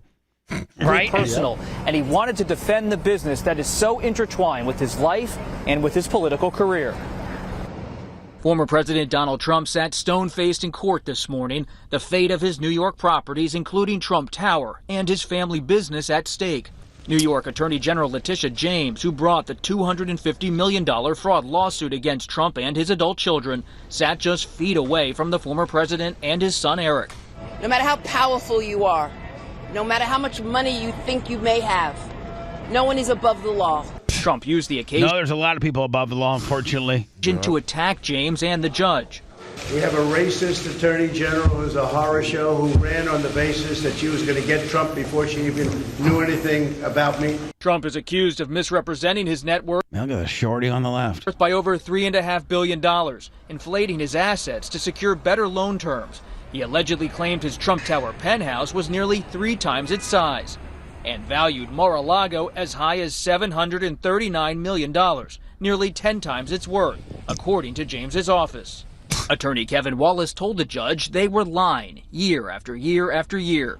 Trump's former fixer Michael Cohen said in a deposition played in court that he and former Trump Organization CFO Alan Weisselberg were tasked with inflating assets to obtain the number that Trump wanted. Let's say it said he was worth $6 billion. Well, he wanted to be higher on the Forbes list. And he then said, I'm actually not worth $6 billion. I'm worth $7. In fact, I think it's actually now worth $8. Trump attorney Chris Kise called Cohen. What does that matter? Cohen is a convicted felon and a convicted liar, a serial liar. I know. Trust me. Anyone, I mean, that's their star witness yesterday, We by have the way. Ties to him. A serial liar, and said everyone has a different opinion as to valuation. It's a sham. The former president called. Who cares? Who cares? No victim. Go after him on stuff that people probably do care about. People probably want to know about the January 6th stuff. I'm not saying I'm on There's either. so many things. People are probably want to know about the Georgia election stuff. Though, now listen, I'm all about hold them to task on that one, and letting giving him a fair jury trial on that, on both of those. But like other than that, then I guess you got that one bitch that said he touched her inappropriately, but there's no witnesses. That's a shakedown. Well, and he didn't even attend that one because it was such a shakedown. Yeah, that's a and shakedown. That's on appeal. That's a shakedown. The trial rigged and a witch hunt. Days after the judge ruled he had committed fraud. What we have here is an attempt to hurt me in an election. I was inside the courtroom today, sitting just steps behind the former president, and tensions were high. The attorney general sat in the first row. She watched Trump's every move, and Trump at one point glared at her as he left the room. This is a dramatic scene unfolding as Trump tries to protect the company. Lummy, can you find me the like what Jay was saying? Yeah, when Trump walked in and he gave this little speech, he gave about 10-minute speech as he walked into court yesterday. And then he also did it by the way, he also did it, Bubba, at the lunch break. Like, you and I've been in trial together forever. Could you imagine? No jury, the judge making the decision, and you going out to the press with me next to you and just blasting the judge. Well, I got at lunch. At lunch. Okay, hold on. Now I got to go get my McDonald's. Excuse me. Then I got to go back and see him, right? Right. I just sent you the lunch break one at his break. The lunch break one's awesome, too. They're about the same thing. Hamburger. Following here for you is the former President Donald Trump in a New York City courthouse there, and continuing to be making remarks. I don't know who that attorney is, but she's straight fire. The day. She's There's smart, just too. some of his remarks. Case where banks got paid a fortune, loaned money, got paid money back, didn't even need their money. We built a great company, and we have to go through this. So this just broke, but before I discuss that, why are we trying a case that the appellate division of New York State has just ruled recently that we won 80% of our case, and this judge refuses to acknowledge the ruling, which is very plain for all to see. So hold on. So the New York Supreme Court has already thrown out 80% of this, have they on not? Statute of limitations issues. We won, as you know. It had to do with Ivanka, and it had to do with other things. It had to do with the statute of limitations, where they wanted to go back to 200 years ago, 500 years ago. 500 years ago. That's why people love him. I know. It was limited, very much limited, and it amounted to about 80% of the case was won by us in the appellate division. And this rogue judge, a Trump hater, the only one that hates Trump more is his associate up there, his person that works with him. And she's screaming into his ear on almost every time we ask a question. It's a disgrace. You want to know the truth? It's a disgrace. He's like a pro wrestler, is he not? He's the best. He's a pro wrestler. He really is. So there's rogue. He's cutting a promo on the guy, right? He refuses to acknowledge the fact. And he's going back in after lunch? Yes. Yeah. 80% of this case in the appellate division, including statute of limitations. You know, in the statute of limitations, you have a period of time. He wants to go back so far that nobody's ever even heard of such a ridiculous thing. So we won the case in the appellate division, and this judge refuses to acknowledge the appellate division, meaning he's got contempt for his own court system. Nobody's ever seen that before, where he refuses to even talk about it or acknowledge it. And the Attorney General is she's a corrupt person. A terrible person. I think he was going to say total bitch. Yeah. I really think so. He had to help Driving himself. people out of New York, number one. That's number one. Number two, it just came out a few minutes ago where Palm Beach County, the people that do this, agree with us 100%, and they say the judge is wrong. The judge is wrong in his ruling. He valued Mar-a-Lago at $18 million, and it's worth $1 billion, maybe $1.5 billion. And you saw where various properties that we have. And hold on. And they estimated at 700, I think, or something like that. I'm done with it. And the fact, like, it's just it literally. He just lambasted the whole case right there, didn't he? Though, what I'm saying, how but it's he just took like that. it's just like they're screwing with this guy. There's things they could be screwing with him on. And this is not one of them. This is not one of them. This just makes the average person say, regardless of what your political affiliation is, it makes the average person say, who cares? Who cares? Now, if he defrauded a bunch of banks, and there was 4 or 5 banks, Chase and Fifth Third and all these institutions that lent him money, and that they gave him money based on numbers that he had given, and the numbers that he had given were way inflated, which caused him to default on X, Y, and Z loans, and they're all mad. They want their money back. That's the type of person you haul into court under these circumstances. Not, 10 years ago you said, your property in Florida was worth X, and then we find it to be worth Y, which is why these companies gave you money on loans that you have. Now, I don't understand where the crime is. If you paid off these loans in good faith. So every one of these loans have been paid off. So where's the beef, Judge? Can I tell you what I believe it is? Yeah. Okay. So I believe it is to give the media the soundbite, which they've been now pounding for 24 hours, that Trump is a fraud. The whole basis of his first election was that he was a good businessman. How could he be a good businessman if he was a fraud? This proves that he wasn't even a good businessman. And so it just is for the sound bites for the media.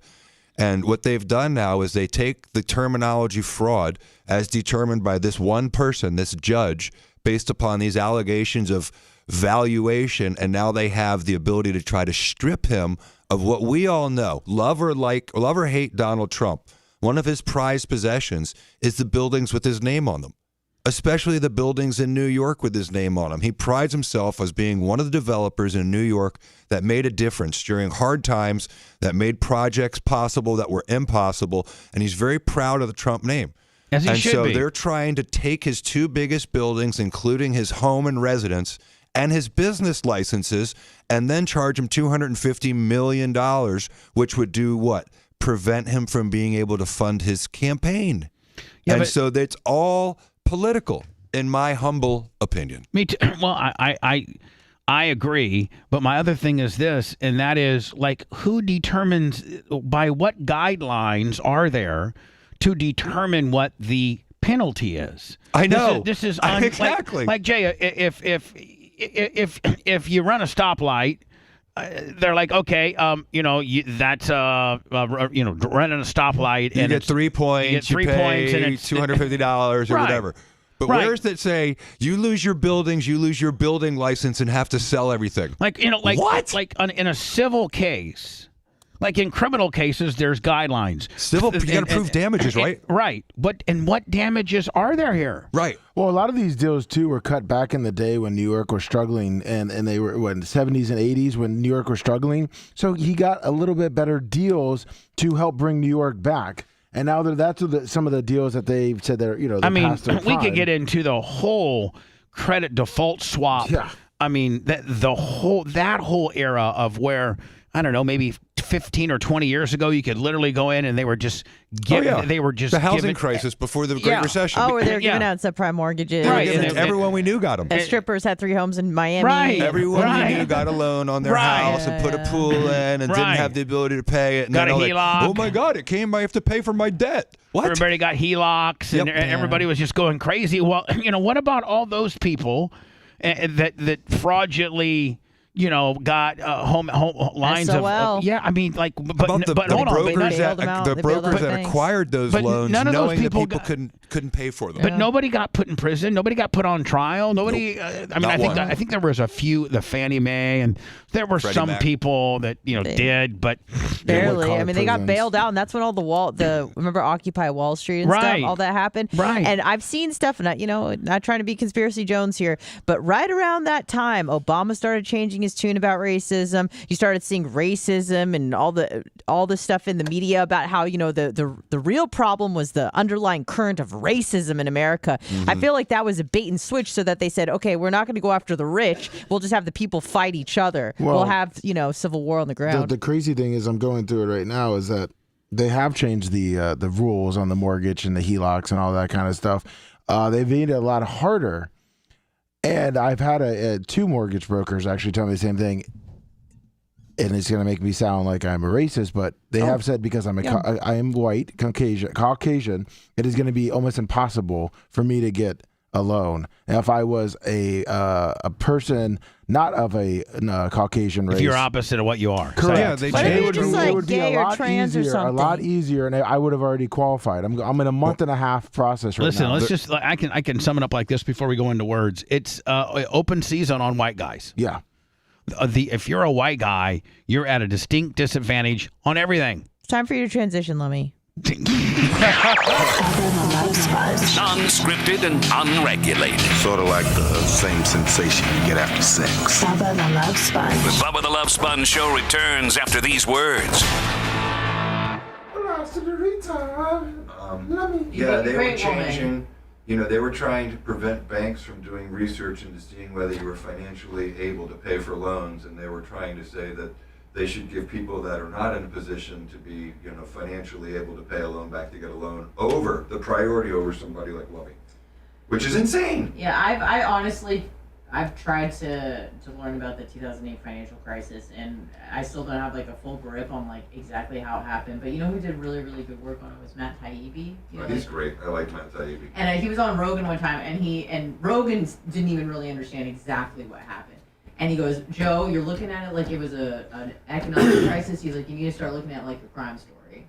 And then I was like, oh, because they were thinking, oh, it's just like the ebbs and flows of the economy. Right. He's like, no. This was like intentionally they were trying to like, pump the system for people who couldn't afford things and make it super available to people who were risky. It's exactly what I'm saying. It was Fannie Mae and Freddie Mac were giving public, 20 years before that, the American dream included a house. And so Fannie Mae and Freddie Mac were 2 public entities that were loaners to give people who were of average credit home loans. And so a big part of it was Fannie Mae and Freddie Mac were selling off those loans to these private mortgage people in bundles. Lower. And so it basically blew the market up. If you watch The Big Short. Yeah, it's almost exactly like The Big Short. Can you continue to explain that? So they offer these subprime So they mortgages. give subprime people who are loans. risky. Right. They shouldn't be offering loans to because they probably don't have the money to ever pay Correct. back. They do it under these government entities, the Freddie Mae and Fannie Mae and Freddie Mac. Which are not government entities. Yeah, they are. They are. They were government lending institutions, that were propped up by the government, and then they sold those loans to private lenders. And then in addition to the Fannie Mae and Freddie Mac thing, private lenders were doing the same thing. But Jay, you're forgetting one thing. With the package done with they sprinkled a couple A's. They put those on and they re-changed it to like the D's and the F's they would call it.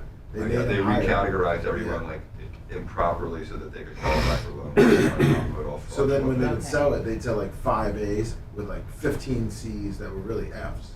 Okay, so they recategorize it so making people. So they were giving loans to people that couldn't afford them, and then they were inflating the value of them when they sold them to private lenders, and then private lenders were doing the same thing themselves, giving people loans that they couldn't afford it. Okay. And so when the time came for all that money to come back, They didn't have the money. The banks didn't have the money. The realtors didn't have the big lenders didn't have the money. It's like, you know, when you go to a bank, if everyone in the bank said, I want my money right now, they don't have it. Yeah. And so that was it was really a housing crisis that led to the whole financial bubble, the whole recession. And so very, very complicated. I'm oversimplifying it, but that's the essence of it was they were giving out loans to people that couldn't afford them. So when did they start the crime, and then when did everything implode? When do you think Freddie Mae and Freddie Mac happened? I would say probably 15 years before that. Yeah, 2005, and then they maybe 2000. Maybe even more. 2000. 2001, like probably a little before that. Yeah. They got really bad in 05, 06. Yeah. So when did they start handing out these loans, in the 90s? And then Yeah, the late 90s, early 2000s. Like I think it was during like the Clinton administration and maybe even George Bush 1. I know it was George Bush 1 too. Okay. So it came back for. But it came back right before the Obama election. They literally suspended the election for 3 or 4 days for them to go and do the stimulus package. Which, think about this, they were able to stimulate the entire banking industry for $790 million, not even a billion, not even a trillion. And now we just give trillions out like it's crazy. And that was like the most insane public effort to save an industry. And it was paid back within, I know, less than a year. We got paid back every penny. So it was a really crazy time. At the time, people like me or anyone, you couldn't even get a loan. Instead of having to put 20% down. And in 08? Yeah, 08. I got my house on a short sale during that time because somebody in Davis Island over leveraged his home, a bunch of home equity loans, way too much money out of the house. Yeah. And they came calling and he didn't have money. Well, Jay, So he had to put his house up for a short sale. So I basically stole the house, legally, but I mean, I got it for much less than it was worth, but it was dilapidated. I had to fix it up. Jay, you want to be called a long play, which they say is during that time, BlackRock got a lot of property. They're doing that again right now after COVID. They a lot of property for cheap, and also another country got a lot of property for cheap. That's right. China. And some people say it's a long play. Well, like one of the things I love about DeSantis is he's not letting China buy out Florida land. So who was making money during that? It was the lenders. Private lenders are making a BlackRock was making a ton because they were able to give out all these loans. So everyone we knew at the time was in the mortgage industry. None of them had licenses. They were all working for someone else's broker's license. And they were encouraged to do this because they were just like, yo, man, I can get you $100,000 on your house if you want it, like 3%. I was like, that's not what we do. If you look deep into it too, I'm pretty sure BlackRock has a lot of investments in the financial mortgage companies around that time, and and they started scooping up all these houses and turning it into real rental properties.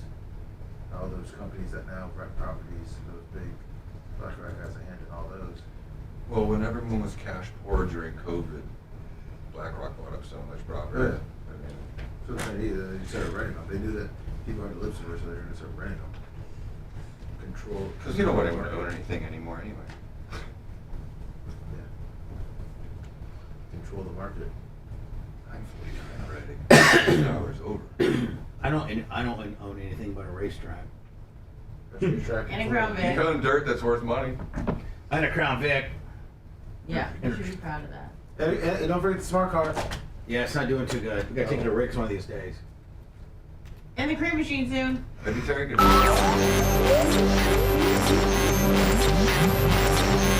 We are the only show that can talk about nothing. The use of all Bubba-isms is prohibited without the express written consent of Bubba the Love Sponge. This is not staged. It's not nothing. It's very scientific. It's not in a killing mood. Right. The Bubba the Love Sponge Show. We were talking about what we owned. Lummy, you own a couple houses. Yeah. You're doing good. I'm doing all right. You're probably doing second best of all of us. All I own a racetrack and a Crown Vic and a smart car. That's about all I own. And some equipment that is 12 years old. Don't forget some guitars too. A few guitars. And the goodwill of the Bubba the Love Sponge show. There you go. Jay, you own a lot. Man, you look good on things. You probably look good on paper, don't you? Yeah, I look That's the difference between Dan and Jay, because Dan would still be rambling on how good you. Let me tell you how good I look on paper. I look. I got this. I got that. I got this. I got that. After this week with Trump, I'm going to value everything very low. I got nothing. Yeah. I got nothing. I got nothing. Everything's worthless, man. It's worth about $4. My job is to tell you what my PayPal, my Cash App, and my Venmo is, and how you can buy a Bubba Army T-shirt. That's my job. Did you, I mean, at what point does Cher give it up? Never. And just realize I'm 77. I'm Cher, and this. I don't know. This is her boyfriend, right? Is that a On and contemporary off. picture? On and off boyfriend. What's that? Is that a contemporary picture? Yeah, She looks incredible. She's 77. She looks incredible. She looks 55.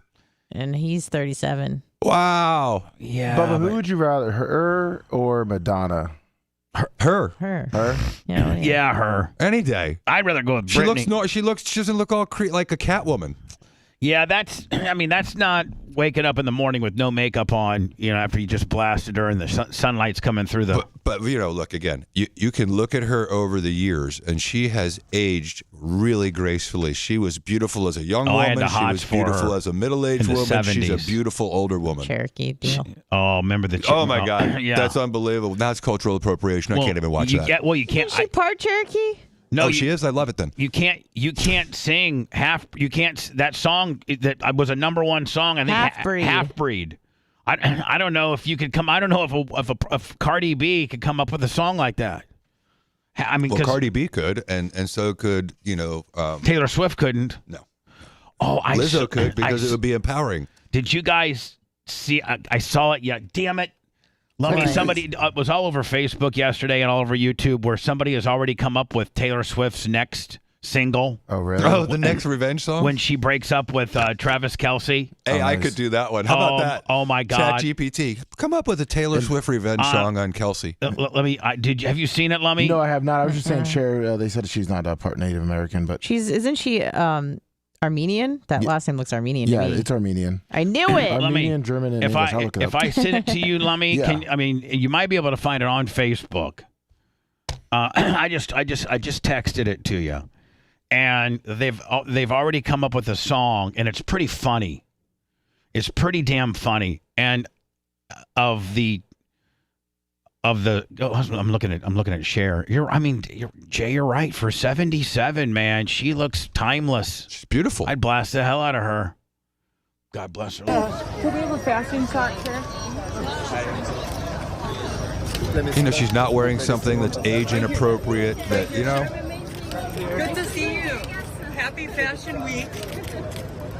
Iconic couple right here. Can we have a Hollywood kiss? Send it to you. All right, so that's that. Shall we? Oh, wait till Anna. You haven't heard it, have you? Are you a Swiftie, Anna? I don't think so. I like some of her music, but Well, I think that makes you a Swiftie, doesn't it? sure, why not? Hold on, I got to turn this up. Wait till you hear this. This is funnier. This is funnier than hell. Let me. How do I turn that? All right, here we go. Here you go. I got to rewind. Damn it. Let me. How do I rewind it? I think you just hold it and drag it back. Have to accept it. So is this done by AI? Because that's her voice. Yeah, hold on here. That's hilarious. You stole my heart, you intercepted it. Now you're gone, have to accept it. Did I meet your mom too soon? I mean, it's so brilliant. Listen. Or did I do what I always do? Yeah, we made it to the 50, and then you kissed me. We made it to the 40, a new love story. We made it to the 30, and you did me dirty right then. You put the end in tight end, and as I touched down, just like you in a game, I'm in another town, and nothing feels the same. Wish I could go back when we met that day. Oh, whoa, and throw a flag on the play. I mean, is that not pretty damn good? Yeah, that's very amazing. funny. Is that not amazing? Yeah. You stole my Send me that, heart. Lummy. I got to send that to my daughter Intercepted. later. Can you send me that? Yeah. Now you're gone, have to accept it. Yeah, there you go. That page does a lot of stuff like that, and it's really Did good. I good. meet your mom Real too good. They'll do It's so funny, that mashups. line. Or did I do The name of the what page is I There I Ruined it. What? Hold on. Oh, I see it up top there. What's the name of the page? It's called There I Ruined It. There I Ruined It. And every post is usually a mashup or a mix of some song. The Taylor Swift breaks up with Travis Kelce song has already been made. We'll ride that out, and we'll see you tomorrow. Well, actually, we'll see you at Twitch. Twitch.tv/The Bubba Army.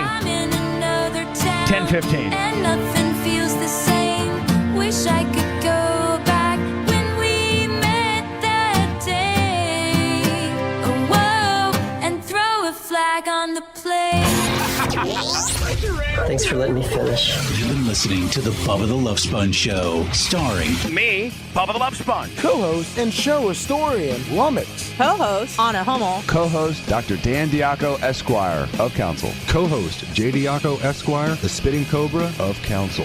Rhett, the Filthy Ginger, video editor. Yeah, back here wiring up. It's Mini Macho. The BRN agent, Thomas Buttoned Up B. And for everything else, go to thebubbaarmy.com. Now, time for the legal disclaimer. Exactly. The Bubba the Love Sponge Show is intended solely for the enjoyment of our listening audience. Any rebroadcast, retransmission, or other use of this show without express written consent of the Bubba Radio Network is prohibited. We must dissuade him of this delusion. Until next time, always remember. I'll repeat hello. I'm back.